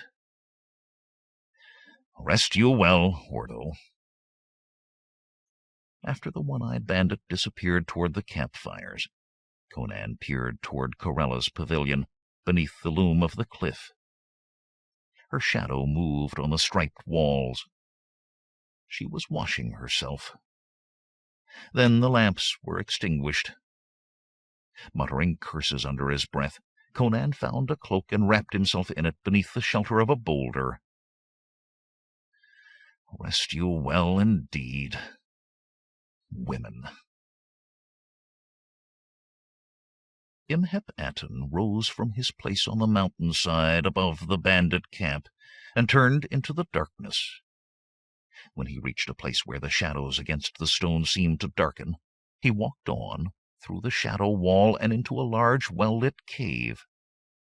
His mount and his pack-horse were tethered at the rear of it. His blankets were spread by the fire, where a rabbit roasted on a spit. Nearby sat the chest containing the necessities of his thaumaturgies. The mage rubbed his eyes, then stretched, massaging the small of his back. One spell had been needed to gain the eyes of an eagle, a second to make the night into day to his sight, still a third to let him hear what was said in the camp. Maintaining all three at once had given him a pain that ran from his head all the way down to his backbone. Yet it was worth the discomfort. The fools thought they ruled where their horses' hooves trod. He wondered what they would think if they knew they were but dogs, to corner a bear and die holding its attention while he, the hunter, moved in for the kill. Laughing, the necromancer bent to his supper. 16. Seated on his golden serpent throne, Aminar watched the 4 dancing girls flexing their sinuosities across the mosaic floor for his enjoyment. Naked but for golden bells at ankles and wrists, they spun and writhed with wild abandon in the sweat of fear for his displeasure, the tinkle of the bells a counterpoint to the flutes of 4 human musicians who kept their eyes on their own feet. There were few human servants within the keep, and none ever raised their eyes from the ground. Aminar luxuriated in the fear he felt emanating from the 4 women, enjoying that as much as he did the luscious curves they flaunted shamelessly before him. The 5th girl, golden-eyed Yasmin, had been the first to find herself given screaming to Sitha. Threats produced more fear if it was known they would be carried out, and she had somehow managed to cut her own throat with the huge Sitara's sword. It had been all the necromancer could do to keep her alive long enough to be sacrificed to Morath Amani, and there had been little pleasure for him in the haste of it. He had taken precautions to make certain there would be no repetition of the unfortunate incident. Through lidded eyes, Aminar watched his possessions dance for his favor. "Master?"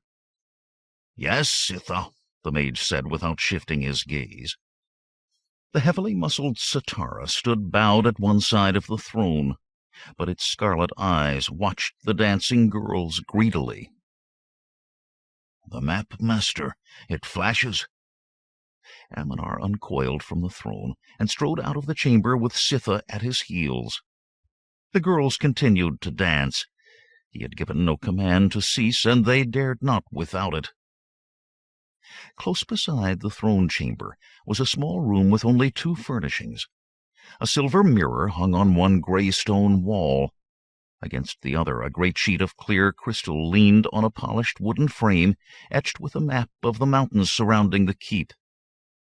In the crystal, a flashing red light moved slowly along a valley, triggered by the wards Aminar had set. Lower animals would not set off the warning, nor would his Sitara. Only men could do that. Turning to the mirror, Aminar muttered cryptic words and made cabalistic gestures that left a faint glow in the air. As the glow faded, the silver mirror grew clear as a window that looked down from an eagle's height on men riding slowly along a mountain valley. One of the men made a gesture as if pointing to something on the ground. They were tracking. Aminar spoke further esoteric phrases, and the vision of the mirror raced ahead, seeking. Like a falcon sensing prey, the image stopped, then swooped. On a badly wounded Sitara, stumbling, falling, rising to struggle forward again. Aminar returned the mirror to the mounted party that followed his servant. Near 30 men, well armed, and 1 woman. The mage could not tell whether the woman or a heavily muscled youth with fierce blue eyes commanded. Aminar rubbed his chin thoughtfully with an overlong hand. "The girl Velita Sitha," he said. "Fetch her here immediately." The big Sitara bowed himself from the room, leaving Aminar to study the image in the mirror. Sitara used their wounded, those too badly hurt to heal, as fresh meat. This one would not have been allowed to leave his patrol. Therefore, the patrol no longer existed.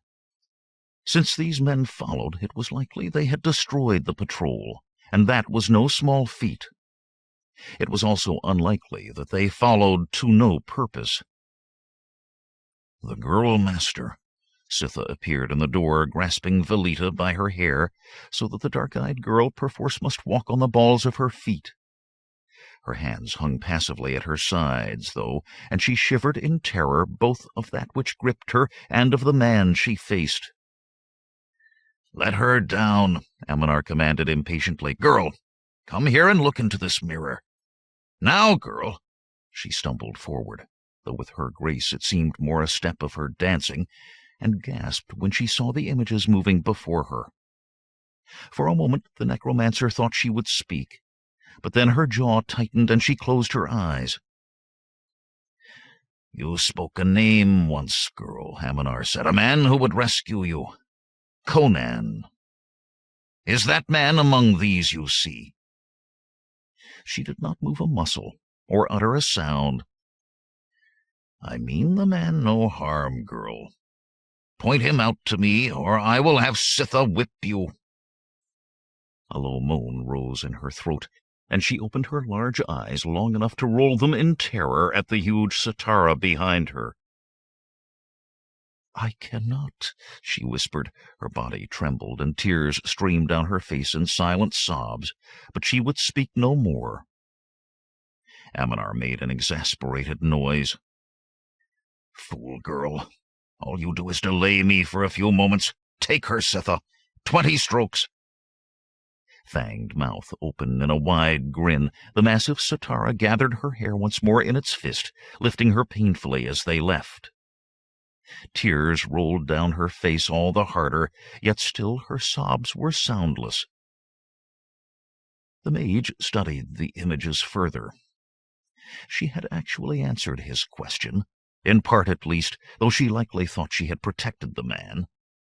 But she had named this Conan a thief, and thieves did not ride with more than a score of armed men at their backs. From within his serpent-embroidered black robe he produced the things he needed for this simple task. A red chalk scribed a 5-pointed star on the stone floor. From a pouch he poured a small mound of powder on each of the points. His left hand stretched forth, and from each fingertip a spark flew to flare the powders to blinding flame. 5 thin streams of acrid red smoke rose toward the distant ceiling. Aminar muttered words in a dead tongue, made a gesture with his left hand. The smoke was suddenly sucked back down onto the pentagram, swirling and billowing as if whipped by a great wind, yet confined to the 5-pointed star. He spoke one further word, and with a sharp crack the smoke was gone. In its place was a hairless gray shape, no higher than his knee. Vaguely ape-like in form, with sharply sloping forehead and knuckles brushing the stone floor, its shoulders bore bony wings, covered with taut gray hide.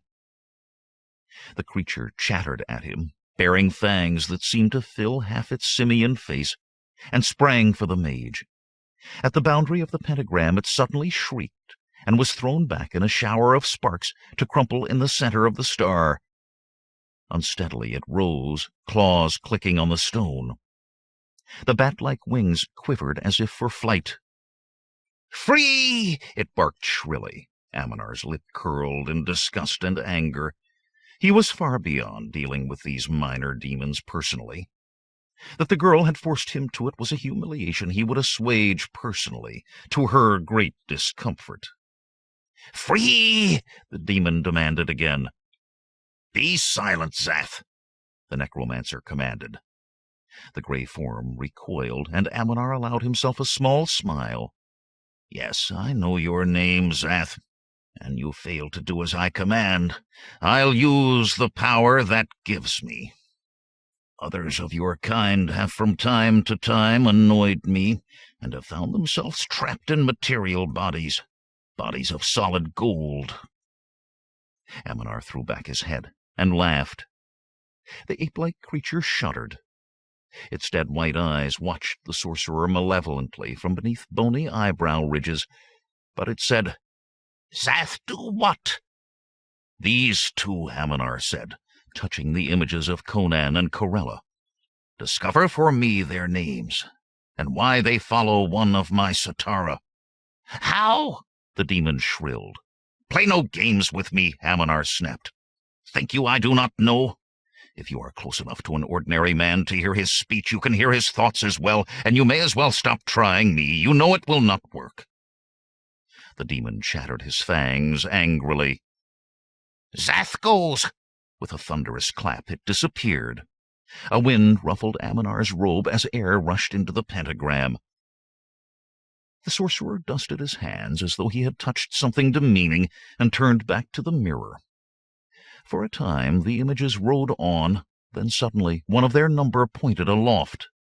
Consternation swept across their faces. Crossbows were raised, bolts loosed at the sky. A snap sounded in the chamber, and the ape-like demon was back in the pentagram, flexing its wings and fondling a crossbow quarrel. "Try to kill Zath," it giggled, and added contemptuously, "with iron." The demon amused itself by poking the quarrel through its bony arm. The crossbow arrow left no wound. "What of that which I sent you for?" Aminar demanded. The demon glared at him a moment before speaking. "Big man named Conan, woman named Corella, called Red Hawk. They come for pendants for girl. Free!" Aminar smiled at the images on the mirror, recovering now from their encounter with Zath and riding on. The lovely Velitas thief, and the famed Red Hawk at the same time with her band. There were many uses to which such beings could be put. "Ahead of these people," he said to the demon without taking his eyes from the mirror, "is one of my Satara. It is wounded, but yet lives. You may feed. Now go." The necromancer's smile was far from pleasant. The slopes of the twisting valley steepened and grew bleaker as the bandits rode. Conan eyed a thorn bush, of which there were even fewer here than had been along the trail earlier.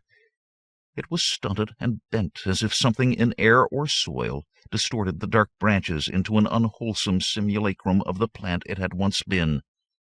All the scrub growth they passed grew more like that the further they went along the wounded snake creature's trail. "Fitting country," Hordo muttered, just loud enough for Conan to hear. His lone eye watched Corella warily where she rode at the column's head.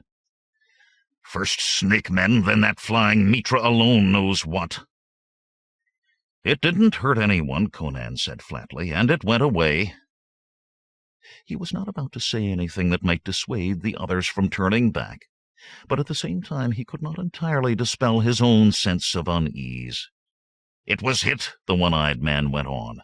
"2 bolts at least, but never a quiver out of it. 'Tis only luck the rest of these rogues didn't turn tail on the moment." "Mayhap you should turn back, Hordo." He twisted in his saddle to peer down the line of mounted bandits straggled behind him on the winding valley floor. Greed drove them forward, but since the strange creature was seen flying above them, seeming to follow them, every man watched the gray skies and stony slopes with sullen eyes. From time to time a man would touch his bandaged wounds and look thoughtfully back the way they had come.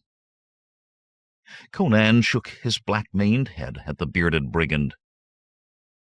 "If she says she has decided to turn back, they'll follow her gratefully. If she pushes on, they'll begin dropping away one by one. You of all men should know she'll not turn from this trail, not so long as you go on."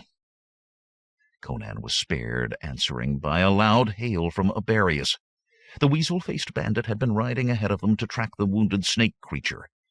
Now he sat his horse where the trail wound around a rock spire ahead, waving his arm over his head. "Halloo!" Corella galloped forward without a word. "I hope he's lost the track," Hordo muttered. Conan booted his horse ahead. After a moment the one-eyed man followed. The red-haired woman turned her horse aside as Conan rode up. He looked at what Aberius had been showing her. The reptilian creature they had been following lay sprawled on its back, dead, in the shadow of the stone spire. Its chainmail had been torn off and its chest ripped open. "Scavengers have been at it already," Hordo muttered.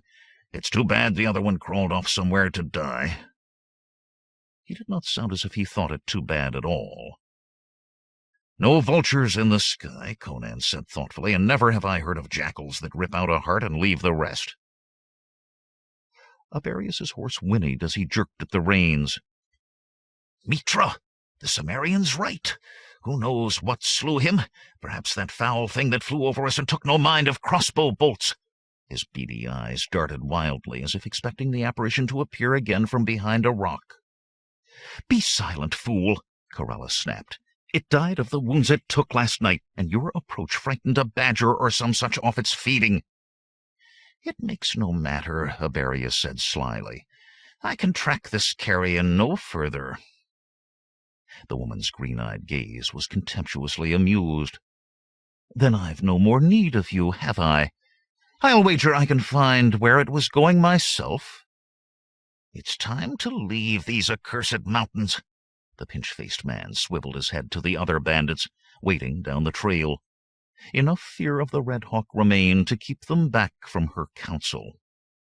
Corella did not deign to acknowledge his whine. "Since loosing its bonds, the creature has kept a straight line. When the twists of the land took it aside, it found its way back again. We'll keep the same way. But—" Aberius swallowed the rest of his words as Hordo pushed his horse closer. Corella started ahead, ignoring them. "And I hear any tales the one-eyed man grated other than that you frighted some slinking vermin from this corpse, I'll see you cold carrion beside it." Conan caught his eye as he turned to follow Corella, and for a moment the bearded bandit looked abashed. "She needs one hound at least to remain faithful, Cimmerian. The way is forward, Aberius. Forward, you worthless rogues!" he bellowed. He met Conan's eyes again, then kicked his horse into a gallop. For a time Conan sat his horse, watching the faces of the passing brigands as they came in view of the bloody, scaled corpse. Each recoiled, muttering or with an oath, as he rounded the spire and got a clear look at what lay there. But the greed in their eyes was undiminished. They rode on.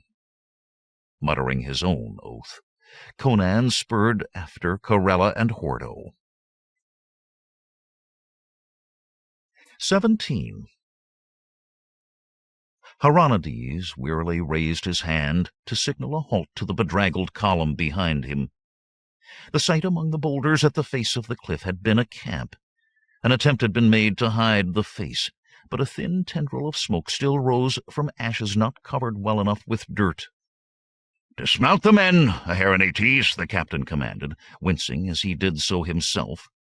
A hillman's lance had left a gouge along his ribs that would be a long time in healing. "Take a party of 10, and see if you can find which way they went without mucking up the tracks too badly." The slender lieutenant, Hieronydes could not help wondering how he had come through the fight without a scratch, touched his forehead stiffly in salute. "Sir!" He sawed at his reins to pull his horse around and began telling off the men. Hieronydes sighed. He was not in good odor with the lieutenant, which meant he would not be in good odor with the lieutenant's father, which meant odor. He fingered the polished stone jar in his pouch. The perfume had seemed familiar to him, but it was not until he was beating aside a hillman's curved sword that he remembered where he had smelled it before, and knew that the red-haired jade who had come to warn him of the tribesmen was the Red Hawk. The problem was that Hieronydes too knew that he had had her in his grasp and let her slip away. Once the fighting was done and wounds were tended as well they could be in the field, Hieronydes had ordered them along the trail of the three. "Sir?" Hieronydes looked up from his brown study to find Rosaro knuckling his forehead. "The prisoner, sir?" When the butchery was over, they had found a hillman who had merely been stunned by a blow to the head. Now Hieronydes had great need to know what had brought such a body of tribesmen together. They normally formed much smaller bands for their raiding. It was necessary to know if he might find himself facing other forces as large. He grimaced in disgust. "Put him to the question, Rosaro." "Yes, sir. If the captain will pardon me for saying so, sir, that was a fine piece of work back there. The handful we didn't slice into dog meat are likely still running." "See to the prisoner." Hieronydes sighed. Rosaro touched his forehead and went. The man might think it fine work, the captain thought, and in the ordinary course of events it might have been considered so. But this was no ordinary patrol. 200 good cavalrymen had he led through the gate to the Three Swords. After burying his dead, separating those too badly wounded to go on, and detaching enough healthy men to give the wounded a chance if they were attacked on their way out of the mountains, he had 83 left. And he had neither the Red Hawk or Tiridates' trinkets in hand. In eyes of king and counselor, it would be those lacks that damned him. A choked scream rose from where Rosaro had the hillman. "Mitra blast Tiridates and the Red Hawk both," the captain growled under his breath. He walked into what had been the bandit camp, examining the ground between the looming boulders as much to keep his mind off the hillman's moans as in hope of finding anything of importance. Aherinates found him standing where the pavilion had been. "Would I could see what she saw from here," Aherinates said without looking at the slender man. "There is a wrong feel to this place. What happened here?" "A battle, sir." A supercilious smile curled the lieutenant's mouth at for once being ahead of Aherinates. "Or at least a fight, but it must have been a big one. Hillmen attacked the bandits in camp and cut them up badly. We no longer need worry about the Red Hawk, and she still lives. She's screaming over a torture fire about now." "A very complete picture," the captain said slowly. "Based on what?" "Graves. One mass grave that must hold 40 or more, and 17 single graves. They're upslope to the north here." "Graves," Aherinates repeated thoughtfully. The hill tribes never acted in concert. In their dialects, the words for enemy and one not of my clan were the same. But if they had found some compelling reason— "But who won, Lieutenant?" "What?" The hook-nosed captain shook his head. "Learn something about those you chase. None of the hill tribes bury their victims, and they take their own dead back to their villages, so their spirits won't have to wander among strangers. On the other hand, if the bandits won, why would they bury the hillman dead?" "But the bandits wouldn't bury tribesmen," Aherinates protested. "Exactly. So I suggest you take a few men and find out what's in those graves." It was Aherinates' turn to smile at the consternation on the lieutenant's face. As the slender youth began to splutter about not being a grave robber, a bow-legged cavalryman ran to a panting halt before them. The edge of a blood-stained bandage showed under his helmet. "Captain," he said nervously, "sir, there's something maybe you ought to see. It's—" He swallowed convulsively. "You'd best see for yourself, sir." Aherinates frowned. He could not think of anything that would put one of these tough soldiers in this taking. "Lead the way, Narcisse." The soldier swallowed again, and turned back the way he had come with obvious reluctance. Aherinates noted as he followed that Aherinates was clinging to his heels. He supposed that to the lieutenant's mind, even something that made a seasoned campaigner turn green was better than opening day-old graves. Near a thorn bush springing from the crevice between two boulders, a pair of soldiers stood, making an obvious effort not to look into the narrow opening. From chainmail and helmet to hook nose and bandy legs, they were like Narcisse, and like him, too, in the tightness around their eyes and the green tinge about their lips. Narcisse stopped beside the two and pointed to the cleft. "In there, sir. Saw a trail of blood, sir, leading in. So I looked and—" He trailed off with a helpless shrug. The blood trail was clear to be seen, dried black smears on the rock and on the stony ground beneath the bush. "Clear the brush away," Aherinates ordered irritably. Likely the bandits or the tribesmen had tortured someone and tossed the body here for the ravens. He liked looking at the results of torture even less than he liked listening to it, and if the men's faces were any indication, this was a bad job of it. "Get a move on," he added as the men fiddled with their swords. "Yes, sir," Narcisse said unhappily. Swinging their swords like brush-knives, to the accompaniment of grumbled curses as thorns found the chinks of their chain-mail and broke off in the flesh, the bush was hacked to a stump, and the limbs dragged clear of the crevice. Aherinates put his foot on the stump and levered himself up to peer into the crevice. His breath caught in his throat. He found himself staring straight into sightless, inhuman eyes in a leathery, scaled face. The fanged mouth was frozen in rictus, seemingly sneering at him. One preternaturally long, bony hand, a length of severed rope dangling from the wrist, clutched with clawed fingers at a sword gash in chain mail stained with dried blood. All of its wounds appeared to be from swords, he noted, or at least from the sorts of weapons men bore. But then, what self-respecting vulture would touch it? He muttered. What is it? Aheronides demanded. Hieronydes climbed down to let the lieutenant take his place. Did you see anything else up this way? The captain asked the three soldiers. A shriek burst from Aheronides' mouth, and the slender young officer half tumbled back to the ground. He stared wildly at the captain, at the three soldiers, scrubbing his mouth with the back of his hand. "Mitra's holies," he whispered. "What is that?" "Not a hillman," Hieronydes said dryly. With a sob, the lieutenant stumbled a few steps and bent double, retching. Hieronydes shook his head and turned back to the soldiers. "Did you find anything?" "Yes, sir," Narcisse said. He seemed eager to talk about anything but what was in the crevice. "Horse tracks, sir. Maybe a score or more. Came from the camp down there, right past here, and went off that way, sir." He flung a hand to the south. "Following," the captain mused half to himself. "We must go back," Aheronides panted suddenly. "We can't fight demons." "This is the first demon I ever saw killed by a sword," Hieronydes said flatly. He was relieved to see the momentary panic in the three soldiers' eyes fade. "Get that thing down from there," he went on, turning their looks to pure disgust. "We'll see if our hillman friend knows what it is." Grumbling under their breath, the bow-legged cavalryman climbed awkwardly into the cranny and worked the stiffened body free. Hieronydes started back while they were still lifting it down.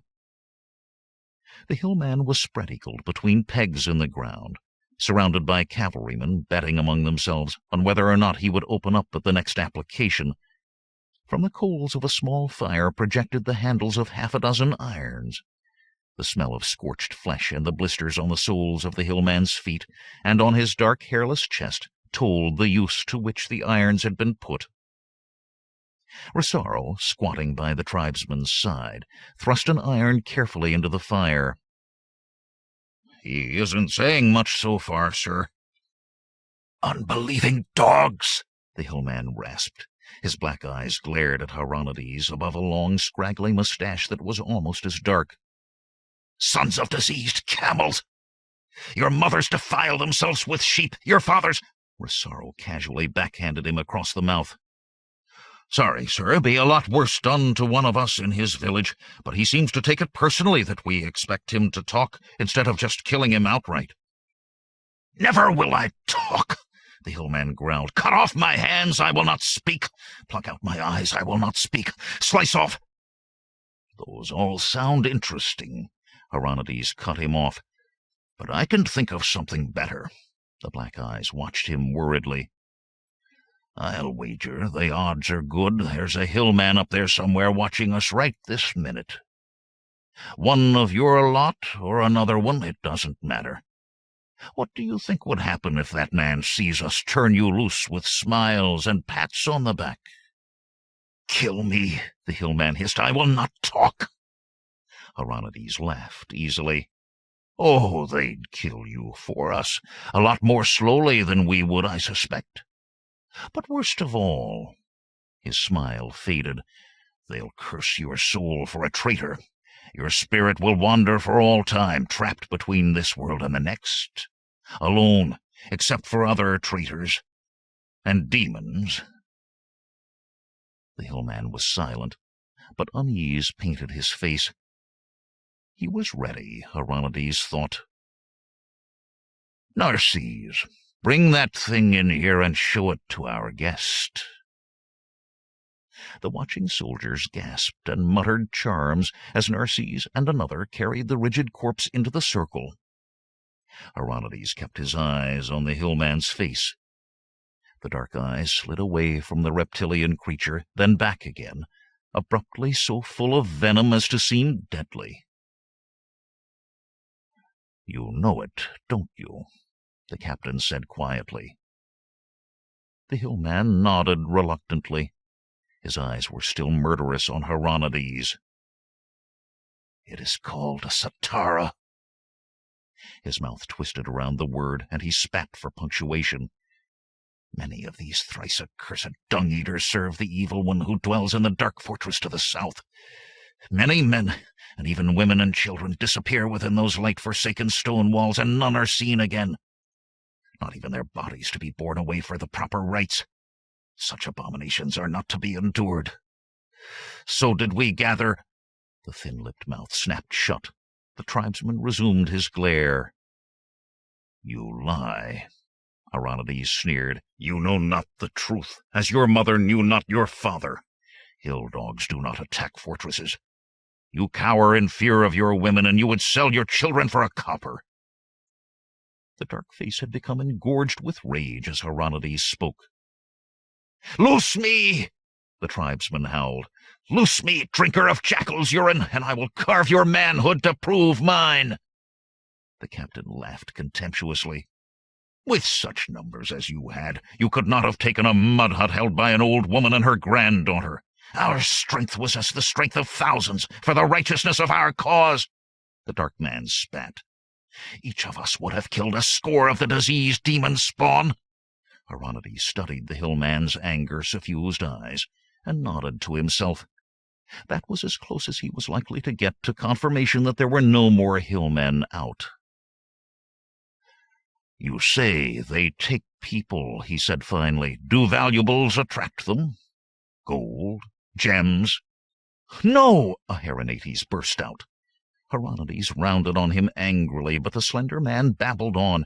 "We cannot pursue these monsters. Mitra, 'twas the Red Hawk we were sent for, and if these creatures kill her, good and well enough." "Erlich take you, Hieronydes," the captain grated. The hillman broke in. "I will guide you, and you ride to slay the scaled filth," he spat. "I will guide you faithfully." Anger had been washed from his face by some other emotion, but what emotion was impossible to say. "By the black throne of Erlich," Hieronydes growled. Seizing Hieronydes' arm, he pulled the young lieutenant away from the prying eyes of the men behind a massive boulder. The captain glanced around to make certain none of the others had followed. When he spoke, his voice was low and forceful. "I've put up with your insolence, with foolishness, slyness, and pettiness enough for 10 girls in a zenana, but I'll not put up with cowardice, especially not in front of the men."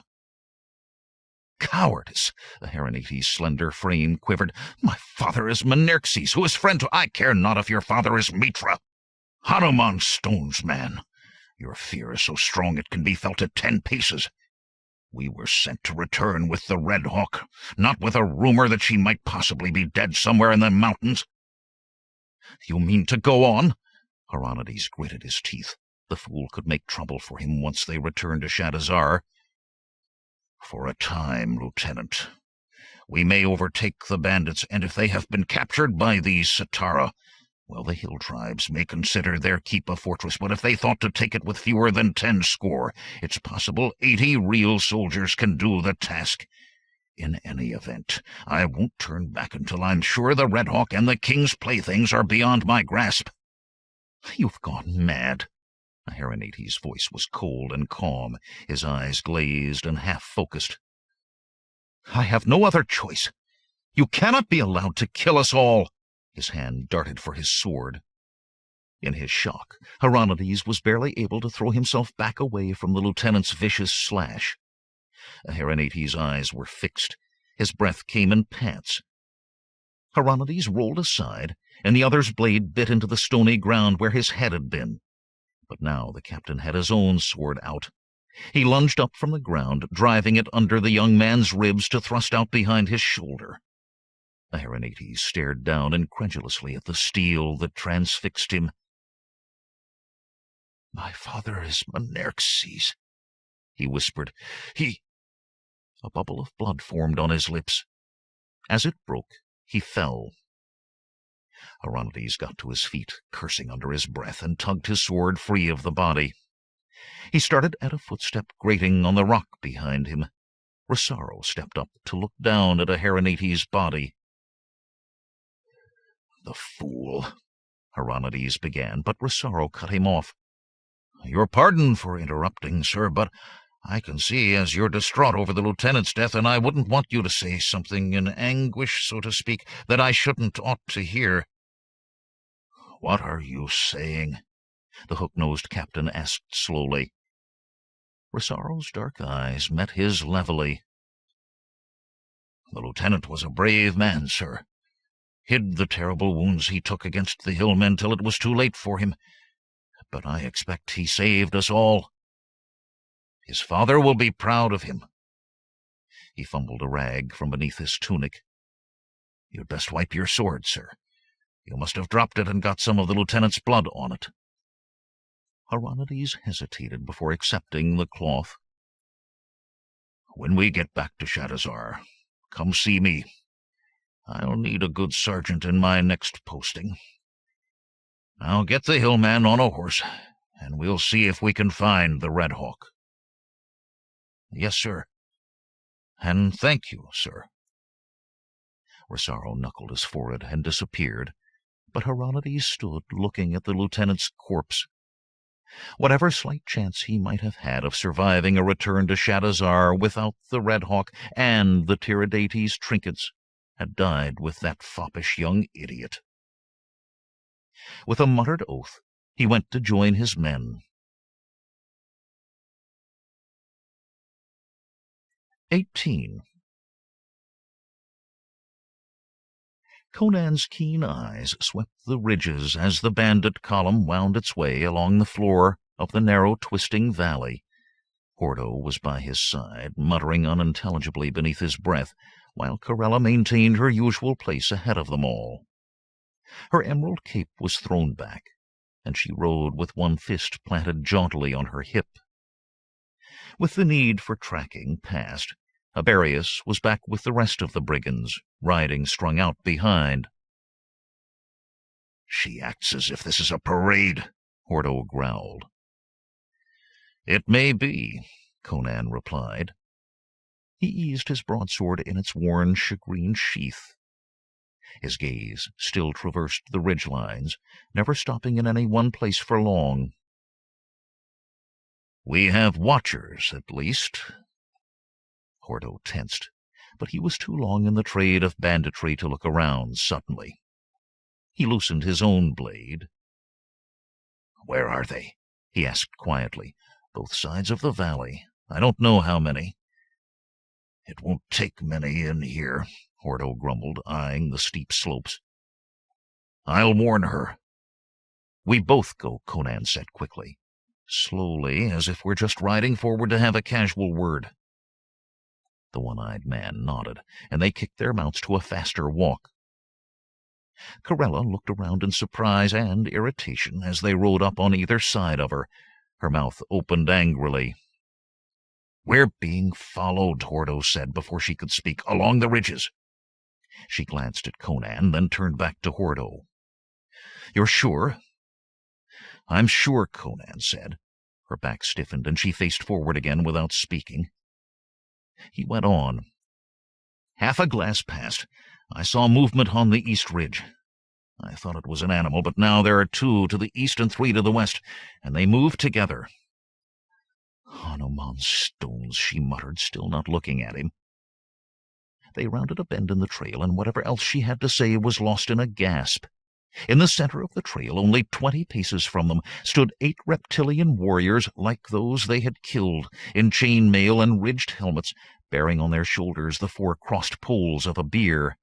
Atop the bier was a tall throne of intricately carved ivory, in which sat a man robed in scarlet. A white streak serpentined through his black hair. He held a long golden staff across his chest, and bowed slightly without rising. "I am called Ammonar." His voice rang loudly against the precipitous slopes. "I welcome you, wayfarers." Conan found he had his broadsword in hand, and noted from the corner of his eye that Corella and Hordo had their blades out as well. Ammonar wore a smile, though it did not reach his strange, red-flecked black eyes, but the Cimmerian sensed evil there. evil beyond the scaled creatures that served him.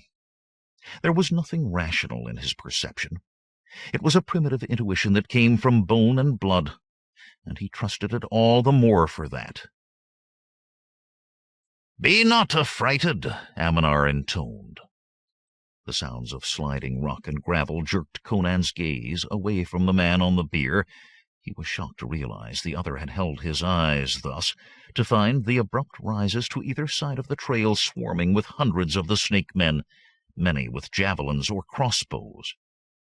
There were shouts from the bandits behind, as they realized they were as good as surrounded. "Rats in a barrel," Hordo growled. "Take a pull on the hell horn for me, Conan, if you get to Gehenna first." "What mean you by this?" Corella demanded loudly. "If you think to buy our lives cheaply—" "You do not understand," the man on the bier interrupted smoothly. Conan thought he detected amusement. "The Satara are my servants. I greet what few strangers pass this way as I greet you. But betimes strangers are unscrupulous folk who think to use violence against me for all my friendliness. I find it best to remove all temptation by having my retainers near in sufficient numbers. Not that I suspect you, of course." Conan was certain of the sarcasm in that last. "What kind of man is served by minions such as these scaled ones?" He suspected the answer, whether he got it or not, was that he had encountered another magician. Instead of a reply from Aminar, Corella snapped, "You forget who commands here, Cimmerian." Her green-eyed glare transferred to the man in the scarlet robes, lessening not a whit in intensity. "Still, Aminar, it is not a question out of place. Be you a sorcerer to be served by these monsters?" Gasps rose from the bandits, and their mutterings increased. Conan winced, for he knew how dangerous it was to confront a mage too openly. But Aminar smiled, as he might at rambunctious children. "The Satara are not monsters," Aminar said. "They are the last remnants of a race that lived before man, and gentle of nature despite their outward appearances. Before I came, the hillmen hunted them like animals, slaughtered them. No, you have naught to fear from them, nor from me, though some bands which do not serve me sometimes fail to distinguish between the hillmen who hate them and others of humankind." "We met such a band," Corella said. Conan looked at the red-haired bandit sharply, but he could not tell whether she believed the man or whether she attempted some deeper game. "Praise be to all the gods that you survived," Aminar said piously. "Let me offer you the shelter of my keep. Your retainers may camp outside the walls and feel safe. Pray say you will be my guests.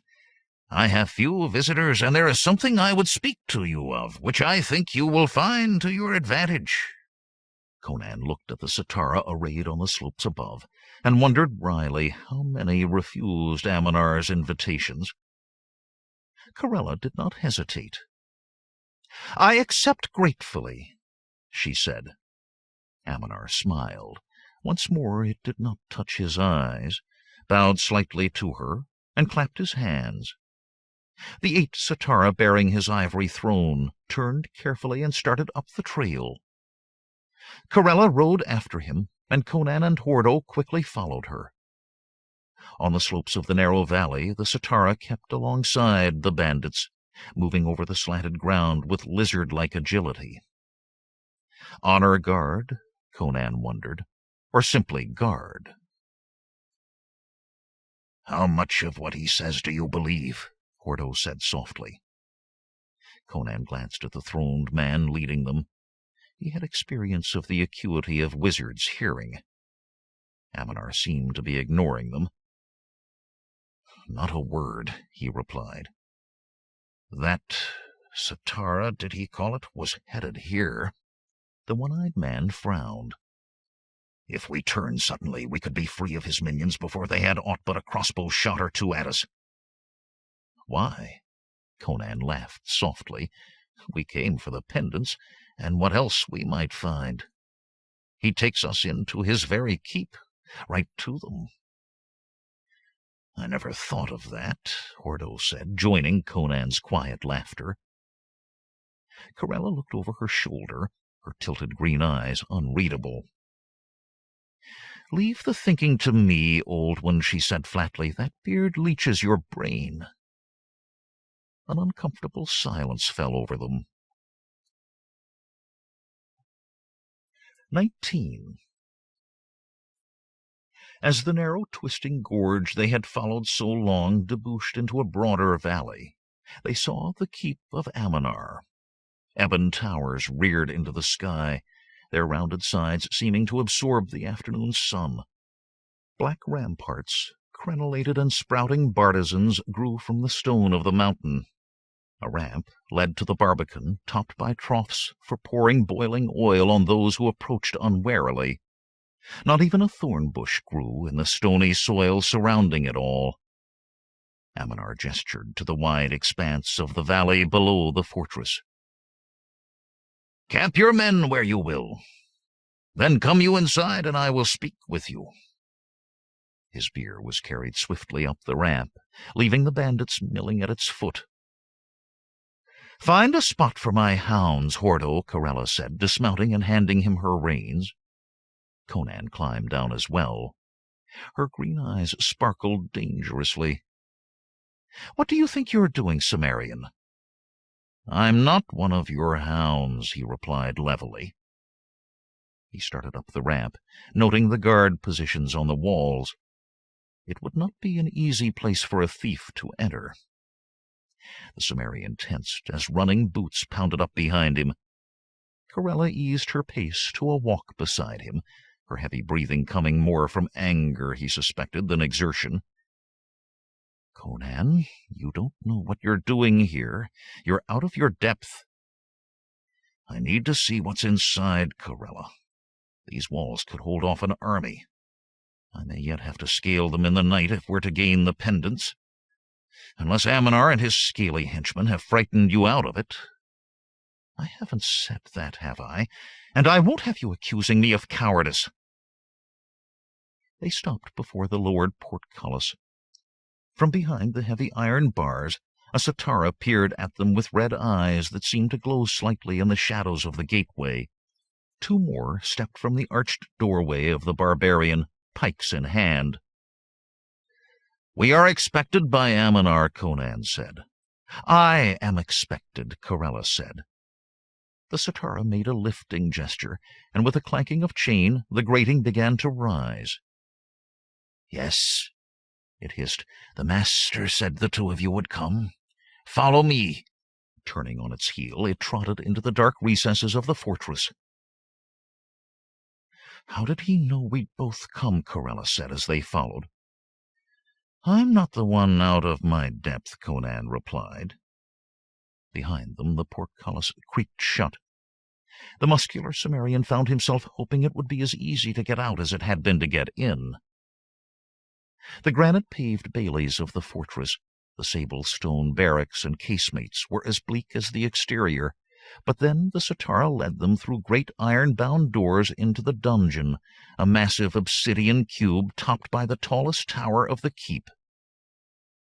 Conan found himself in a marble-walled hall with a floor mosaicked in rainbow arabesques. Silver sconces held golden dragon lamps, filling even the vaulted ceiling, carved with hippogriffs and unicorns with lambent radiance. He nodded to himself with satisfaction. If Ammonar lit his entry hall with such, he had wealth enough and more for Conan's needs. There was still the matter of Velita, though, and his oath to free her. The Satara halted before tall doors of burnished brass, and knocked. The creature bent as if to listen, then, though Conan heard nothing, swung one weighty door open.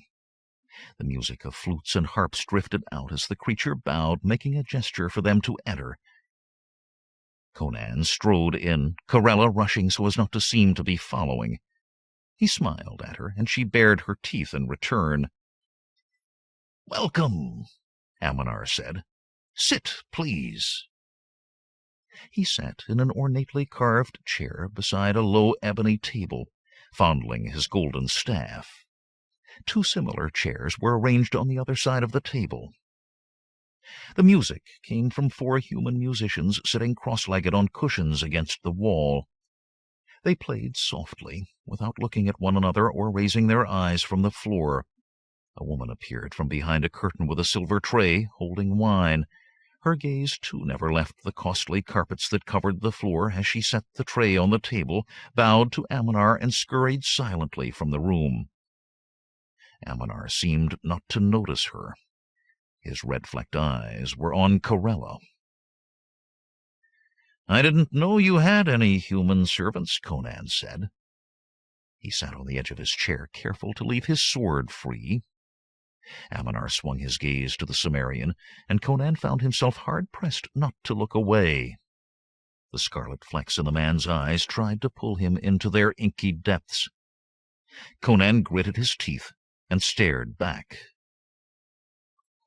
"Yes," Aminar said, "I have a few. Worthless things, totally useless unless they're under my eye. At times I have thought I might be better off if I simply gave them all to the hillmen." He spoke loudly, not seeming to care whether the musicians heard, but they played on without missing a beat. "Why don't you use Satara servants, then?" Conan asked. "They have limits. Yes, definite limits." The man with the odd white streak through his hair suddenly rubbed his hands together. "But come, let us drink." No one moved to take one of the crystal goblets. "Do you yet distrust me?" There was a touch of mocking in his voice. "Then choose you any cup, and I will drink from it." "This is ridiculous!" Corella suddenly burst out, reaching for the wine. Conan seized her wrist in an iron grip. "A sip from all 3 in turn," he said quietly. Aminar shrugged. "Release me," Corella said quietly, but her words quivered with suppressed rage. Conan loosed his hold. For a moment she rubbed her wrist. "You formed a bad habit of manhandling me," she said, and reached again for the goblet. Aminar forestalled her by snatching the crystal cup from under her very fingers. "As your friend still mistrusts." Swiftly he sipped from each of the 3 goblets.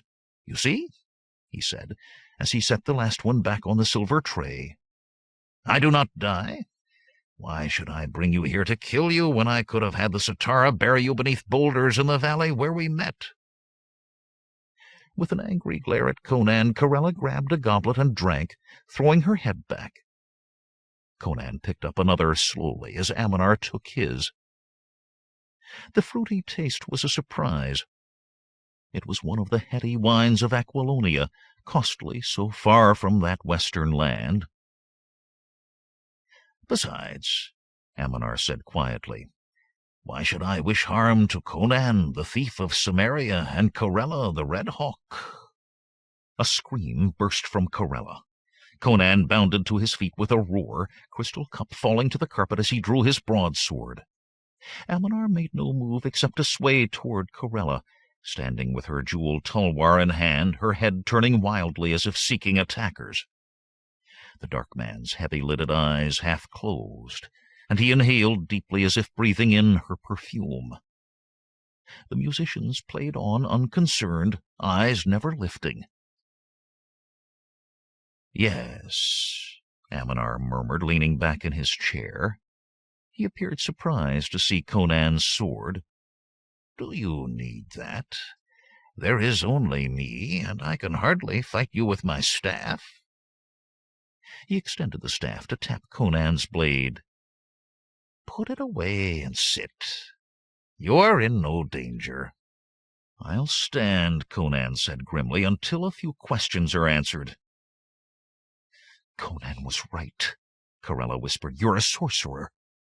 Aminar spread his hands. "I am what some men call a sorcerer, yes. I prefer to think of myself as a seeker of wisdom, wanting to bring the world a better way." He seemed pleased with that. "Yes, a better way. What do you want with us?" she said, taking a firmer grip on her curved sword. "Why did you bring us here? I have a proposal to make to you. Both of you."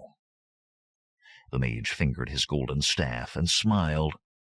Corella hesitated, then abruptly sheathed her blade and sat down. "Before I put my sword up," Conan said, "tell me this. You know our names. What else do you know?" Aminar seemed to consider before answering. "Quite incidentally to discovering your names, I discovered that you seek 5 dancing girls and 5 pendants. Searching further told me these were stolen from the palace of King Tiridates of Zamora. Why you seek them, most particularly why you seek them in the Kazankian mountains, I do not know, however." His smile was bland, and Conan could see doubt spreading on Corella's face. So much had already been revealed that the Cimmerian decided it could do little further harm to reveal a trifle more. "We came because the women and the gems were taken by Satara." He bridled at Aminar's answering laugh. "Forgive me, Conan of Cimmeria, but the mere thought that Satara could enter Shadazar is ludicrous. The city guard would kill them at sight before they as much as reached the gates. Besides, my muscular friend, the Satara never leave the mountains. Never." Conan answered in a flat voice. "Those who entered Tiridates' palace wore the boots the Satara wear, the boots worked with a serpent." Aminar's laughter cut off abruptly, and his eyes lidded. Conan had the sudden impression of being regarded by a viper. "The boots," the sorcerer said at last, "are often taken by hillmen when they strip the Satara they have killed. I should imagine a caravan guard who killed a hillman during an attack and found a good pair of boots on him might take them. Who can say how far a pair of those boots might travel, or how many might be worn outside the mountains?" His voice was reasonable in the extreme, if devoid of color, but his black eyes challenged Conan to reject the explanation if he dared. The only sound in the room came from the musicians. Corella abruptly broke the impasse. "Hanuman's stones, Conan! Would he have mentioned the gems in the first place if he had them?" The young Cimmerian was suddenly aware of how foolish he must look. The musicians played their flutes and harps. Corella had retrieved her goblet from the carpet and poured more wine. Aminar sat with the long fingers of one hand casually caressing his golden staff. In the midst of this peaceful scene, Conan stood sword in hand, balanced to fight on the instant. "Crom," he muttered, and slammed his blade into its sheath. He resumed his chair, ostentatiously sprawling back. "You spoke of a proposal, Aminar," he said sharply. The mage nodded. "I offer you both haven. When the city watch searches too diligently for Conan the thief, when the army of Zamora presses too hard against the Red Hawk, let them come here, where the hillmen keep the army away, and my fortress grants safety from the hillmen." "From the kindness of your heart," Conan grunted. Corella gave him a pointed look. "What would you require in return, Aminar?" "We have neither knowledge nor skills to be of use to a sorcerer." "On the contrary," the mage replied. "The Red Hawk's fame is known from the Villa Yet Sea to the Carpathian Mountains and beyond. It is said that she would march her band into Gehenna if she gave her word to do so, and that her rogues would follow. Conan is a thief of great skill, I am sure. From time to time I would ask you to perform certain commissions for me." He smiled expansively. "There would, of course, be payment in gold, and I would in no way interfere with your, professions." Corella grinned wolfishly. "The caravan route to Sultanapur lies less than half a day to the south, does it not?" "It does." Aminar laughed quietly. "And I'll not object if you should do business there. I may even have some for you myself. But make not your decision now. Rest, eat, and drink. Tomorrow will be time enough, or the next day." He got to his feet, gesturing like a gracious host. "Come, let me show you my keep." Corella rose with alacrity. "Yes, I'd like very much to see it." Conan remained where he was. "You may keep your sword," the mage said derisively, "if you yet feel the need of protection." Conan sprang angrily to his feet. "Lead on, sorcerer." Aminar looked at him searchingly, and the Cimmerian suddenly thought that he and Corella had been placed on the two ends of a merchant's balance scale. Finally, the necromancer nodded, and, using his golden rod as a walking staff, led them from the room. The musicians played on. First, the red-robed mage took them to the heights of the outer curtain wall, its sheer scarp dropping 50 feet to the mountain slope. Pike-bearing Satara sentries in chain-mail hauberks fell to their knees at Aminar's approach, but he did not deign to acknowledge the obeisance. From thence they went to the ebon parapet of the inner rampart, where Satara crossbowmen in bartizans could cut down any who managed to gain the outer wall. From the banquette, catapults could hurl great stones. Atop the towers of the inner wall were ballistae, the arrows of which, as long as a man, could pierce through horse and rider together on the valley floor. Massive blocks of pitch-black stone had been piled to build barracks where dwelt Satara in their hundreds. The scaled ones knelt for the mage, and followed Conan and Corella with hungering, rubiate eyes. In the dungeon itself, Aminar led them through floor after floor of many-columned rooms, hung with cloth of gold and costly tapestries. Rare carpets covered mosaicked floors, and bore furnishings inlaid with nacreous mother-of-pearl and deep-blue lapis lazuli. Carven bowls of jasper and amber from the far Kitai, great golden vases from Vendia, set with glittering rubies and sapphires, silver ornaments adorned with golden chrysoberyl and crimson carnelian, all were scattered in profusion as if they were the merest of trinkets. Human servants were few, and none that the Cimmerian saw ever raised his or her eyes from the floor as they sped by on their tasks. Aminar paid them less heed even than he did the Satara. On the ground level of the dungeon, as Aminar began to lead them to the door, Conan noticed an archway, its plain stonework at odds with the ornateness of all else they had seen within. The passage beyond seemed to slope down, leading back toward the mountain. Conan nodded toward it. "That leads to your dungeons?" "No," Aminar said sharply. The black-eyed mage recovered his smile with an obvious effort. "That leads to the chambers where I carry out my researches. None but myself may enter there." The smile remained, but the eyes with the strange red flecks became flat and dangerous. "There are wards set which would be most deadly to one who made the attempt." Corella laughed awkwardly. "I, for one, have no interest in seeing a magician's chambers." Aminar shifted his dark gaze to the red-haired woman.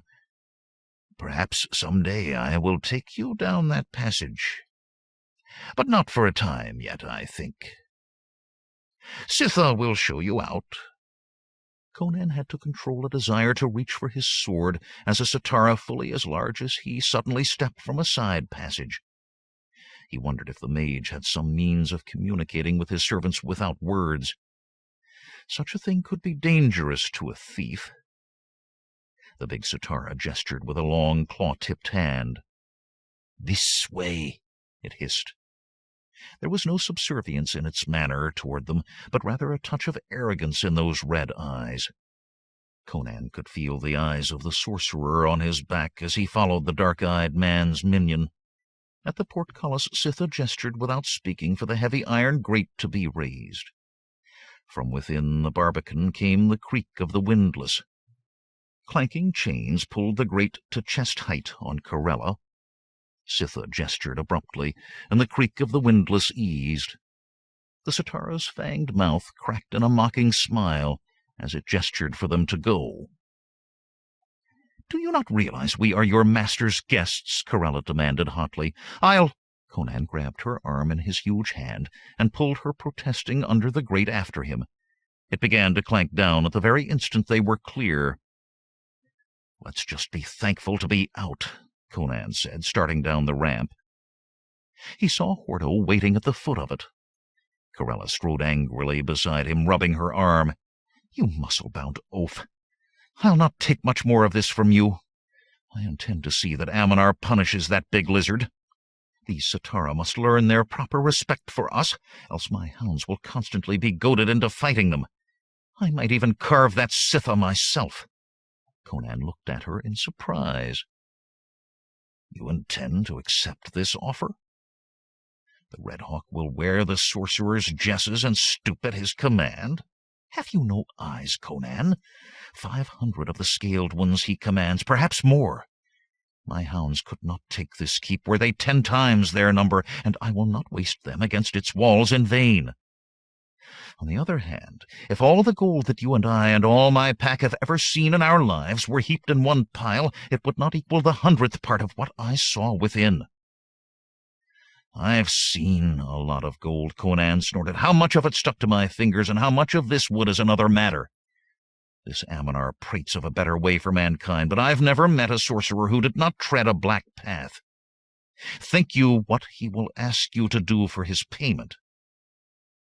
"A safe haven," she snapped back, "close to the caravan route. No longer will I need to send my men off to hide as caravan guards when the army hunts us too closely. No longer must I play the fortune-teller while I wait to rejoin them. These things are worth much to me." The Cimmerian snarled deep in his throat. "They mean naught to me. The desert is haven enough. I came here to steal 5 pendants, not to serve a practitioner of the black arts." They reached the bottom of the ramp, and Hordo looked from one to the other of them. "You two arguing again?" the one-eyed man growled. "What had this Ammonar to say?" The two ignored him, squaring off at one another. Corella bit off her words. "He does not have the pendants. Remember, it was he who first mentioned them, and I saw no more than a handful of women among his servants, not one of whom looked to be your dancing girl." "You talked of the pendants?" Hordo said incredulously. Conan spared the bearded bandit not a glance. "You believe the man? A sorcerer? He'd have us think the mountains filled with tribes of Sitara, whole nations of them. But that wounded one we followed was coming here. He knows of the pendants because his minions stole them." "Sorcerer?" Hordo gasped. "The man's a sorcerer?" Corella's green eyes flashed to the one-eyed man, the blaze in them so fierce that he took a step back. "Show me where you've camped my hounds," she snapped. "I'll see they're bedded properly." She stalked away without waiting for a reply. Hordo blinked at Conan. "I'd best go after her. She's going the wrong way. We'll talk later." He darted after the red-haired woman. Conan turned to look back up at the fortress. Dimly, through the grate of the portcullis, he could make out a shape, a Sitara, watching him. Though he could distinguish no more than it was there, he knew it was Sitha.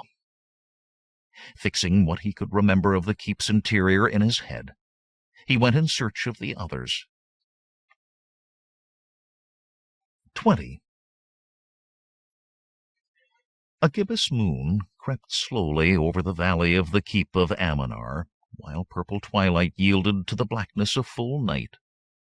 And blackness it was, except about the fires, where the bandits huddled well away from the keep, for the pale light of the moon seemed not to enter that maleficent vale. "I've never seen a night like this," Hordo grumbled, tipping a stone jar of kill to his mouth. Conan squatted across the fire from the one-eyed brigand. It was a larger blaze than he would have built, but Hordo, as well as the others, appeared to be trying to keep the night at bay. "It is the place, and the man," the Cimmerian said, "not the night." His eyes followed Corella for a moment, where she moved among the other fires, stopping at each for a word and a swallow of kill, and a laugh that more often than not sounded strained on the part of the men. She had decked herself in her finest, golden breastplates, emerald girdle, a crimson cape of silk, and her scarlet thigh boots. Conan wondered whether her attire was for the benefit of the others, or if she too felt the oppression of the darkness that pressed against their fires. Hordo scrubbed his mouth with the back of his hand and tossed another dried dung chip on the fire. A sorcerer. To think we would ever serve such. She won't let me tell them, you know. That this Amminar's a mage, I mean.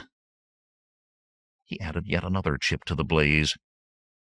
Conan edged back from the heat. Soon or late, they'll find out. He checked the position of the moon, then laughed to himself.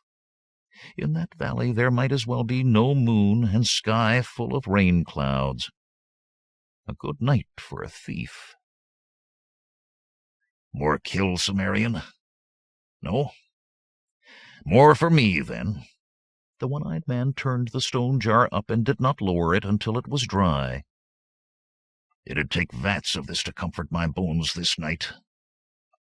A mage. Aberius starts his eyes like a ferret. He'll bolt the first chance he sees. And Talbor says openly he'd ride out on the instant could he find 2 coppers to steal. Why wait for the coppers? Conan asked. You like this thing as little as Aberius or Talbor. Why not ride out on the morrow? It was in his mind that by dawn Amminar might not be so friendly toward the bandits. You can persuade her if anyone can, and I think a night like this would be halfway to convincing her for you. You do not know her, Hordo muttered, avoiding the Cimmerian's blue-eyed gaze. Once a thing is in her mind to do, she does it, and there's an end to it. And what she does, I do. He did not sound particularly happy about that last. I think I'll take a walk, Conan said, rising. Hordo's lone eye stared at him incredulously. A walk? And it's black as Ahriman's heart out there. And it's hot as the gates of Gehenna here, Conan laughed. If you build that fire any higher, you'll melt. He walked into the night before the other man could say more. Once away from the pool of light cast by the fires, not far in that strange, malevolent night, he stopped to let his eyes adjust as best they could. By touch he checked the Carpathian dagger on his left forearm, and slung his sword across his back. He had no rope or grapple, but he did not think he would need either. After a time, he realized that he could see, in a fashion. The full moon, glowing blue-green in the sky, should have lit the night brightly. The thin, attenuated light that in truth existed flickered unnaturally. Objects could only be detected by gradations of blackness, and in that dark lambence all appeared to quiver and move. Quickly he started toward the fortress, biting back a string of oaths as rocks turned beneath his feet on the slope and boulders loomed out of the black, often to be detected first by his outstretched hands. Then the wall of the keep reared before him, as if the black of the night had been concentrated and solidified. The gargantuan stones of that wall seemed to form an unbroken vertical plane, yet were there finger and toe holes to be found by a man who knew where to look. Conan moved up that sheer escarpment, heedless of the infinite darkness beneath him, and the rocks that would dash his life out if his grasp slipped. Short of the top of the wall he stopped, clinging like a fly, massive body flattened tightly against the ebon stone. Above him the Satara sentry's boots grated closer and passed. In an instant he scrambled through the embrasure, across the parapet, and let himself down over the inner edge. The climb down into the other bailey was easier, for that side of the wall had not been designed with the intent of stopping anyone from scaling it. His feet found the paving stones, and he squatted against the wall to get his bearings. Scattered lamps, brass serpents with wicks burning in their mouths, cast occasional pools of light within the fortress. The heavy iron-strapped gates letting into the inner bailey stood open and apparently unguarded. But that would be a dangerous assumption to make. He was choosing a spot to scale the inner rampart when a movement caught his eye.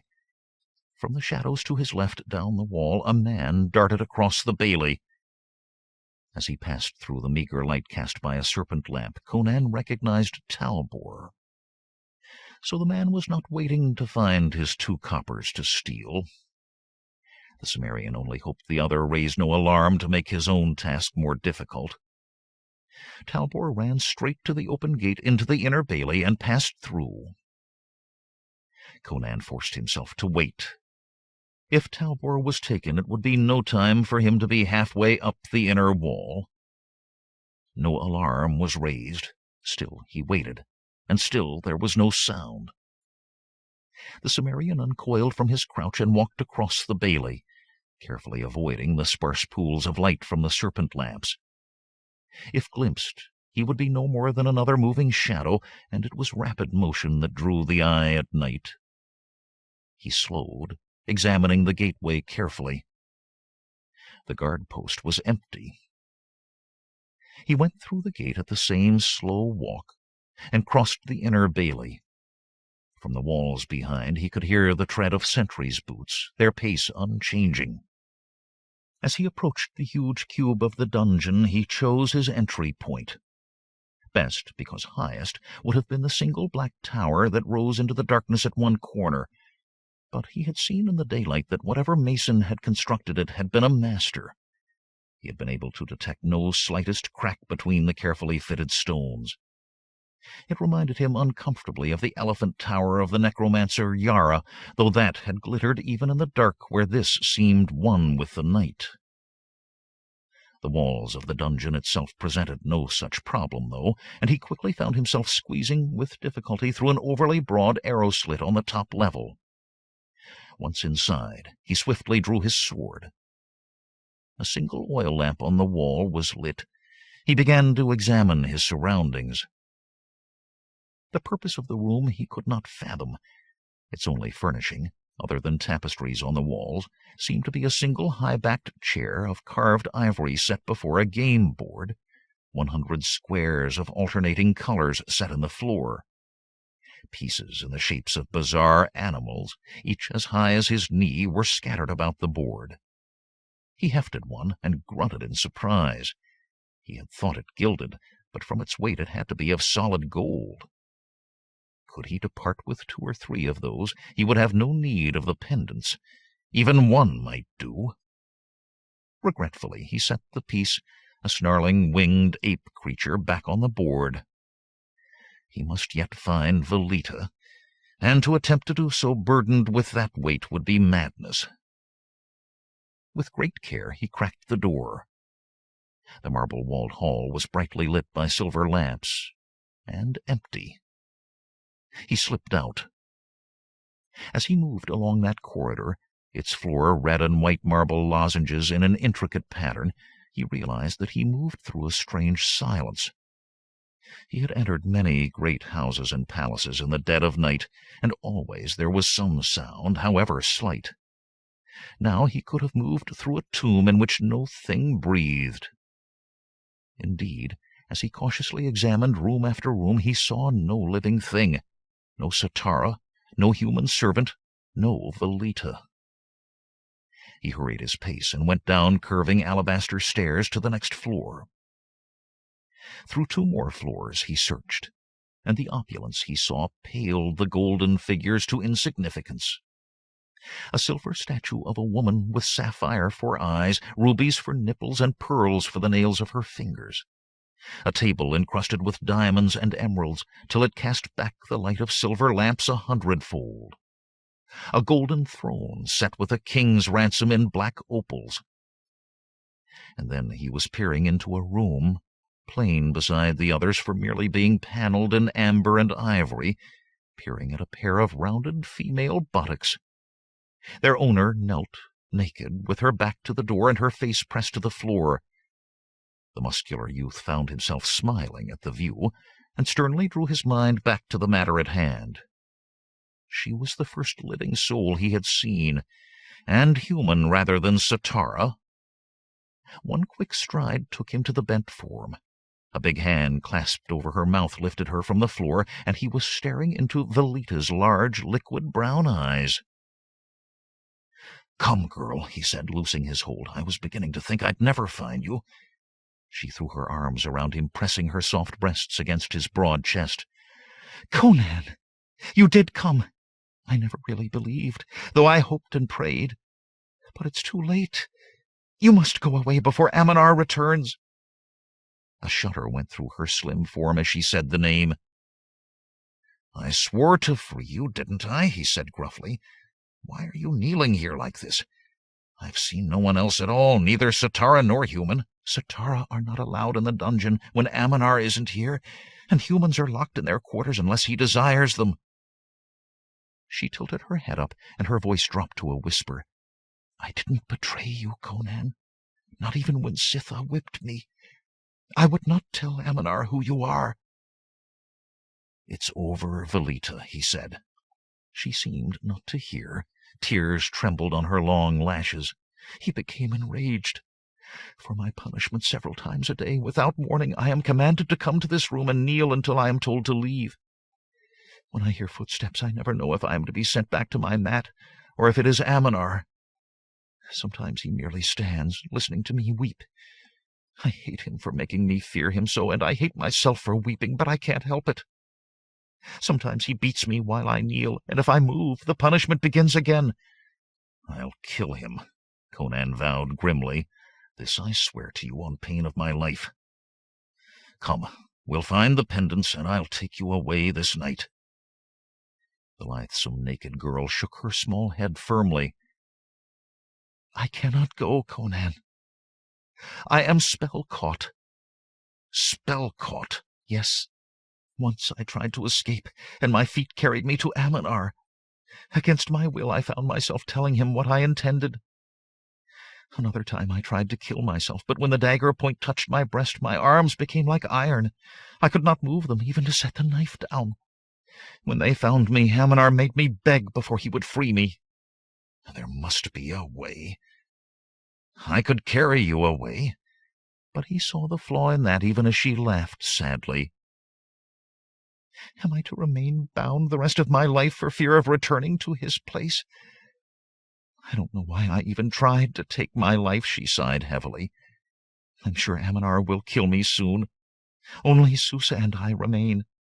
The others have disappeared." The big Sumerian nodded. "Mages are not easily killed, this I know for truth, but once dead their spells die with them. Aminar's death will free you." "Best you take the pendants and go," she said.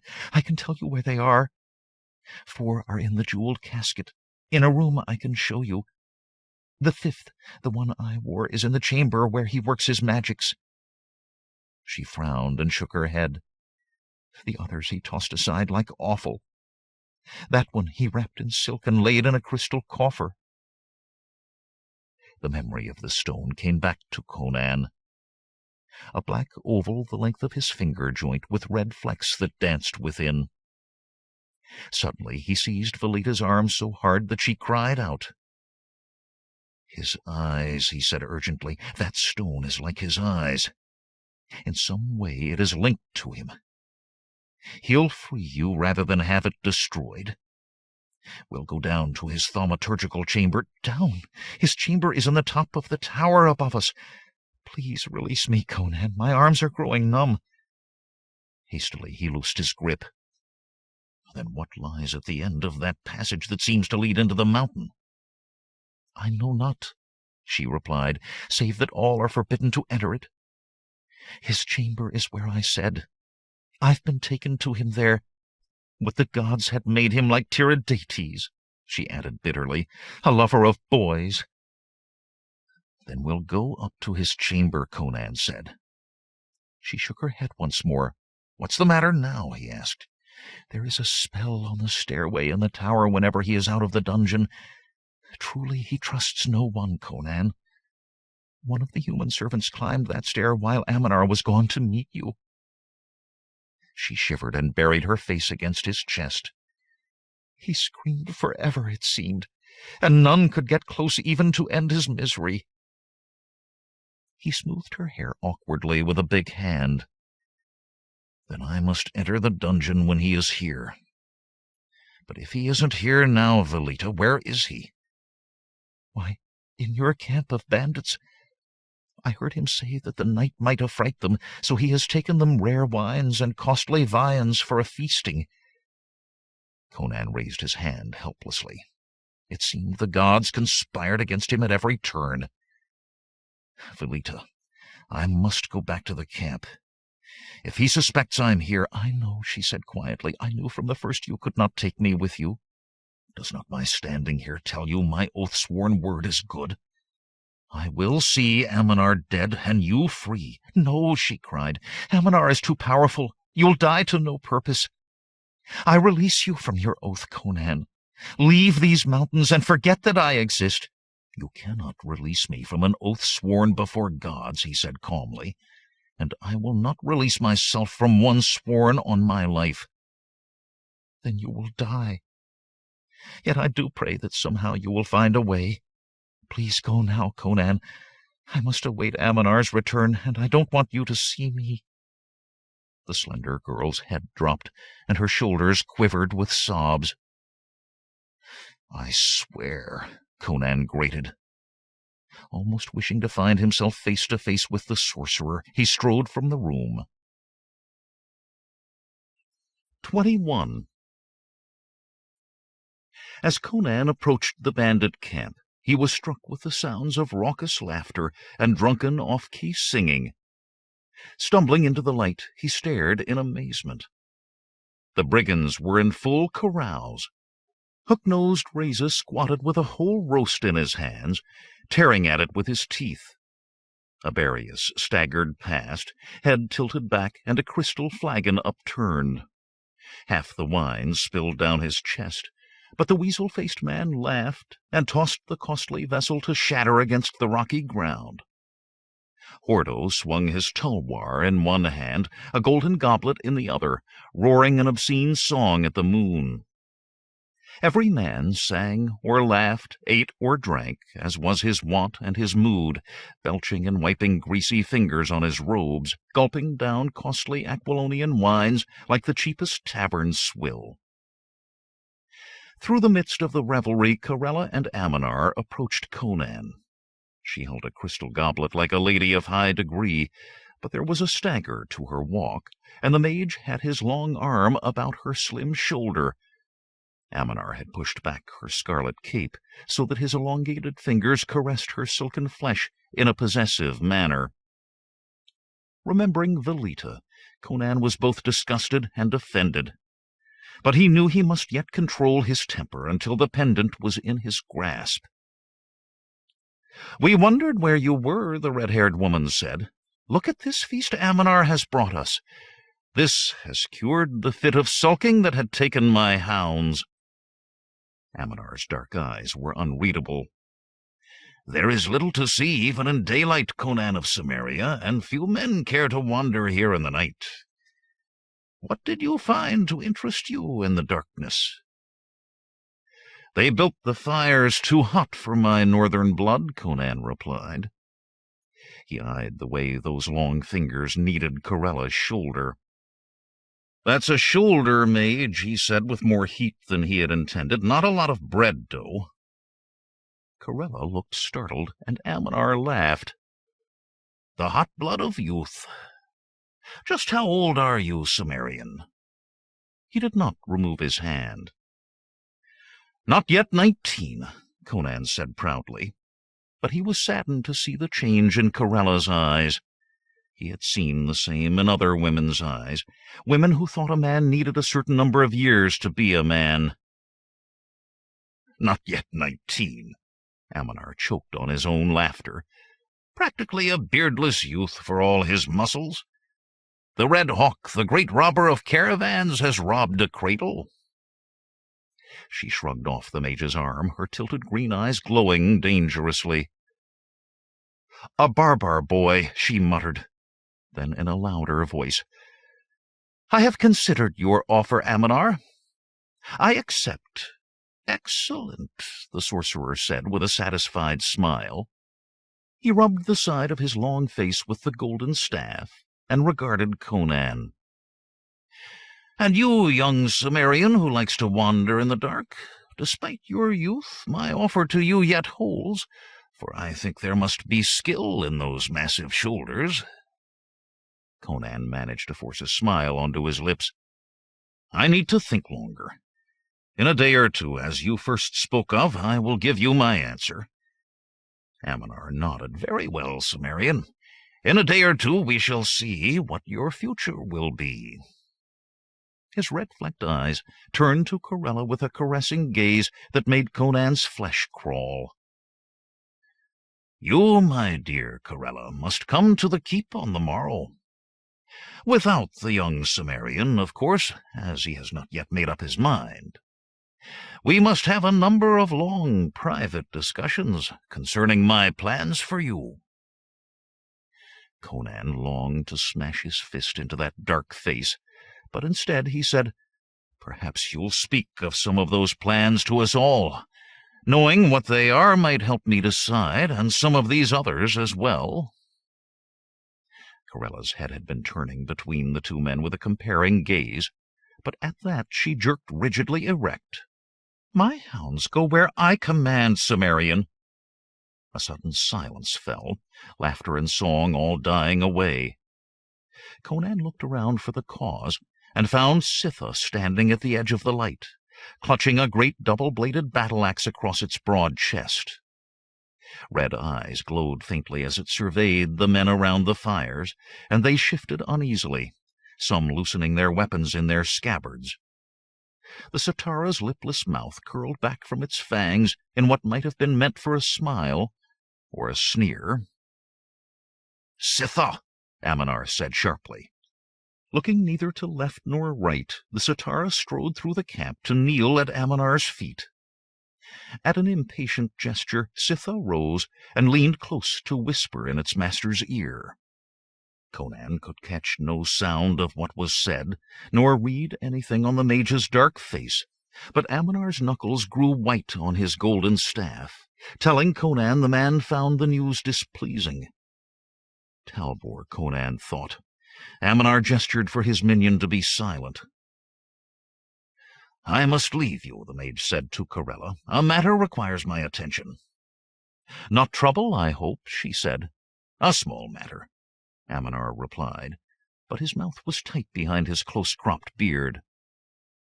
"I will see you on the morrow, then. Rest well." He turned his attention to Conan. "Think well on your decision, Cimmerian. There are worse things than what I offer. Sitha." The sorcerer strode from the camp, his Sitara minion at his heels.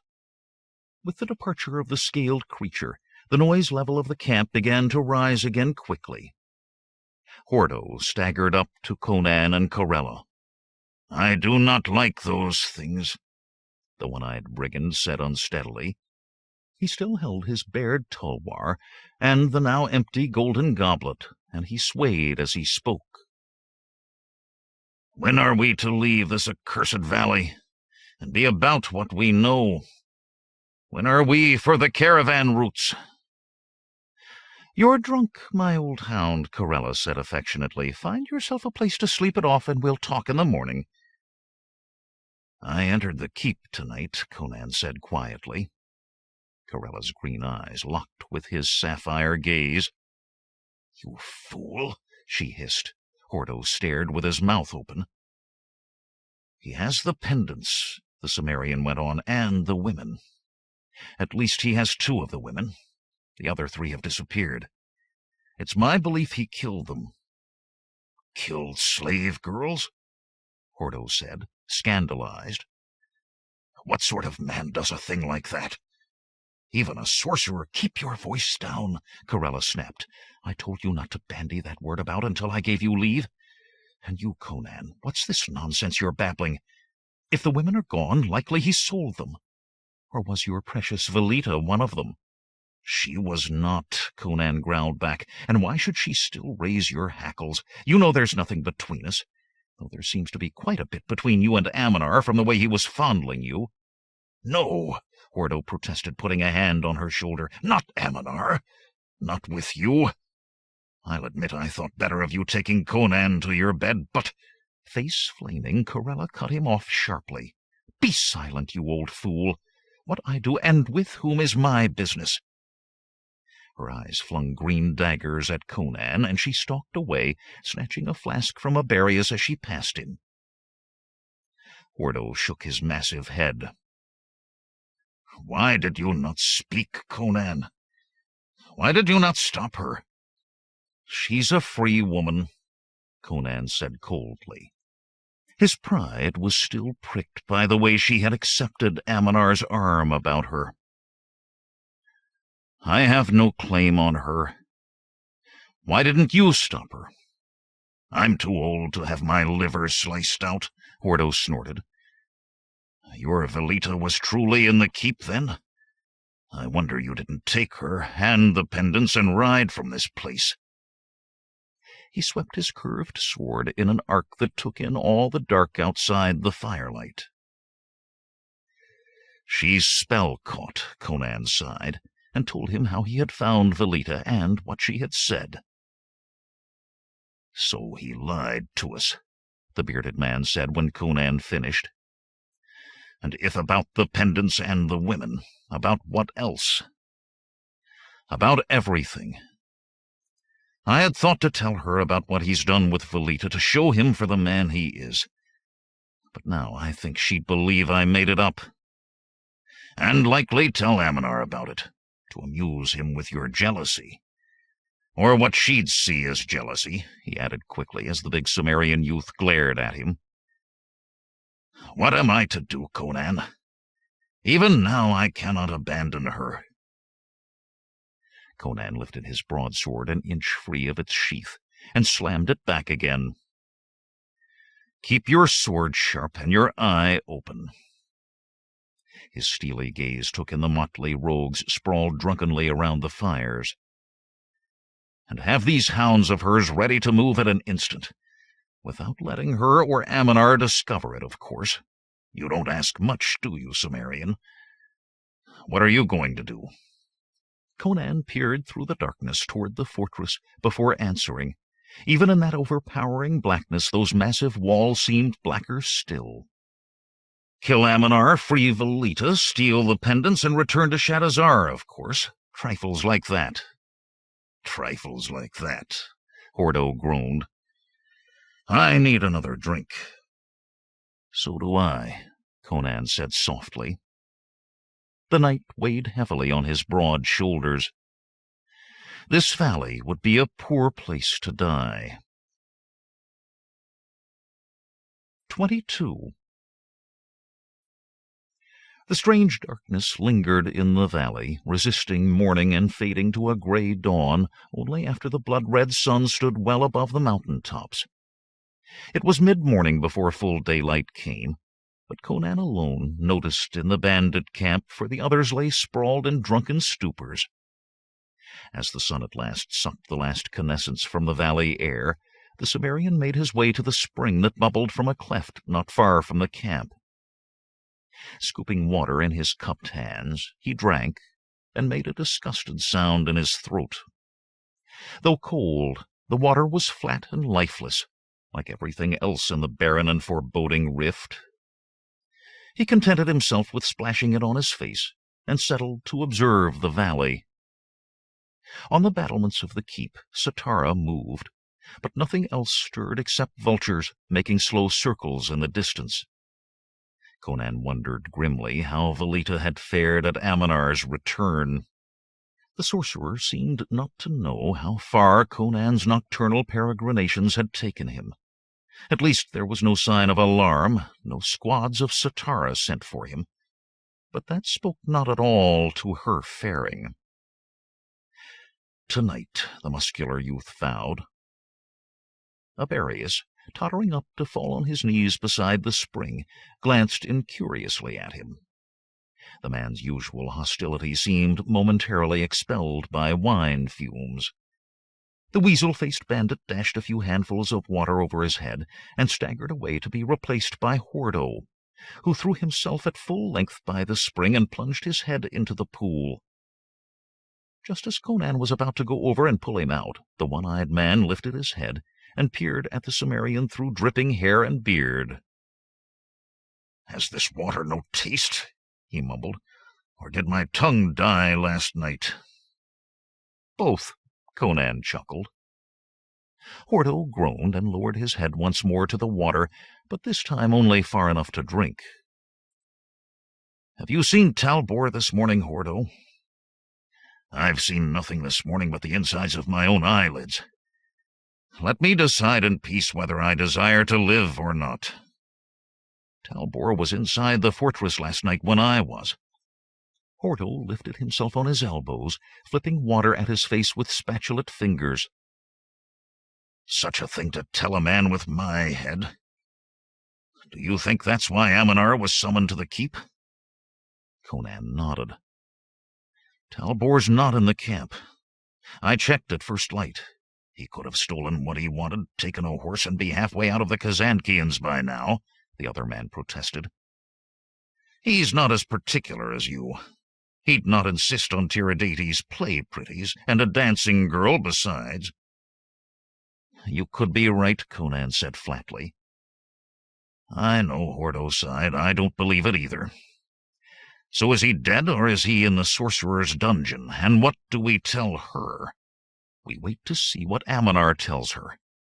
His Satara outnumber us at least 20-1, and those are odds I bet small coins on." He got to his feet as Sitha appeared at the portcullis and came down the black granite ramp. The tall Satara carried neither axe nor sword that Conan could see. It reached the bottom of the incline and set off at a brisk pace across the gray, boulder-strewn valley floor toward the bandit camp. Conan started down the rocky slope to meet it, and Hordo scrambled to his feet to follow. When Conan walked into the camp, the scaled creature was the center of a ring of brigands. No weapons were in hand, he was relieved to see, but the human eyes there were far from friendly. And who could say of Sitha's? Hordo pushed past Conan to confront the Satara. "What's this, then? Does your master send a message for us?" "I come for myself," Sitha hissed. It stood half a head taller than the burly one-eyed bandit, taller even than Conan. And if there was no expression in those sanguine eyes, there was certainly contempt in the sibilant voice. A padded gambeson and chainmail hauberk covered it to the knees, but it wore no helmet. "I am Sitha, warden of the Satara, and I come to pit myself against you." Aberius, behind Conan, laughed uneasily. "Without so much as a dagger?" Sitha bared its fangs. "My master would not be pleased, and I slew you. We will pit strength at the stones." "Stones?" Hordo said. "What stones?" The Satara spun on its booted heel, motioning for them to follow. In a muttering file they did, down the valley, away from the keep, to a spot where boulders had been arranged to form a rough circle 100 paces across. The ground between had been smoothed and leveled, and in the center of the circle lay 2 rough spheres of dark granite.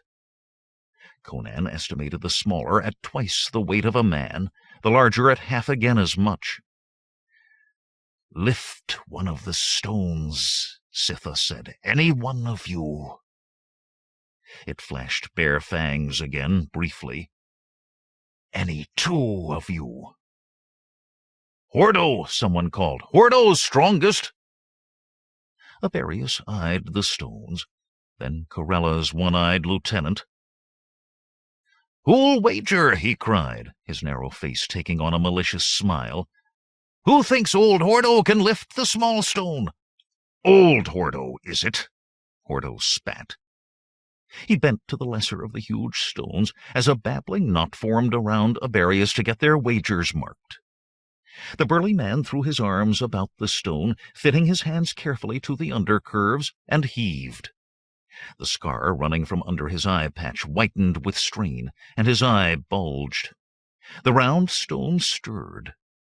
Abruptly his hands slipped, and he staggered back with an oath. "Mitra," the one-eyed brigand panted. "There's no way to get a good grip on the accursed thing." Shortling, Aberius collected his winnings. "Your strongest cannot lift it," Sitha hissed. "Can two of you do it? Let any two try." His scathing glance took in Conan, but the Cimmerian said nothing. Reza and another hawk-nosed Iranistani named Banadur pushed forward. Aberius began again to hawk his wagering. Those who had lost the first time were now quickest to press their coins at him. Reza and Banadur conferred a moment, dark heads together, then squatted, one on either side of the stone. Pressing their forearms in under the lower curve of the stone sphere, each grasped the other's upper arm. Their closeness to the stone forced them into spraddle-legged stances. For a moment they rocked back and forth, counting together, then suddenly tried to heave themselves erect. Veins popped forth on their foreheads. The stone lifted, a finger breadth, a hand width. Banadur cried out, and in an instant the stone had forced their arms apart, torn loose their grips, and thumped to the ground. Banadur fell back, clutching himself. Arguments broke out as to whether the two had lifted the stone far enough or not.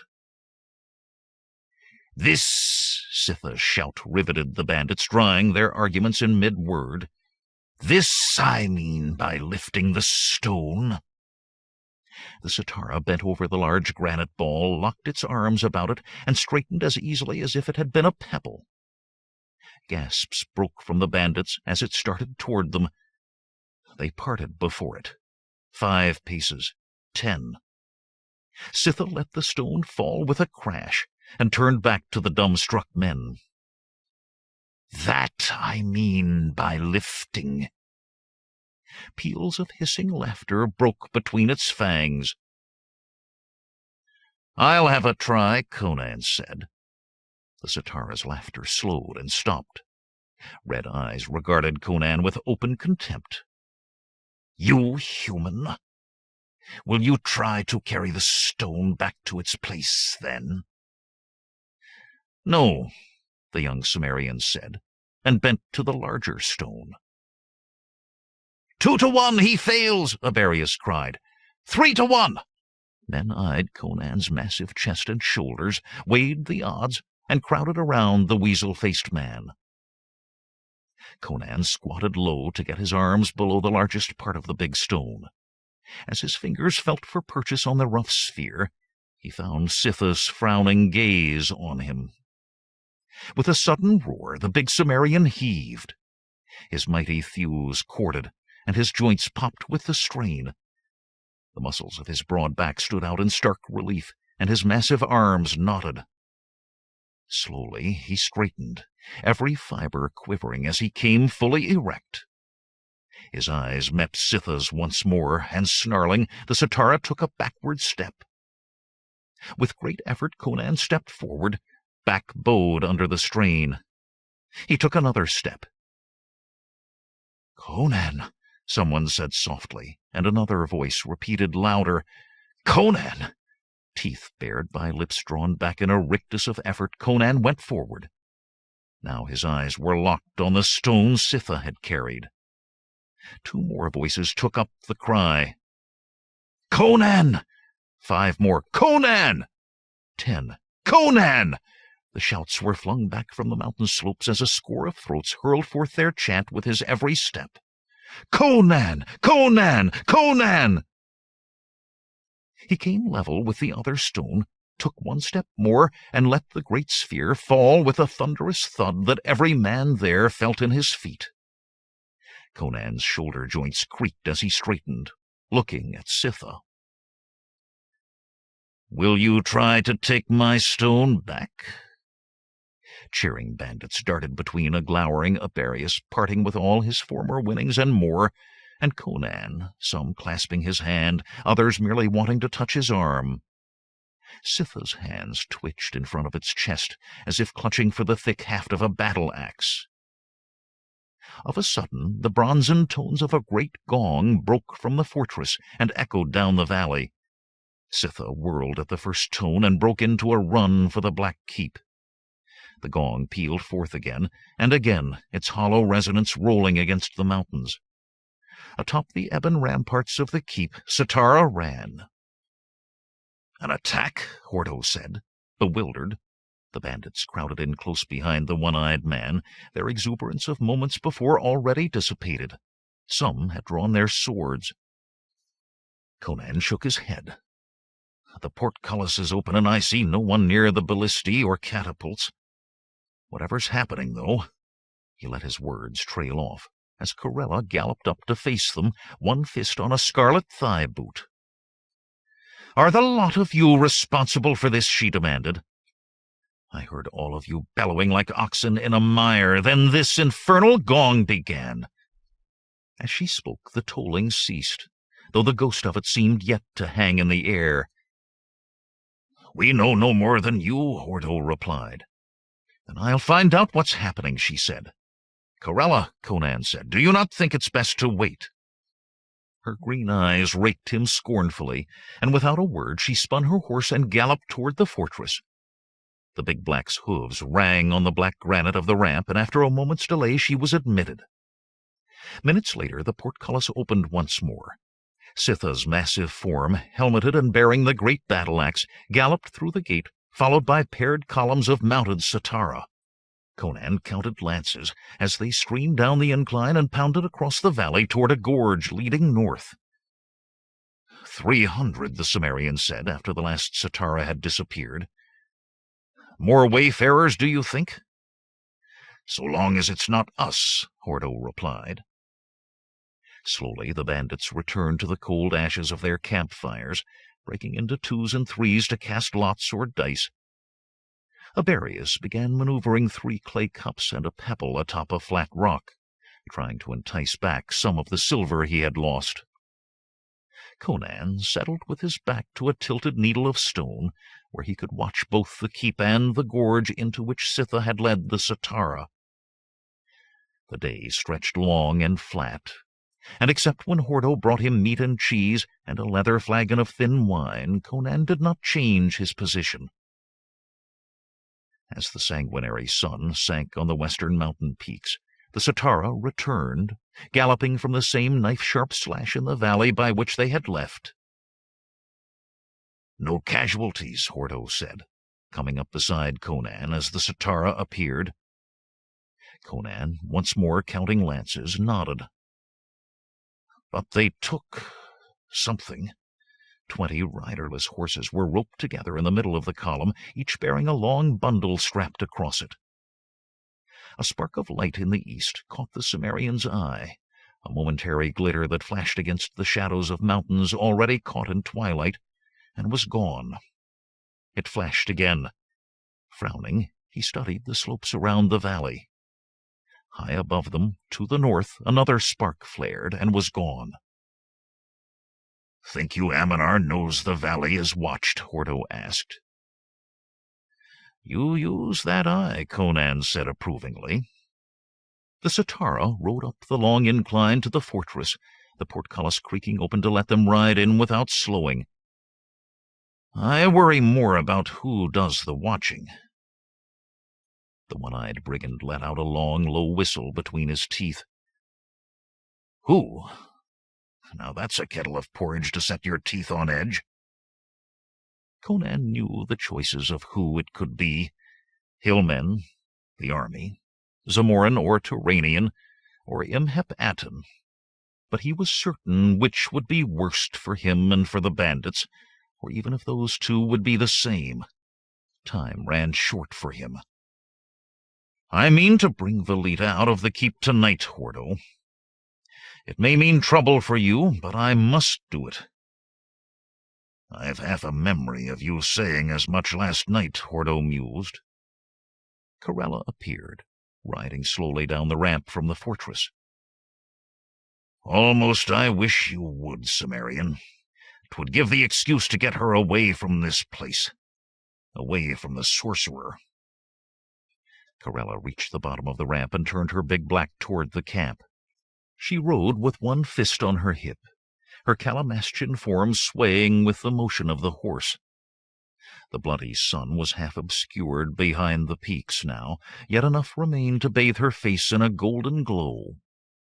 And if she will not go, Conan said, you'll follow where she leads, be it a hillman's torture fire or Ammonar's diabolic servitude. No more, Hordo replied sadly. My last service to the Red Hawk, and it must be so, will be to tie her to her saddle and take her to safety. His voice hardened suddenly. But it will be me, Conan. No other will raise a hand to her while Hordo yet lives.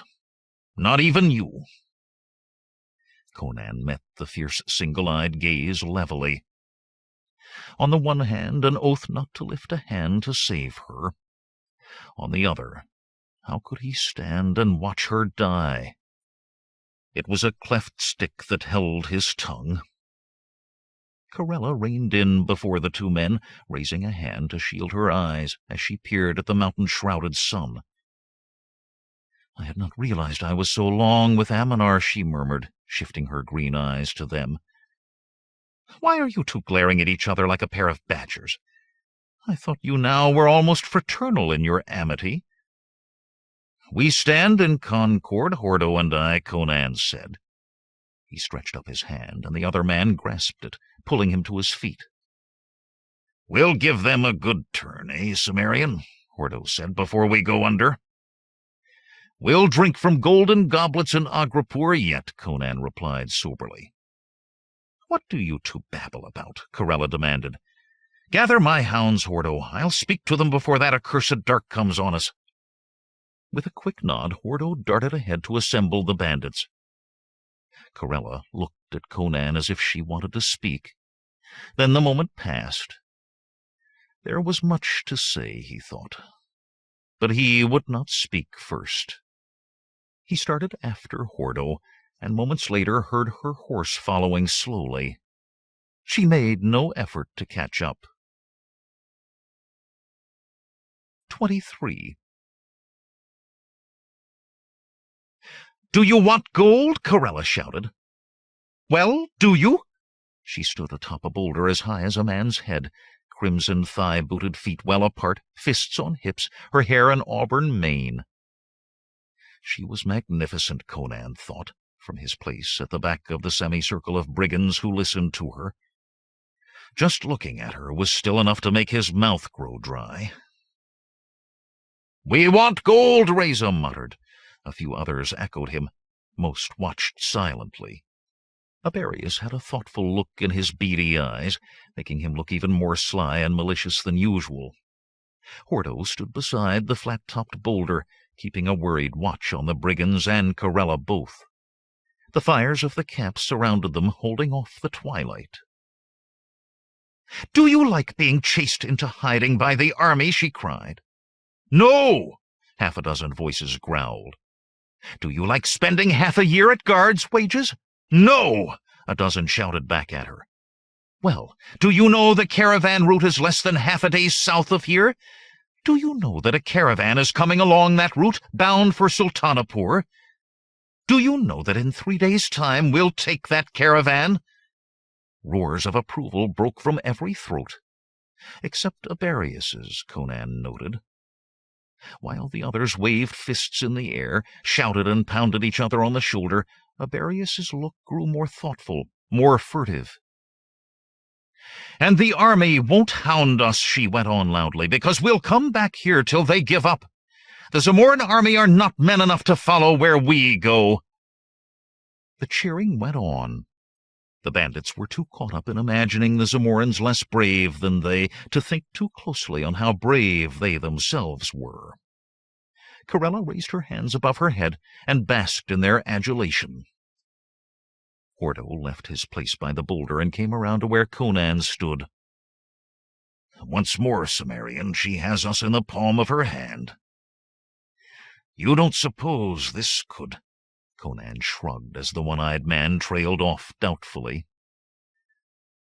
You must do as you will. Ordo still looked uncertain. Conan sighed. He would not like seeing the burly bandit dead.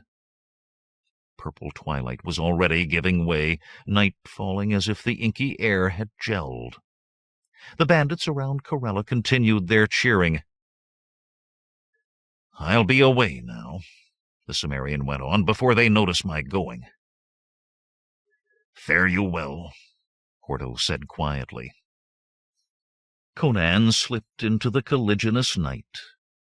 Scudding clouds obscured the lustrous moon as he hurried along the stony slope. Before the full mantle of night enfolded that tenebrous veil, he wanted to be as close to the walls of the fortress as he could. Abruptly he stopped, broadsword coming firmly into his hand. No sound had reached his ear, no glimmer of motion caught his eye, but senses he could not describe told him there was something ahead of him. The darkness ahead seemed suddenly to split, fold, and thicken, and there was an elongated shadow where there had been none. "How did you know?" came Imhep Aten's low voice. "No matter.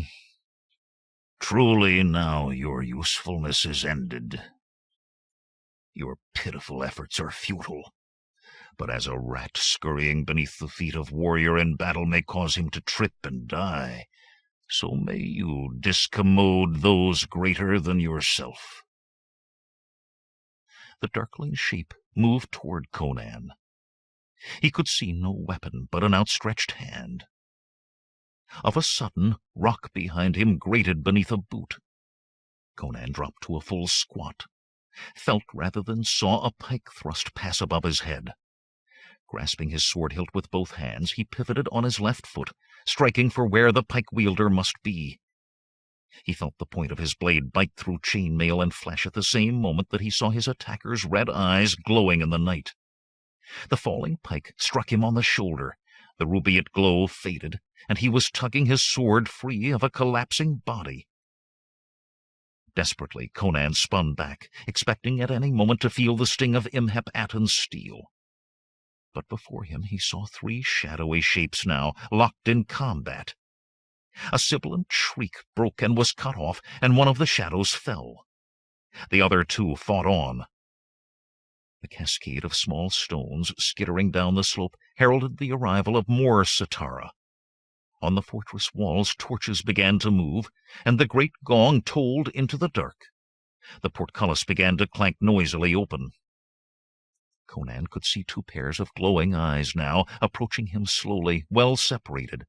Could the beings see in that dark, he wondered? Could they recognize him? He would not take the chance. The shining, sanguinary eyes were located thusly, he calculated, so the pikes must be held so. Silently, with a prayer to Bel, god of thieves, the Cimmerian sprang toward the closer Sitara, his sword arcing down for where he hoped the pike was. With a solid chunk, his blade bit into a wooden pike haft. He kicked with the ball of his foot and got a hissing grunt in reply. Reversing the swing of his broadsword, he spun it up and then down for the joining of neck and shoulder. The grunt became a scream. Conan threw himself to one side as the second pike slashed along his ribs. The dying Sitara grappled with him as it fell, pulling him to the ground. The other stood over him, triumph heightening the glow of its eyes. A howl burst from its fanged mouth as the Cimmerian steel severed its leg at the knee, and the Sitara fell beside the first. There was no time for precision. Like a cleaver, Conan's blade split between those red eyes. From the fortress, pounding feet were drawing nearer. Quickly, Conan jerked his sword free and ran into the night. The bandit camp had been roused as well. As he ran closer, he could see them gathered at the edge of the light from their fires, peering toward the keep, where the gong still sounded. He circled around the camp, and, cutting a piece from his breech-clout, wiped his sword, and sheathed it before striding in. The brigand's eyes were all toward the sounds of Satara approaching. None but Hordo saw him enter. Conan tossed the scrap of rag, stained with black blood, into a fire, and snatched a cloak from his blankets to settle round his shoulders and hide the gash in his side. "What happened?" Hordo whispered as Conan joined the others. "You're wounded."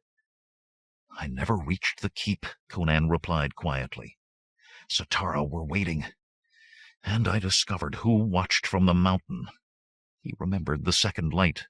"At least I think I did. Later," he added as the other started to question him further, "Satara were entering the camp, Sitha at their head."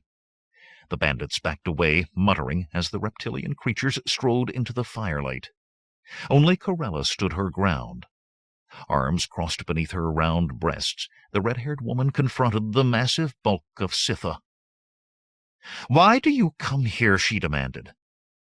"Satara have been slain this night," Sitha replied. Its crimson eyes ran arrogantly from her ankles to her face. "I will search your camp and question your men to see if any were involved." The bandits' muttering became angry. Sword hilts were grasped. "You may die trying," Corella said coldly. "I'll not have my camp searched by such as you. And if your master has questions, I'll answer them of him, but not of his cattle." She spat the last word, and Sitha quivered, claw-tipped hands working convulsively on the haft of the huge battle-axe. "You may find," Sitha hissed malevolently, "that answering questions for my master is even less pleasant than answering them for me." It spun abruptly on its heel and stalked from the circle of light, followed by the rest of the Satara. When the last of them disappeared into the dark, Corella turned to face the bandits. "If any of you were involved in this," she said sharply, "I'll have your ears." Without another word, she strode through them and disappeared into her striped pavilion. Hordo let out a long breath and pulled Conan aside. "Now, what happened out there?" The brigands were breaking up into small knots, discussing the night's events in low voices. Aberius stood alone, watching Conan and Hordo. "I slew 3 Satara," Conan said, "and Imhep-Aten slew 2. Or was perhaps himself slain, but I don't believe that." Hordo grunted. "He who sent the man Krato against you? A second sorcerer in this Mitra-forsaken valley is ill news indeed. I must tell her." Conan grabbed the one-eyed man's arm. "Don't. She may well tell Aminar, and I do not think these two have any goodwill towards each other. Whatever comes between them may give you the chance to get her away from here." "As with the hillmen and the soldiers," Hordo said slowly, "you will bring the two to combat while we slip away. But I think me being caught between 2 sorcerers may be worse than being caught between the others." He barked a short laugh. "I tell you again, Cimmerian, if you live, you'll be a general, mayhap even a king. Men have risen from lower stations to become such." "I have no desire to be a king," Conan laughed. "I'm a thief, and Imhep-Aten at least has no animosity toward you or Corella." Though the same, he reflected, could hardly be said of himself. "The keep is too much stirred for me to enter this night. I fear Velita must bear another day of Aminar. Come, let us find a bandage for my side and a flagon of wine." Speaking quietly together, the 2 men walked deeper into the bandit camp. Aberius watched them go, tugging at his lower lip in deep thought. Finally he nodded to himself and darted into the night. 24. The sun, Conan estimated, stood well past the zenith. It was the day after his fight with the Satara, and Corella was once more closeted with Aminar for the entire morning. The bandits slept or drank or gambled, forgetting the ill of the night in the light of the sun. Conan sat cross-legged on the ground, honing his blade as he watched the black keep. To conceal his bandaged wound, he had donned a black tunic that covered him to below the hips. He lay the blade across his knees as a Satara approached. "You are called Conan of Samaria," the creature hissed. "I am," Conan replied.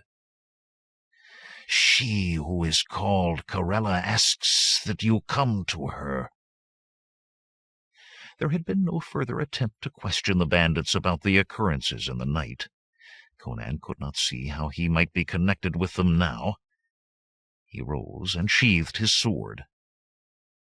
"Lead," he commanded. The big Sumerian tensed while passing through the gate, but the guards gave him no more than a flicker of their lifeless red eyes. In the dungeon, the Satara led him away he did not know, to huge doors that Conan realized to his shock were of burnished gold. A great reptilian head was worked in each, surrounded by what appeared to be rays of light. The Satara struck a small silver gong hanging from the wall. Conan's neck hairs stirred as the great doors swung open with no human agency that he could see. The Satara gestured for him to enter. With a firm tread, Conan walked through the open doors. They swung shut almost on his heels with a thump of finality. The ceiling of the great room was a fluted dome, supported by massive columns of carved ivory. Across the mosaic floor, Ammonar sat on a throne made of golden serpents, while another burnished serpent reared behind it, great ruby eyes regarding all who approached. The mage's robe, too, was gold, seemingly of 10,000 scales that glittered in the light of golden lamps. Human musicians filed out by a side door as Conan entered. The only other present was Corella, standing beside Ammonar's throne and drinking thirstily from a goblet. She lowered the goblet in surprise at the sight of Conan. "What are you doing here?" she demanded. The chamber was cool, yet perspiration dampened her face, and her breath came quickly. "I was told you sent for me," Conan said. Warily he placed a hand on his sword. "I never sent for you," she said. "I took the liberty," Ammonar said, "of using your name, Corella, to ensure the man would come." "Ensure he'd come?" Puzzled, Corella swung her green eyes from Conan to the mage. "Why would he not?" Ammonar pursed his lips and touched them with his golden staff. His eyes on Conan seemed amused. "This night past were 5 of my Satara slain." Conan wondered from which direction the Satara would come. There could be a score of doors hidden behind those ivory columns. "You think Conan did this killing?" Corella said. "I spoke to you of this matter this morning, and you said nothing." "Sometimes," the dark sorcerer said, "it is best to wait, to let the guilty think they will escape. But I see you require proof." He swung his staff against a small crystal bell that stood in a silver stand beside the throne. At the chime, the door through which the musicians had departed opened again. Aberius hesitantly entered the chamber, his eyes darting from Conan to the throne, as if measuring the distance to each. He rubbed his palms on the front of his yellow tunic. "Speak," Ammonar commanded. Aberius's pointed face twitched. He swallowed. "Last night, before the gong sounded, I saw this Conan of Samaria leave our camp." His beady black eyes avoided Corella. "This surprised me, for all of us think the darkness of the nights here strange, and none will go out in them. None other did that night as before. Conan returned after the alarm with a wound on his side. I'll warrant there's a bandage beneath that tunic."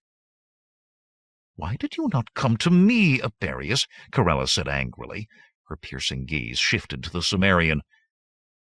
I said, Conan, that I'd have the ears of any man involved, and I fear, Aminar interrupted smoothly, that it is I who must set this man's punishment. It is me he has offended against. You, Aberius, he added in a sharper tone, go now. The gold agreed upon will be given as you leave. The weasel-faced bandit opened his mouth as if to speak, closed it again, then suddenly scurried from the room. The small door closed behind him. "Why, Conan?" Corella asked softly. "Is that girl worth so much to you?" She squeezed her eyes shut and turned away. "I give him to you," she said. Conan's blade slipped from its sheath with a rasping whisper. "You reckon without me," the Cimmerian said. "I give myself to no one." Aminar rose, holding the golden staff across his chest like a scepter. "Extend your life, Cimmerian. Prostrate yourself and beg, and I may have mercy on you." He started forward at a slow walk. "Dog of a sorcerer," Conan grated, "come no closer. I know your mage's tricks with powders that kill when breathed." The golden-robed man came on, neither speeding nor slowing. "I warn you," Conan said. "Die, then." With the speed of a striking falcon, the big Cimmerian youth lunged. Aminar's staff whipped up. Hissing, a citron vapor was expelled from its tip. Conan held his breath and plunged through the cloud. His sword struck Aminar's chest, piercing to the hilt. For a bare moment Conan stood chest to chest and eye to eye with the mage. Then his muscles turned to water. He tried to cry out as he toppled to the mosaic floor, but there was no sound except the thud of his fall. His great chest labored for breath, and his every muscle twitched and trembled, but not at his command. The sorcerer stood above him, viewing him with the same dispassion he might exhibit at a bird found dead in the keep. "A concentrated derivative from the pollen of the golden lotus of Kitai," he said in a conversational tone. A thin smile curled his lips cruelly. "It works by contact, not by breathing, my knowledgeable thief. The paralysis grows if no antidote is applied, deeper and deeper until life itself is paralyzed. I am told one feels oneself dying by inches." "Aminar!" Corella gasped. "The sword!" She stood by the throne, a trembling hand pressed to her lips. The sorcerer looked at the sword as if he had forgotten it pierced his chest. Grasping the hilt, he drew it from his body. The blade was unbloodied. He seemed pleased with her shock.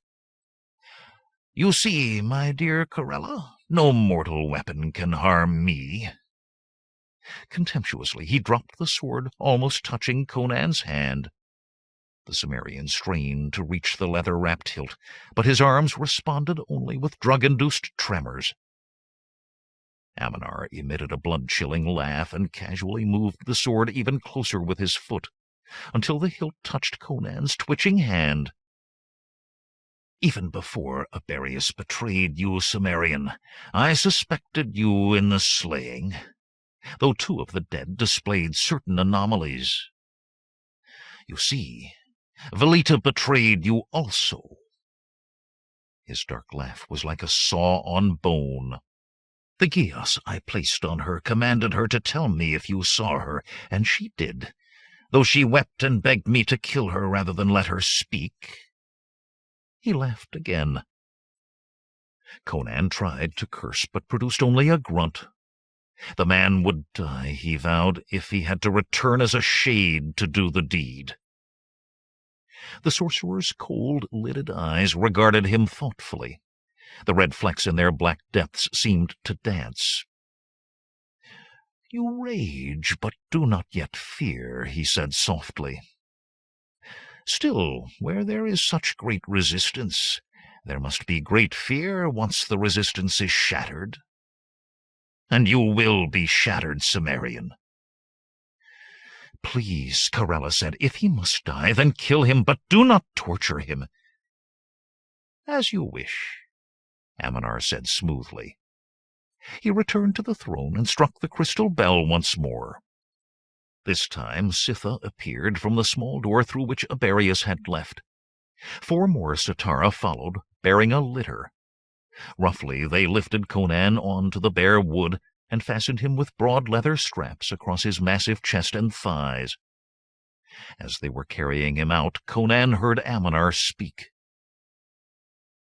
"There is much we must speak of, my dear Corella. Come closer." The door swung shut. 25. As the litter was carried through the dungeon, 1 mailed Satara at each corner and Sitha leading, Conan lay seemingly quiescent. For the moment struggle was futile, but he constantly attempted to clench his right hand. If he could make even that beginning. The hand twitched of its own volition, but no more. He fought to keep breathing. The litter was carried from a resplendent corridor through an archway and down rough stone stairs. The walls, at first worked smooth, became raw stone, a passage hacked from the living rock beneath the dark fortress. Those who went thither no longer had a care for mosaics or tapestries. The crude corridor leveled. Sitha pounded a huge fist against an iron-strapped door of rough wood. The door opened, and to Conan's surprise a human appeared, the first he had seen in the keep who did not keep his eyes on the ground. The man was even shorter than Conan, but even more massive, heavy sloping muscles covered with thick layers of fat. Piggish eyes, set deep in a round, bald head, regarded Conan. "So, Sitha," he said, in a surprisingly high-pitched voice, "you've brought Ort another guest." "Stand aside, Ort," Sitha hissed. "You know what is to be done here. You waste time." Shockingly, the fat man giggled. "You'd like to cut Ort's head off, wouldn't you, Sitha, with that axe of yours? But Aminar needs Ort for his torturing. You Satara get carried away and leave dead meat when there's questions yet to be asked." "This one is already meat," Sitha said contemptuously. Casually, the Satara turned to smash a backhand blow to Conan's face. Ort giggled again. Blood welled in Conan's mouth. Chest heaving, he fought to get painful words out. "Kill you, Sitha," he gasped. Ort blinked his tiny eyes in surprise. "He speaks? After the vapor? This one is strong." "Strong," Sitha snarled. "Not as strong as I." Its fist crashed into Conan's face, splitting his cheek. For a moment the Satara stood with fist upraised, fangs bared, then lowered its claw-tipped hand with an obvious effort. "Put him in his cell, Ort, before I forget the Master's commands." Giggling, Ort led the procession into the dungeons. Grim iron-bound doors lined the rough stone walls. Before one, Ort stopped, undoing a heavy iron lock with a key from his broad leather belt. "In here," he said. "There's another in there already, but I'm filling up." Quickly, under Sitha's direction, the other Satara unstrapped Conan from the litter and carried him into the cell, a cubicle cut in the rock as crudely as the rest of the dungeon. As chains were being fastened to the Cimmerian's wrists and ankles, he saw his fellow prisoner chained in the same fashion to the far wall, and knew a second of shock. It was the Zamoran captain he had tricked into combat with the hillmen. As the other Satara left, Sitha came to stand over Conan. "Were it left to me," it hissed angrily, "you would die now. But the Master has use of you yet." From a pouch at its belt, it took a vial and forced it between the Cimmerian's teeth. Bitter liquid flowed across his tongue. "Perhaps, Cimmerian, when the Master has your soul, this time he will let me have what remains." With a sibilant laugh, Sithis shoved the empty vial back into his pouch and strode from the cell. The thick door banged shut. Conan could feel strength flowing slowly back into his limbs. Weakly he pushed himself to a sitting position and leaned against the cool stone of the cell wall. The hook-nosed Zamoran captain watched him thoughtfully with dark eyes. There were long blisters on his arms, and others were visible on his chest where his tunic was ripped. "I am Hieronydes," he said finally. "Whom do I share these accommodations with?" "I am called Conan," the Cimmerian replied. He tested the chains that fastened his manacles to the wall. 3 feet and more in length, the links of them were too thick for him to have burst even had he his full strength, and he was far from that as yet. "Conan," Hieronydes murmured. "I've heard that name in Shadowzar, thief. Would I had known you when we met last." Conan shifted his full attention to the Zamoran. "You remember me then, do you? I am not likely to forget a man with shoulders like a bull, especially when he brought me near 10 score hillmen for a present." "Did you indeed follow us, then?" "I would not have done it save for that." "I followed you," Hieronydes replied bitterly. "Rather, I followed the Red Hawk and the trinkets she took from Tiridates. Or was it you, thief, who entered the palace and slew like a demon?" "Not I," Conan said, "nor the Red Hawk. 'Twas Satara, the Scaled Ones, who did it, and we followed them as you followed us. But how came you to this pass, chained to the wall in Aminar's dungeon?" "From continuing my pursuit of the red-haired wench when a wiser man would have returned to Shadowzar and surrendered his head," the captain said. "Half a mountain of rock poured into the gorge by those things. Satara, you call them? No more than 20 of my men escaped. We had a hillman for a guide, but whether he led us into a trap or perished beneath the stone, or even got away entirely, I know not." "You got not those burns from falling rock." Hieronydes examined his blisters ruefully. "Our jailer, a fellow named Ort, likes to entertain himself with a hot iron. He's surprisingly agile for one of his bulk. He'd strike and leap away, and in these," he rattled his chains, "neither could I attack nor escape him." "If he comes again with his irons," Conan said eagerly, "perhaps in dodging from the one he will come close enough for the other to seize." He pulled one of his chains to its fullest extent and measured with his eye. With a disgusted grunt he again slumped against the stone wall. There was room enough and more between him and the other man for Ort to leap and dodge as he would. The fat torturer could stand within a finger's breadth of either man with impunity. He realized the other man was frowning at him.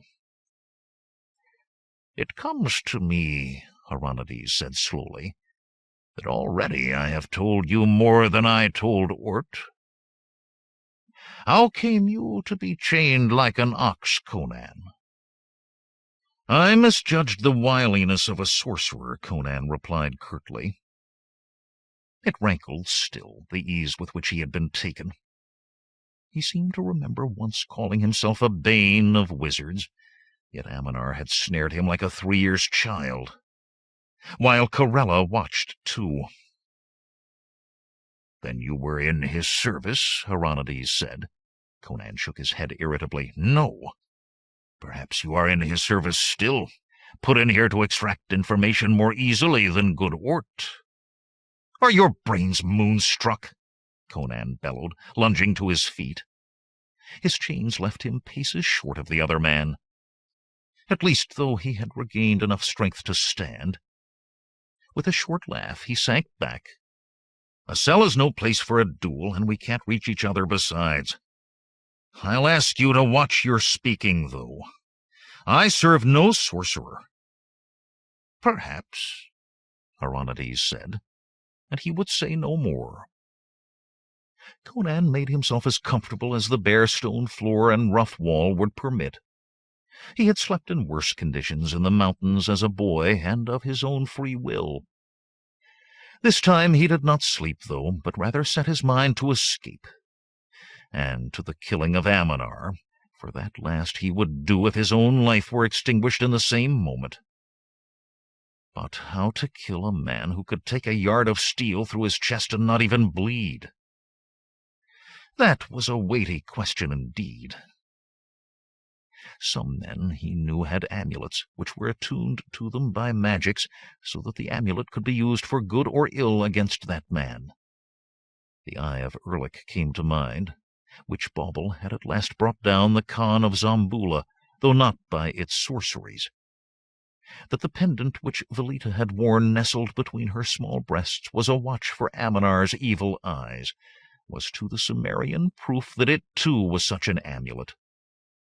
It could be used to kill Ammonar, he was sure, if he but knew the way.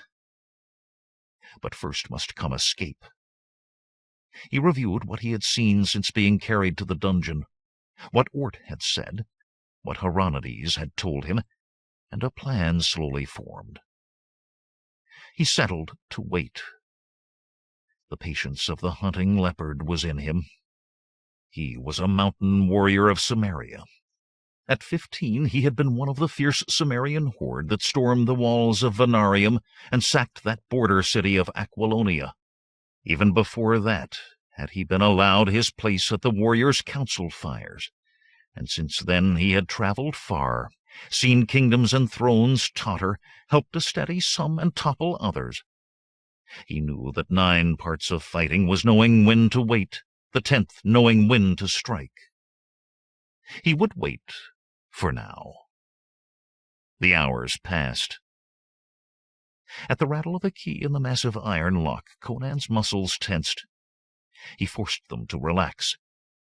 His full strength was returned, but care must be taken. The door swung outward, and 2 Satara entered, dragging Hordo unconscious between them.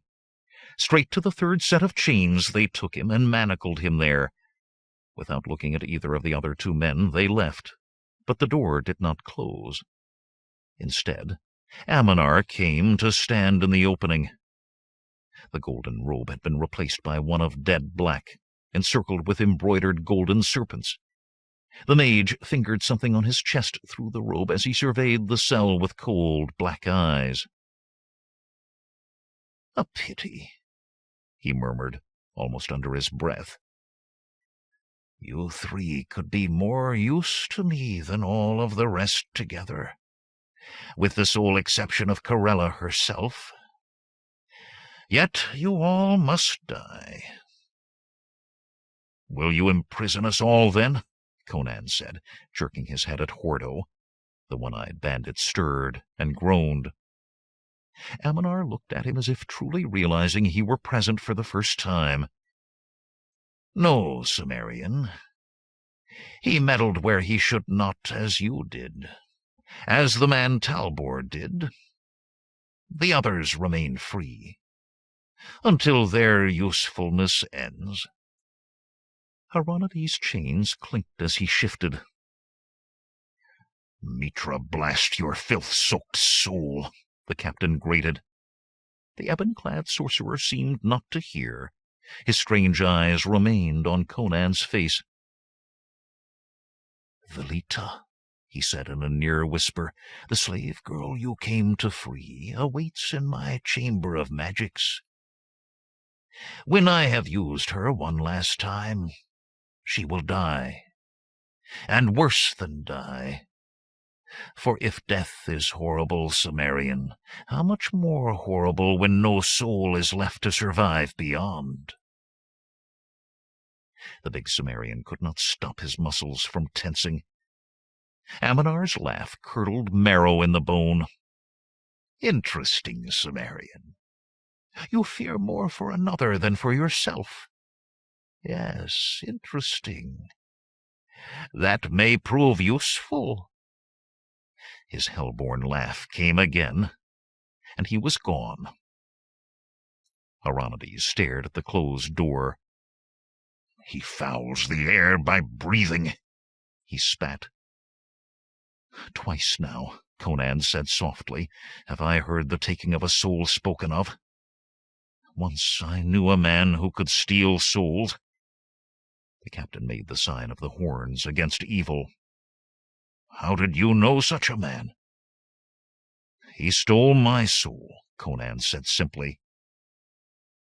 Aronides laughed uncertainly, not sure if this were a joke. "And what did you do then?" "I killed him and took back my soul." The Cimmerian shivered. That reclaiming had not been easy. To risk the loss again, perhaps past reclaiming, was fearful beyond death. And the same would happen to Velita, and eventually to Corella, could he not prevent it. Hordo groaned again and sat up, sagging his broad back against the stone wall. At the clank of his chains, he stared at his manacles, then closed his eye. "What happened, Hordo?" Conan asked. "Ammonar had you brought hence by Sitara, saying you meddled. In what?" Hordo's scarred face contracted as if he wished to cry. "She was gone so long from the camp," he said finally, "and you, that I became concerned. It was near dark, and the thought that she must either remain the night in this place or find her way to camp through the blackness. At the gate they let me in, but reluctantly, and one of the scaled ones ran, calling for Sitha. I found the chamber where thrice accursed Ammonar, may the worms feast long on him, sat on his throne of golden serpents." His one eye closed again, but he spoke on, more slowly. "Musicians played. Men, though their eyes never left the floor. Those snake-skinned demon spawn came, and beat me down with clubbed spears. The mage shouted for them to take me alive. 2 of them I killed before my senses went. 2 at least I know." He fell silent, and Conan prodded him. "Surely Ammonar didn't have you imprisoned merely for entering his throne-room?" The bearded face contorted in a grimace of pain, and Hordo moaned through clenched teeth. "Corella!" he howled. "She danced for him, naked as any girl in a Zanana, and with as wild an abandon. Corella danced naked for the pleasure of that." Sobs racked his burly form, choking off his words. The hackles stood on Conan's neck. "He will die, Hordo," he promised. "He will die." "This Corella," Aronides said incredulously. "She is the Red Hawk?" Red-faced Hordo lunged to the full extent of his chains. "She was ensorcelled," he shouted. "She knew me not. Never once did she look at me or cease her dancing.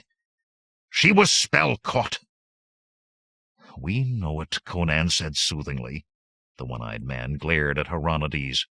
"Who is this man, Conan?" "Don't you recognize him?" The Cimmerian laughed. "Aronides, the Zamoran captain we introduced to the hillmen." "A Zamoran officer," Hordo snarled. "Can I get my hands free? At least I'll rid the world of one more soldier before I die." "Think you so, rogue?" Aronides sneered. "I've killed 5 like you before breaking fast in the morning." The bandit and the captain locked murderous gazes. "Forgetting your chains for the moment," Conan said conversationally, "do you intend to do Ammonar's work for him?" The glares shifted to him. "We're going to die anyway," Hordo growled. "Die if you want," Conan said. "I intend to escape and let Ammonar do the dying." "How?" Aronides demanded. The Cimmerian smiled wolfishly. "Wait," he said. "Rest." And despite their protests, he settled down to sleep. His dreams were of strangling Ammonar with the black pendant's chain. 26. Corella woke and looked about her in confusion. She lay on a silk-draped couch, not in her pavilion, but in an opulent room hung with scarlet silken gauze. Silver bowls and ewers stood on a gilded table, and the finest Turanian carpet covered the floor. Sunlight streamed in through a narrow window. She was in Ammonar's keep, she realized, and at the same moment realized she was naked. "Derkito," she muttered, sitting up quickly. Her head spun.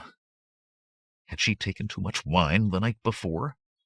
For some reason she was sure she had spent a night inside the fortress. There was a vague memory of wild music and a girl's sensual dancing. She put a hand to her forehead as if to wipe away perspiration, and jerked it back down with another oath. The room was cool. She was cool. Quickly she rose to search for her clothing. Her golden breastplates and emerald girdle were carefully laid out on her scarlet cloak atop a chest at the foot of the couch. Her crimson thigh boots stood before the chest, and her jeweled tulwar leaned against it. She dressed swiftly. "Who was that girl?" she muttered beneath her breath as she tugged the last boot on, pulling the soft red leather almost to the top of her thigh. The dance had been shamelessly abandoned, almost voraciously carnal. But why should that be important, she wondered. More important was to see that she watched her drinking in the future. She did not trust Ammonar enough to spend another night in that keep. Her cheeks flamed, only partly with anger. She was lucky she had not wakened in his bed. Not that he was not handsome, in a cruel fashion, and powerful, which had its own attractions, but that would be a matter of her own choosing. The door opened, and Corella was on her feet, tulwar in hand, before she realized it. She looked in consternation at the girl who entered, head down, not looking at her, with a tall wooden-handled silver pitcher on a tray. Why was she so jumpy, she thought, resheathing the curved blade. "I'm sorry, girl. I didn't mean to scare you." "Hot water, mistress," the girl said in a toneless voice, "for your morning ablutions." Still without raising her eyes, she set the tray on the table and turned to go. She seemed unaffected by being greeted with a sword. "A minute," Corella said. The girl stopped. "Has anyone come asking for me at the portcullis? Hordo, a bearded man with an eye patch?" "Such a man was taken to the dungeons, mistress, this night past." "The dungeons?" Corella yelped. "By the tits of Derkito, why?"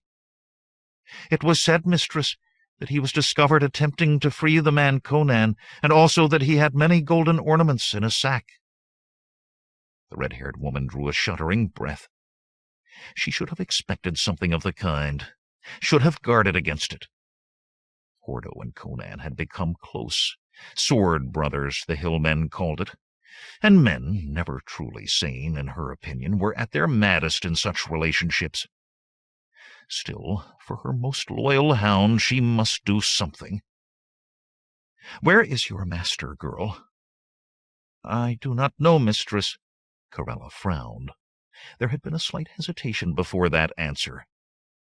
"Then show me to the dungeons. I want to speak to Hordo."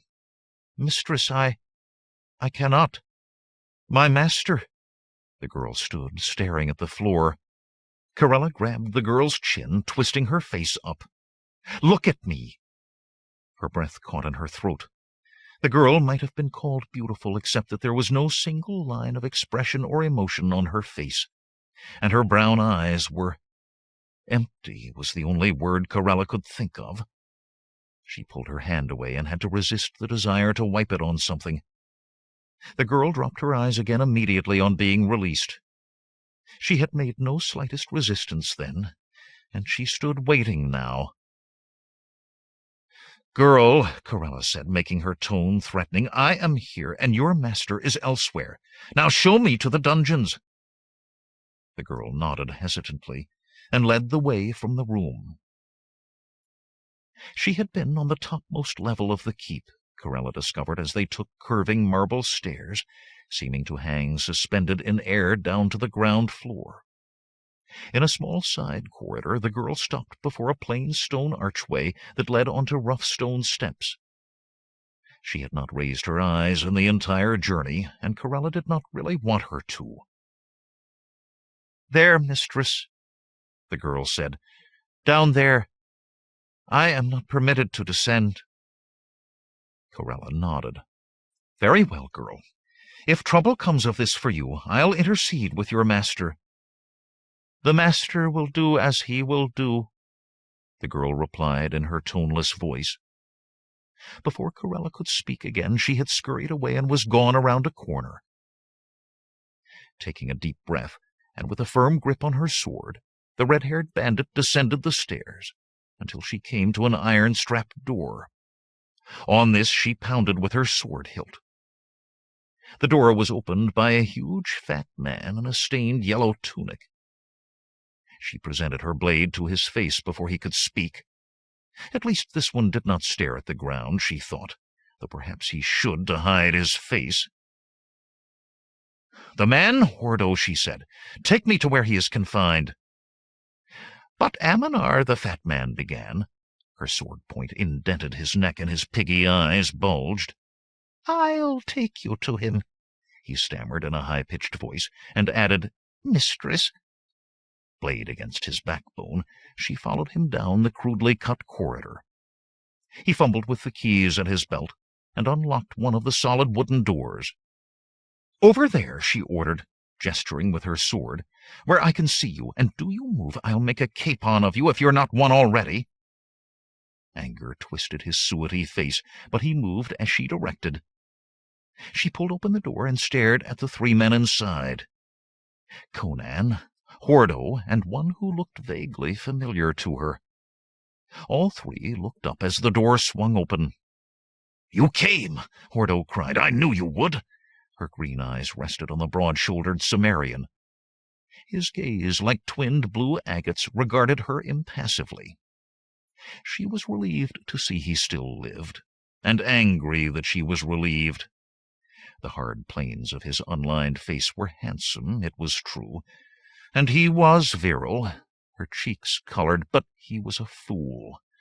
Why did he have to oppose Ammonar? Why could he not forget that girl Velita? Why?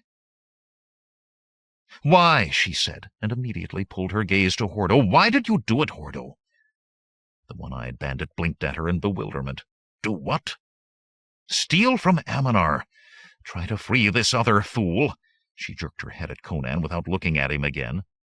"I stole nothing," Hordo protested. "And I knew not that Conan was imprisoned until I was chained beside him." "Then you were brought here for no reason," she said derisively. Hordo was silent. Conan began, but Hordo cut him off with a shout. "No, Cimmerian," he added, "please," and the word sounded as if it were carved from his vitals. Corella looked at the two men in consternation. Their eyes met, and Conan nodded. "Well?" she demanded. Neither man spoke. Hordo would not meet her gaze. "Derketo take you, Hordo! I should have you flogged." "Can I talk Ammonar into releasing you? I may yet." "Release us now," Hordo said quickly. "Ort has the keys. You can—" "You," she said sharply. "It's you I'll try to free. I have no interest in these others." She felt Conan's eyes on her and could not look at him. "Besides, it may do you good to sit here and worry as whether or not I can talk Ammonar into releasing you to me." She gestured to the fat jailer with her sword. "You! Close the door!" She stepped back to keep him under her eye and blade as he moved to do so. "Corella!" Hordo shouted. "Leave this place! Leave me! Take horse and—" The door banged shut to cut him off. As the fat man turned from locking the massive door, she laid her curved blade against his fat neck. Her eyes were glittering emerald ice.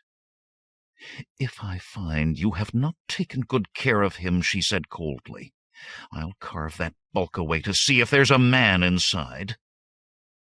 Contemptuously she turned her back and stalked from the dungeon. By the time she reached the top of the rude stone stairs, her brain was burning. Aminar had no right. Conan was one thing, Hordo quite another. She would maintain the discipline of her hounds, and she had no intention of letting the mage usurp her authority in this fashion. She strode through the ornate halls of the black dungeon, still clutching her sword in her anger. One of the Satara appeared before her, blinking in surprise at the weapon in her hand. "Where is Aminar?" she demanded. It did not speak, but its red eyes twitched toward a plain arch. She remembered Aminar saying that the passage beyond led to his thaumaturgical chambers. In her present mood, bearding the sorcerer there was just what she sought. She turned for the arch.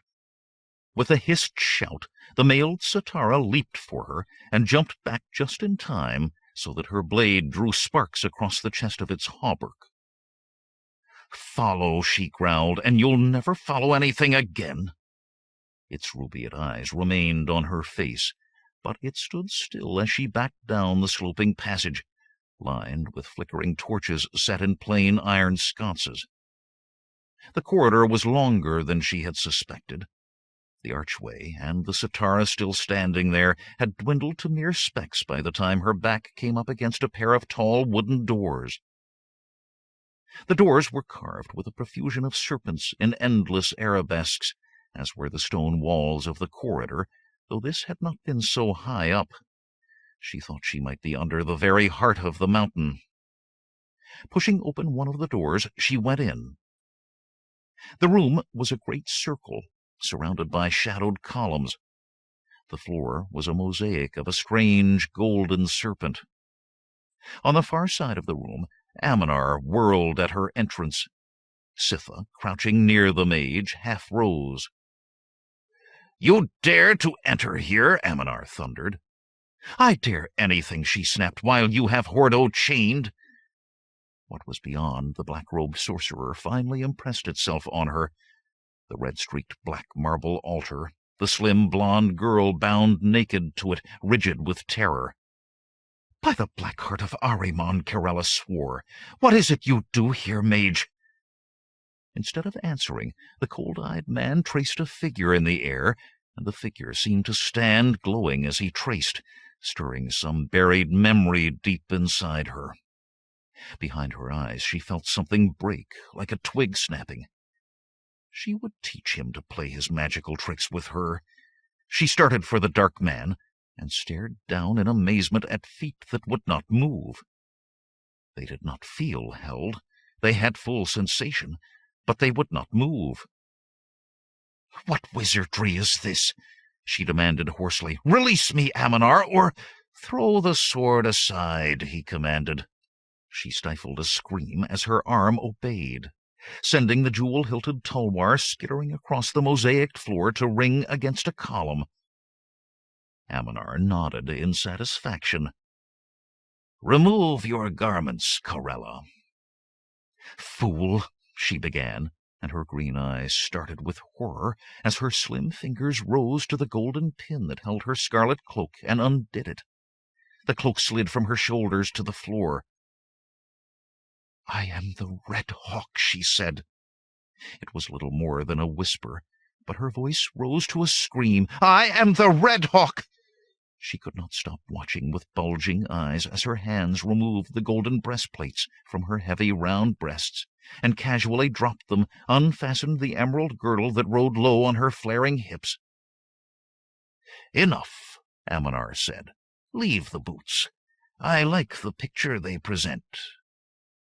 She wanted to weep as her hands returned quiescent to her sides.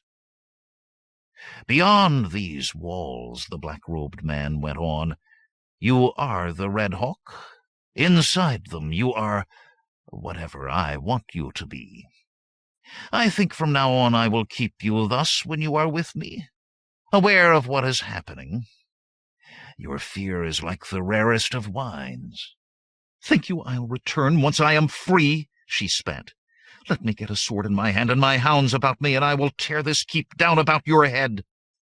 His laughter sent shivers along her bones.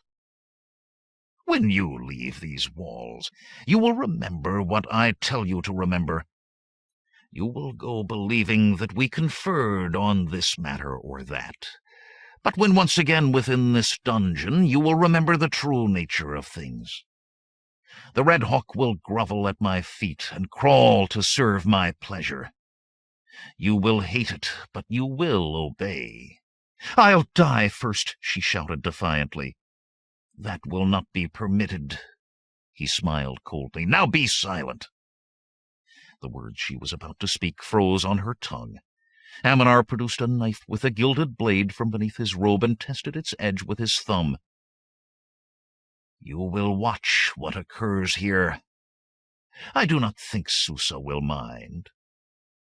The girl on the altar moaned. The sorcerer's red-flecked black eyes suddenly held Corella's gaze as a viper holds the gaze of a bird. She could feel those eyes reaching into the very depths of her. "You will watch," Aminar said softly, "and you will begin to learn the true meaning of fear." He turned back to the altar. His chant rose, cutting into her mind like a knife. Flaming mists began to form. Corella's green eyes bulged as if they would start from her head. She would not scream, she told herself. Even if she had a voice, she would not scream. But her flanks and the rounded slopes of her breasts were of a sudden slick with sweat, and in her mind there was gibbering terror. 27. "Conan!" Hieronydes shouted. "Conan!" The three men still lay chained to the walls of the cell beneath Aminar's keep. Conan opened one eye, where he lay curled as comfortably as he could manage on the stone. "I'm sleeping," he said, and closed it again. The Cimmerian estimated that a full day and more had passed since Corella had come to their cell, though there had been no food, and but 3 pannikins of stale water brought to their cell. "Sleeping," Hieronydes grumbled. "When do we hear of this escape plan of yours?"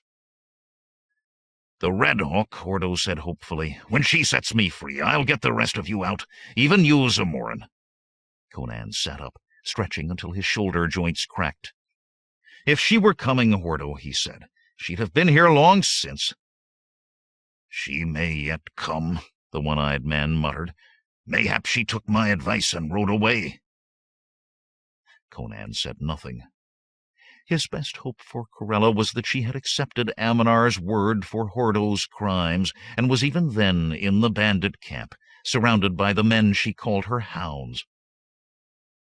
"In any case," Hieronydes said, "we cannot put our hopes on her. Even if she gets you free, bearded one, you heard her say she'd do nothing for the Cimmerian and myself. I think me she is a woman of her word." "Wait," Conan said. "The time will come." A key rattled in the lock. "'Tis Ort who's come," Hieronydes growled, "with his irons, no doubt." "Ort," Hordo said. "Who is—" The heavy iron-strapped cell door slammed open, and the fat jailer stood in the opening. Behind him was a brazier full of glowing coals, and from the coals projected the wooden handles of irons, their metal ends already as bright red as the coals they nestled among. "Who's to be first?" Ort giggled. He snatched an iron from the fire and waved its fiery tip at them. Hordo put his back against the wall, teeth bared in a snarl. Hieronydes crouched, ready to spring in any direction, so far as his chains would let him. Conan did not move. "You, Captain?" Ort said. He feinted toward Hieronydes, who tensed. "Ort likes burning officers. Or you, One-Eye?" Giggling, he waggled the glowing iron at Hordo. "Ort could give you another scar, burn out your other eye. And you, Strong One," he said, turning his peg-eyed gaze on Conan, "think you to sit unconcerned?" Suddenly Ort darted at the Cimmerian, red-hot iron flashing, and danced back. A long blister stood on Conan's shoulder.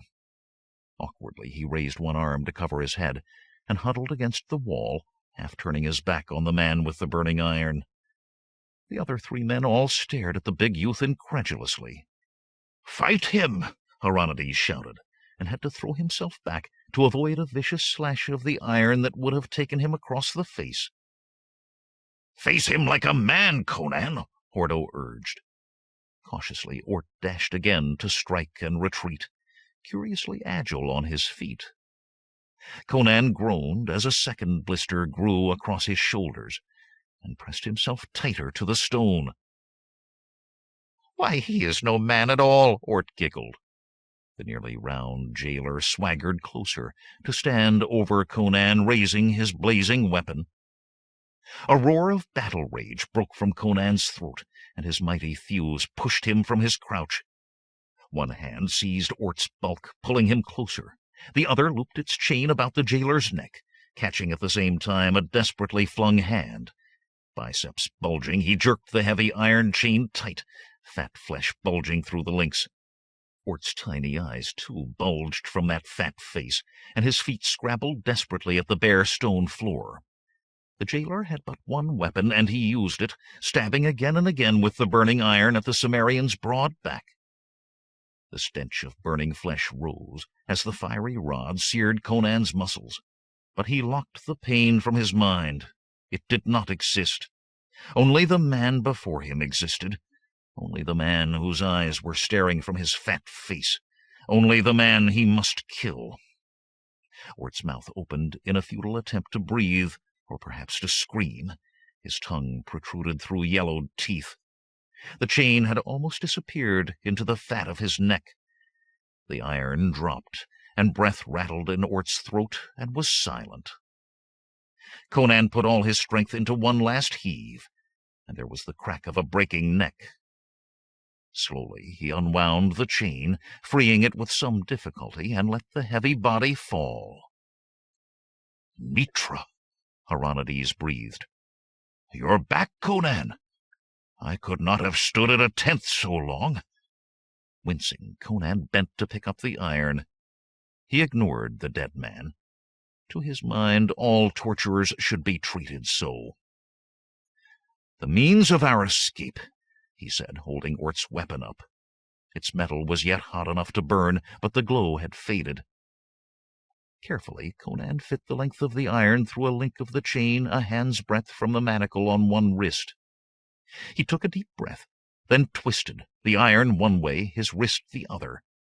The manacle cut into the just-healed wounds left from his being staked out by the bandits, and blood trickled over his hand. The other two men held their breath. With a sharp snap, the chain broke.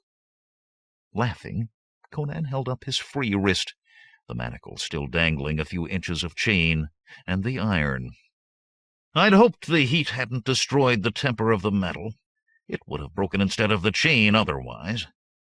"You hoped," Hordo wheezed. "You hoped." The bandit threw back his shaggy head and laughed. "You bet our freedom on a hope, Cimmerian, and you won." As quickly as he could, Conan broke the rest of his chains, and those of the other men. As soon as Hordo was free, the bearded man leaped to his feet. Conan seized his arm to stop him from rushing out. "Hold hard," the Cimmerian said. "The time is gone for holding hard," Hordo replied. "I go to see to the Red Hawk's safety." "To see to her safety?" Conan asked, "or to die by her side?" "I seek the one, Cimmerian, but I'll settle for the other," Conan growled deep in his throat. "I'll not settle for death on Satara pikes, and if you will, you're useless to me, and to Corella. Hieronydes, how many of your men do you think still live? And will they fight?" "Perhaps a score," the captain replied, "and to get out of these cells they'll fight Ahriman and Erlich both." "Then take you the jailer's keys and free them. If you can take and hold the barbican, we may live yet." Hieronydes nodded. "I'll hold it." "What will you be doing, Cimmerian?" "Slaying Ammonar," Conan replied. Hieronydes nodded gravely. What about me? Hordo said. The other two had been ignoring him. Are you with us? Conan asked. He barely waited for Hordo's nod before going on. Rouse the bandits. Somehow you must get over the wall without being seen and bring them up the ramp before the catapults can fire on them. You must kill Satara, you and Corella's hounds, and set as many fires as you can within the keep. Both you and Hieronydes must wait my signal to move so we are all in position. When the top of the tallest tower in the keep begins to burn, then ride. I'll be ready, Hordo said. It is taught that no plan of battle survives the first touch of battle. Let us hope ours is different. Fare you well, Hieronydes, Conan said. Then he and Hordo were hurrying from the dungeon. At the top of the stone stairs, as they entered the dungeon itself, a Satara rounded the corner not 2 paces from them. Hordo's shoulder caught the creature in its mailed midriff, and Conan's balled fist broke its neck. Hurriedly, Conan pressed the Satara's sword on Hordo, taking a broad-bladed dagger for himself. Then they too parted. The way to Amminar's chamber atop the tower was easy to find, Conan thought. All one did was climb stairs, until there were no more stairs to climb. Sweeping marble arcs supported on air, polished ebon staircases, wide enough to give passage to a score of men, and massive enough to support an army. And then there was only a winding stone stairway, curving around the wall of the tower with no rail to guard its inner drop. With his foot on the bottom step, Conan paused, remembering Velita's tale of a spell trap. Were Amminar not within the keep, Conan's next step could mean his bloody death by darkling sorceries. A slow death, he recalled. But if he did not go up, others would die at Amminar's hands, even if he did not.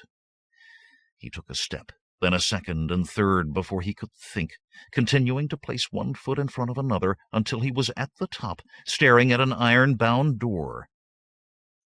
A sigh of relief left him. Too, there was use in the knowledge that Amminar was within the keep, but this was not a way he cared to go about collecting information. He opened the door and stepped into a room where evil soaked the walls, and the very air seemed heavy with sorcerous portent. Circular the room was, without windows and lined with books, but there was that about the pale leather of those fat tomes that made the Cimmerian want not to touch them. The tattered remains of mummies, parts of them ripped away, lay scattered across tables, among a welter of beakers, flasks, tripods, and small braziers with their fires extinguished to cold ash. Jars of liquid held distorted things that might once have been parts of men. A dim light was cast over all by glass balls set in sconces around the walls that glowed with an eerie fire. But Velita was not there. In truth, he admitted to himself, he had no longer expected her to be. He could at least avenge her. Quickly he located the crystal coffer of which she had spoken. It sat in a place of honor on a bronze tripod standing in the center of the room. Carelessly he tossed the smoky lid aside to shatter on the stone floor, rummaged in the silken wrappings, and lifted out the silver-mounted black stone on its fine silver chain. Within the stone red flecks danced, just as in Amminar's eyes. Tucking the pendant behind his wide leather belt, he searched hurriedly for anything else that might be of use. He was ready to go when he suddenly saw his sword, lying among a litter of thaumaturgical devices on one of the tables. He reached for it, and stopped with his hand hovering above the hilt. Why had Amminar brought the sword to this peccant chamber? Conan had had experience of ensorcelled swords, had seen one kill the man who grasped it at the command of another. What had Amminar done to his blade? The door of the room banged open, and Sitha sauntered in, fanged mouth dropping open in surprise at seeing Conan. Conan's hand closed over the sword hilt in an instant and brought the blade to guard. At least, he thought with relief, it had not killed him so far. "So, Cimmerian," Sitha said, "you have escaped." Almost casually, it reached to a jumble of long, mostly unidentifiable objects and produced a spear with a haft as thick as a man's wrist. The point was near a short sword in length. "The Master cannot punish me for killing you here, in this place." "You must do the killing first," Conan said. And he must set a fire, soon. He circled, trying to get the tables out from between them. Reach was the Sitara's advantage. Sitha moved in the opposite direction, spear held warily. Abruptly, the bronze gong began to toll. Sitha's red eyes flickered away for just a moment. Conan bent, caught the edge of a long table with his shoulder, and heaved it over. Sitha leaped back as the heavy table crashed where his feet had been. Beakers of strange powder and flagons of multicolored liquids shattered on the floor. Acrid fumes rose from their mixing. The tolling continued, and now could be heard the faint sounds of shouting from the walls. Could Hieronydes or Hordo have decided not to wait, he wondered. "My master sent me hence for powders," Sitha hissed. "Powders he thinks will increase the fear in the sacrifice." On the last word he lunged, the spear point darting for Conan's head. The Cimmerian's broadsword beat the thrust aside, and his riposte slashed open the creature's scaled chin. Sitha leaped back from the blow, putting an elongated hand to the bloody gash and letting out a string of vile oaths. "You still don't seem to have killed me," Conan laughed. Sitha's sibilant voice became low and grating. "The sacrifice, Cimmerian, is that girl you came to this valley for, Velita. I will watch your face before I kill you, knowing you know she dies." A berserker rage rose in the Cimmerian. Velita alive, but to remain that way only if he got there in time. "Where is she, Sitha?" "The chamber of sacrifice, human." "Where's this chamber of sacrifice?" Conan demanded. Sitha bared his fangs in a derisive laugh. With a roar, Conan attacked. The berserker was on him. He jumped up, caught a foot on the edge of the overturned table, and leaped down on the Sitara's side. The spear point slashed his thigh while he was in midair, but his slashing sword, driven by the fury of a man who meant to kill or die, but to do it now, sliced through the haft. Conan screamed like a hunting beast as he attacked without pause, without thought for his own defense, without allowing time for Sitha to do else but stumble back in panic. His second cut, almost a continuation of the first, severed the Sitara's right arm. Black blood spurted. A shriek ripped through those fangs.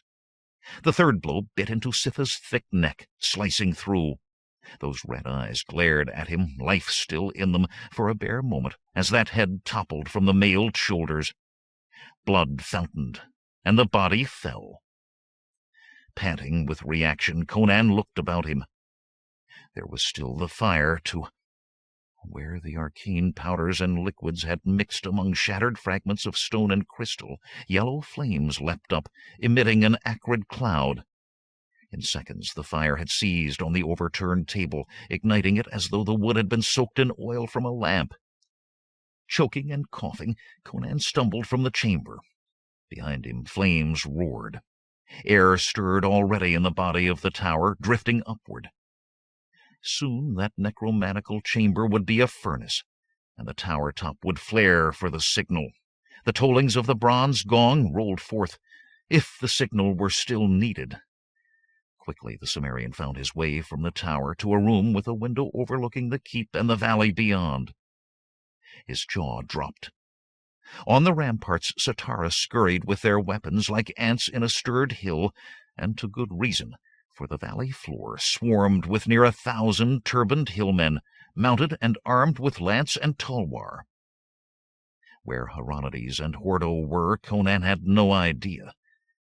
Their plan was gone by the wayside, but he might still save Velita if he could find the sacrificial chamber. But where in the huge black keep to begin? Even the dungeon alone would take a day to search room by room. A sudden thought struck him. A chance, a small bare chance for her. Panther strides took him down alabaster halls and marble stairs, past startled Sitara scurrying on appointed tasks and so afraid to stop him. Like a hawk he sped, straight to the plain stone arch and the sloping passage. Beyond that Aminar had falsely claimed led to his thaumaturgical chambers. Conan ran down that passage leading into the very heart of the mountain, arms and legs pumping, deep-muscled chest working like a bellows. Death rode in his steely blue eyes, and he cared not if it was his death so long as Aminar preceded him into the shadows.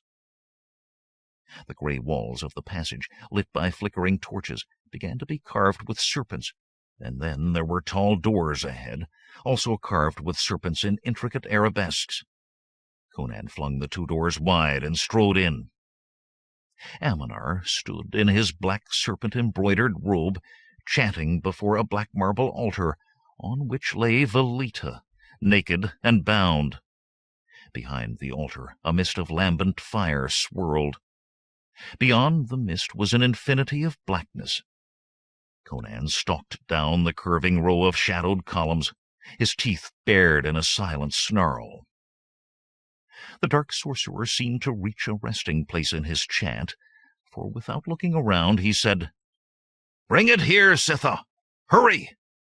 Conan had reached a point a dozen paces from the altar. From there he examined the evil mage with great care. The man had not his golden staff, but what had he in its place? "I am not Sitha," Conan said. Aminar started convulsively, whirling to stare at Conan, who stood in the shadows of the columns. "Is that you, Cimmerian? How have you come? No matter. Your soul will feed the Eater of Souls somewhat early, that is all."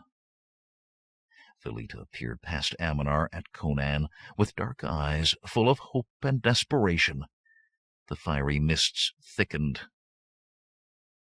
"Release the girl," Conan demanded. Aminar laughed. The Cimmerian dug the pendant from his belt, let it dangle from one massive finger by its chain. "I have this, mage!" The cold-eyed sorcerer's laugh died. "You have nothing," he snapped, but he touched his lips with his tongue and glanced nervously at the constantly deepening mists. Something stirred in their depths. "Still, it might cause difficulties. Give it to me, and I will—" "It is his soul!" a voice boomed, seeming to come from every direction. Among the shadows along the columns on the far side of the chamber, one shadow suddenly split, folded, and thickened. And there before them stood Imhep Aten. The Stygian sorcerer wore a golden chaplet set with a square-cut emerald, and a severe black robe that fell to his ankles. He moved slowly toward Aminar and the altar. "You," Aminar spat. "I should have known when those 2 Sitara died without wounds that it was you." "The pendant, Conan of Cimmeria," the Stygian said intently. "It contains Aminar's soul. To keep it safe from the Eater of Souls. Destroy the pendant, and you destroy Aminar." Conan raised his hand to smash the black stone against a column, and the will was not there to make his arm move so. To no avail he strained, then let his arm down slowly. Aminar's laugh came shrilly. "Fool! Think you I placed no protection in that which is so important to me? No one who touches or beholds the pendant can damage it in any way." Suddenly he drew himself up to his full height. "Slay him!" he shouted, each syllable a command. Abruptly, Conan became aware of what had coalesced in the mists above and behind the altar. A great golden serpent head reared there, surrounded by long tentacles like the rays of the sun. The auric-scaled body stretched into the blackness beyond the mists, and the ruby eyes that regarded Imhotep Aten were knowing. The Stygian had time for one horrified look, and then the great serpent struck faster than a lightning bolt. Those long golden tentacles seized the screaming man, lifted him high. The tentacles seemed but to hold almost caressingly, but Imhotep Aten's shrieks welded Conan's joints and froze his marrow. The man sounded as if something irrevocably irretrievable were being ripped from him. Eater of souls, Conan thought, and shuddered. The tentacles shifted their grip, now encircling and entwining, covering Imhotep Aten from head to feet, tightening. His shrieks continued for a disturbingly long time, long after blood began to ooze between the tentacles like juice squeezed from a ripe fruit, long after there should have been no breath or lungs left to scream with. The bloody bundle was tossed aside, to strike the mosaic floor with a sound like a sack of wet cloth. Conan avoided looking at it. Instead, he concentrated on the pendant hanging from his fist.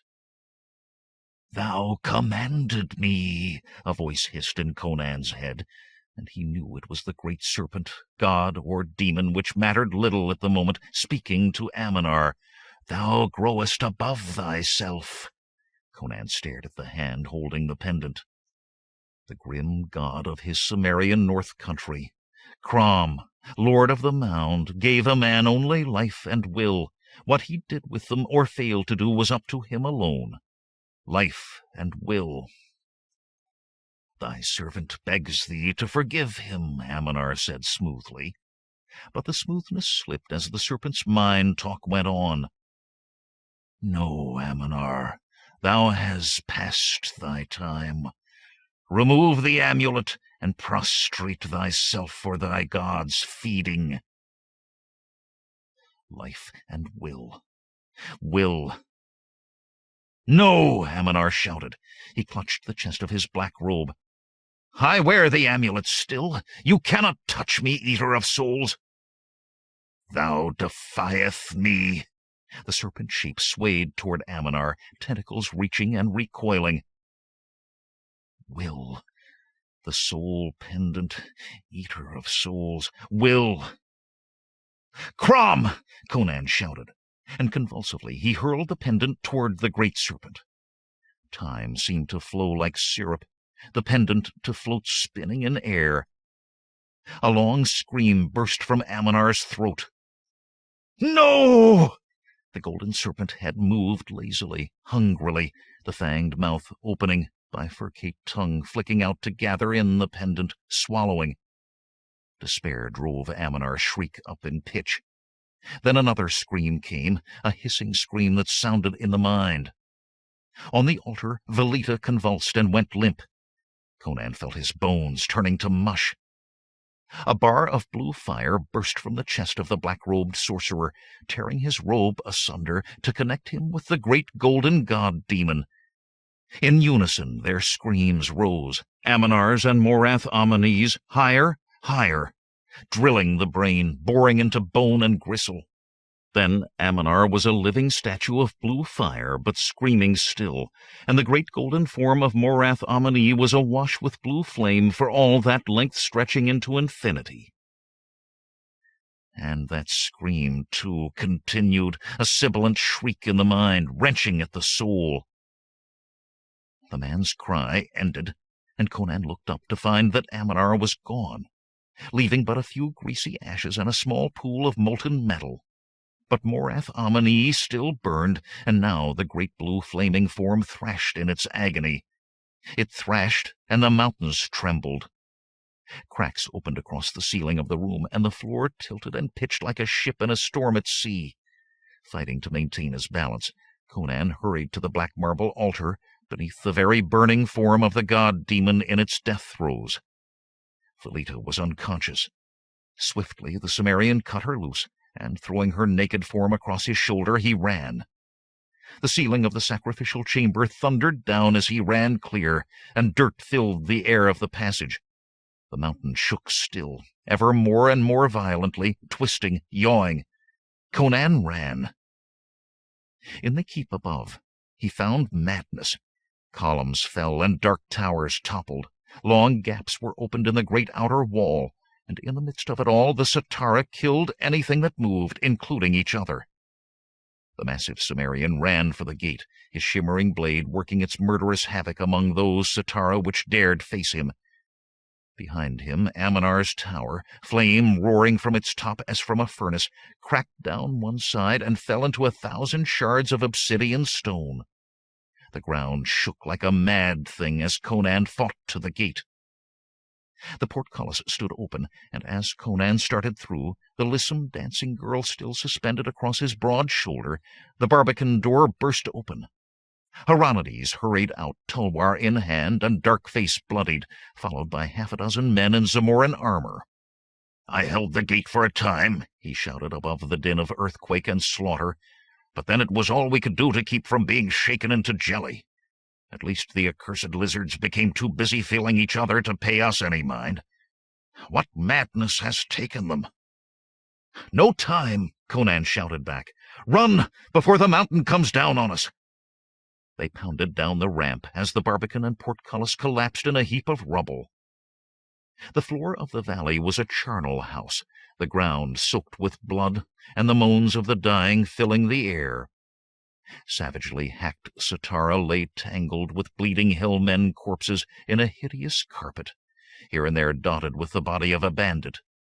From the mountains around, despite the trembling of the earth, the sounds of battle floated, as those who fled the horror of the keep and the valley fought still. Conan saw Hordo near the bandit campsite, sitting beside Corella's crumpled red-striped pavilion as if nothing had happened. With Velita still dangling over his shoulder, the Cimmerian stopped before the one-eyed brigand. Hieronydes, having left his men a short distance back, stood to one side. Rock-slides rumbled loudly as the earth still shook. But at least Conan thought the death screams of the god-demon had faded from his mind. "Did you find her, Hordo?" he asked as quietly as the noise would allow. They were in the safest spot there, so far as the earthquake was concerned, well away from the danger of the mountain coming down on them. "She's gone," Hordo replied sadly. "Dead. I don't know. Gone." "Will you search for her?" Hordo shook his head. "After this shaking, I could search for years and not find her if she was right under my nose. No, I am for Turan and a caravan guard's life, unless I can find an agreeable widow who owns a tavern. Come with me, Conan.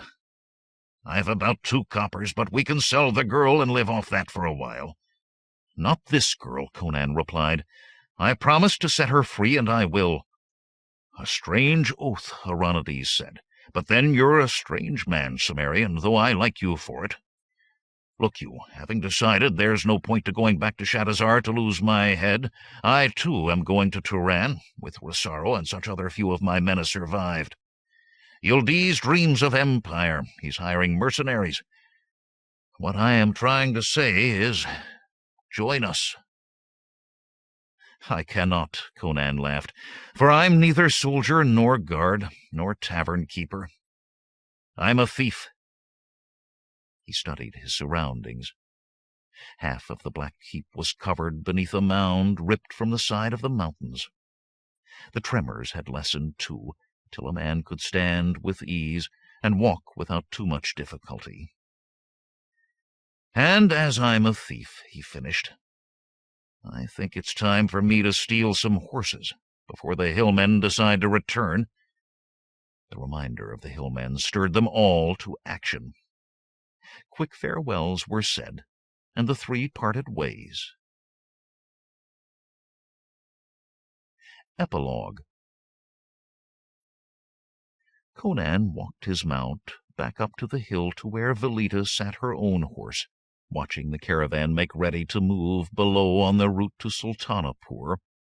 This was the caravan that had been spoken of, the big caravan that would drive through despite those that had disappeared.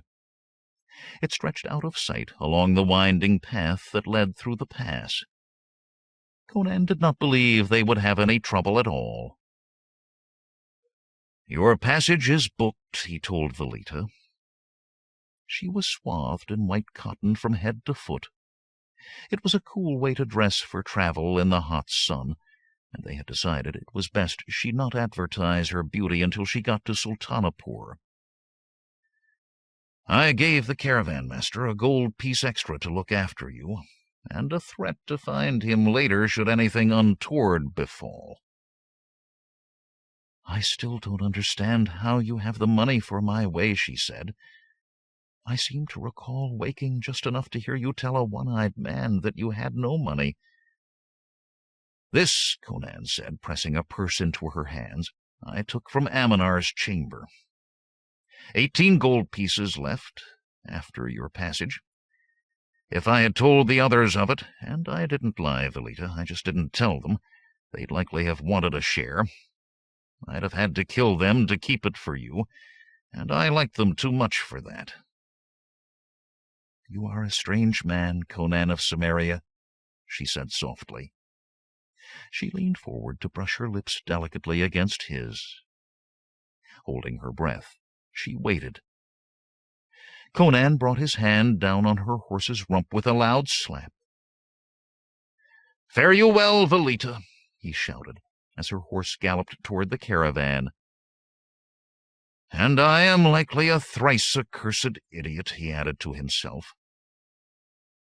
He turned his horse down the caravan on the way that would lead him west out of the Kazantkians into Zamora. He now had about enough coppers left for 2 jacks of sour wine when he got back to Abulites. "Conan!" He pulled his horse around at the hail. It seemed to come from a slave coffle. The caravan contained sorts that would have formed their own if not for the fear of those caravans that had disappeared. As he rode closer, he began to laugh. The slaver had arranged his male and female slaves separately to avoid trouble. The women knelt naked in the slight shade of a long strip of cotton linked to the coffle line by neck chains. And kneeling in the center of that line was Corella. As he reined in before her, she leaped to her feet, her lightly sunburned breasts swaying. "Buy me out of here, Conan! We can go back and take what we want of Amminar's treasure. The hillmen will have gone by now, and I doubt they'll want anything of his." Conan mentally counted the coppers in his purse again, and thought of an oath extracted not too many days before. Oaths were serious business. "How came you here, Corella? Hordo thought you dead." "Then he's all right?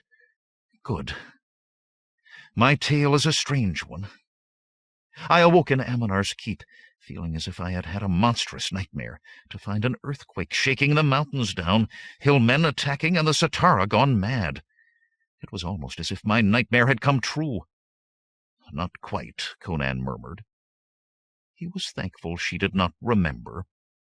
At least she was spared that. "Speak on." "I got a sword," she said, "though not mine. I couldn't find it. I regret losing that greatly, and I hope we find it when we go back. In any case, I fought my way out of the keep, through a break in the wall, but before I could reach the camp that fool's sword broke. It wasn't good steel, Conan. I stole a horse then, but hillmen chased me south, away from the valley. I was almost to the caravan route before I lost them." She shook her head ruefully. "But that doesn't explain how you ended up here," he said. "Oh, I was paying so much heed to getting away from the hillmen that I forgot to mind where I was going. I rode right into 6 of this slaver's guards, and 5 minutes later I was tied across my own horse." She tried to manage a self-deprecating laugh, but it sounded strange and forced. "In that case," Conan said, "any magistrate will free you on proof of identity, proof that you aren't actually a slave." Her voice dropped, and she looked carefully at the women on either side of her to see if they listened. "Be not a fool, Conan. Prove who I am to a magistrate, and he'll send my head to Shadazar to decorate a pike." Now, Derkito, take you, buy me free. To his surprise, she suddenly dropped back to her kneeling position. He looked around and found the reason: the approach of a plump man with thin waxed mustaches and a gold ring in his left ear with a ruby the size of his little fingernail. "Good morrow," the fellow said, bowing slightly to Conan. "I see you have chosen one of my prettiest. Kneel up, girl. Shoulders back, I say." Red-faced and darting angry glances at Conan, Corella shifted to the required position. The plump man beamed as if she were a prime pupil. "I know not," Conan said slowly. Corella frowned in his direction, and the slave-dealer suddenly ran a thoughtful eye over the Cimmerian's worn and ragged clothes. The plump man opened his mouth. Then a second glance at the breadth of Conan's shoulders and the length of his sword made the slaver modify his words. "In truth, the girl is quite new, and she'll be cheap. I maintain my reputation by selling nothing without letting the buyer know everything there is to know. Now, I've had this girl but 2 days, and already she has tried to escape twice and nearly had a guard's sword once." Conan was watching Corella from the corner of his eye. At this she straightened pridefully, almost into the pose the slave-dealer had demanded. "On the other hand, all that was the first day." Corella's cheeks began to color. "A good switching after each, longer and harder each time, and she's been a model since." Her face was bright scarlet. "But I thought I should tell you the good and the bad." "I appreciate that," Conan said. "What disposition do you intend to make of her in Sultanapur?" Her green eyes searched his face at that. "A Zenana," the slaver said promptly. "She's too pretty for the work market, too fine for a bordello, not fine enough for Yildiz. Neither a singer nor a dancer, though she knows dances she denied knowing. So a Zenana to warm some stout merchant's bed, eh?" He laughed, but Conan did not join in. "Conan," Corella said in a strangled whisper, "please." "She knows you," the plump slaver said in surprise. "You'll want to buy her, then?" "No," Conan said. Corella and the slaver stared at him in consternation. "Have you been wasting my time?" the slaver demanded. "Do you even have the money for this girl?" "I do," Conan answered hotly. He reflected that a lie to a slaver was not truly a lie, but now there was no way to let Corella know the entire truth of the matter. "But I swore an oath not to help this woman, not to raise a hand for her." "No, Conan," Corella moaned. "Conan, no." "A strange oath," the slaver said, "but I understand such things. Still, with those breasts, she'll fetch a fair price in Sultanapur." "Conan," Corella's green eyes pleaded, and her voice was a breathy gasp. "Conan, I release you from your oath." "Some people," the Cimmerian said, "don't realize that an oath made before gods is particularly binding. It's even possible the breaking of such an oath is the true reason she finds herself kneeling in your coffin." "Possibly," the slaver said vaguely, losing interest now that the chance of a sale was gone. Corella reached out to pluck at Conan's stirrup leather. "You can't do this to me, Conan. Get me out of here! Get me out of here!" Conan backed his horse away from the naked redhead. "Fare you well, Corella," he said regretfully. "Much do I wish that things could have ended better between us." As he rode on down the caravan, her voice rose behind him. "Derkito take you, you Cimmerian oaf! Come back and buy me! I release you! Conan, I release you! Derkito, blast your eyes, Conan! Conan! Conan!" As her cries and the caravan faded behind him, Conan sighed. Truly he did not like to see her left in chains. If he had had the money, or if there had not been the oath, still he could not entirely suppress a small tinge of satisfaction. Perhaps she would learn that the proper response for a man saving her life was neither to have him pegged out on the ground, nor to abandon him to a sorcerer's dungeon without so much as a glimmer of a protest. And he knew Corella, though no Zenana would hold her for long. Half a year or so, and the Red Hawk would be free to soar again. As for himself, he thought, he was in as fine a position as a man could ask for. 4 coppers in his pouch, and the whole wide world in front of him. And there were always the haunted treasures of Larsha. With a laugh, he kicked his horse into a trot for Shadazar.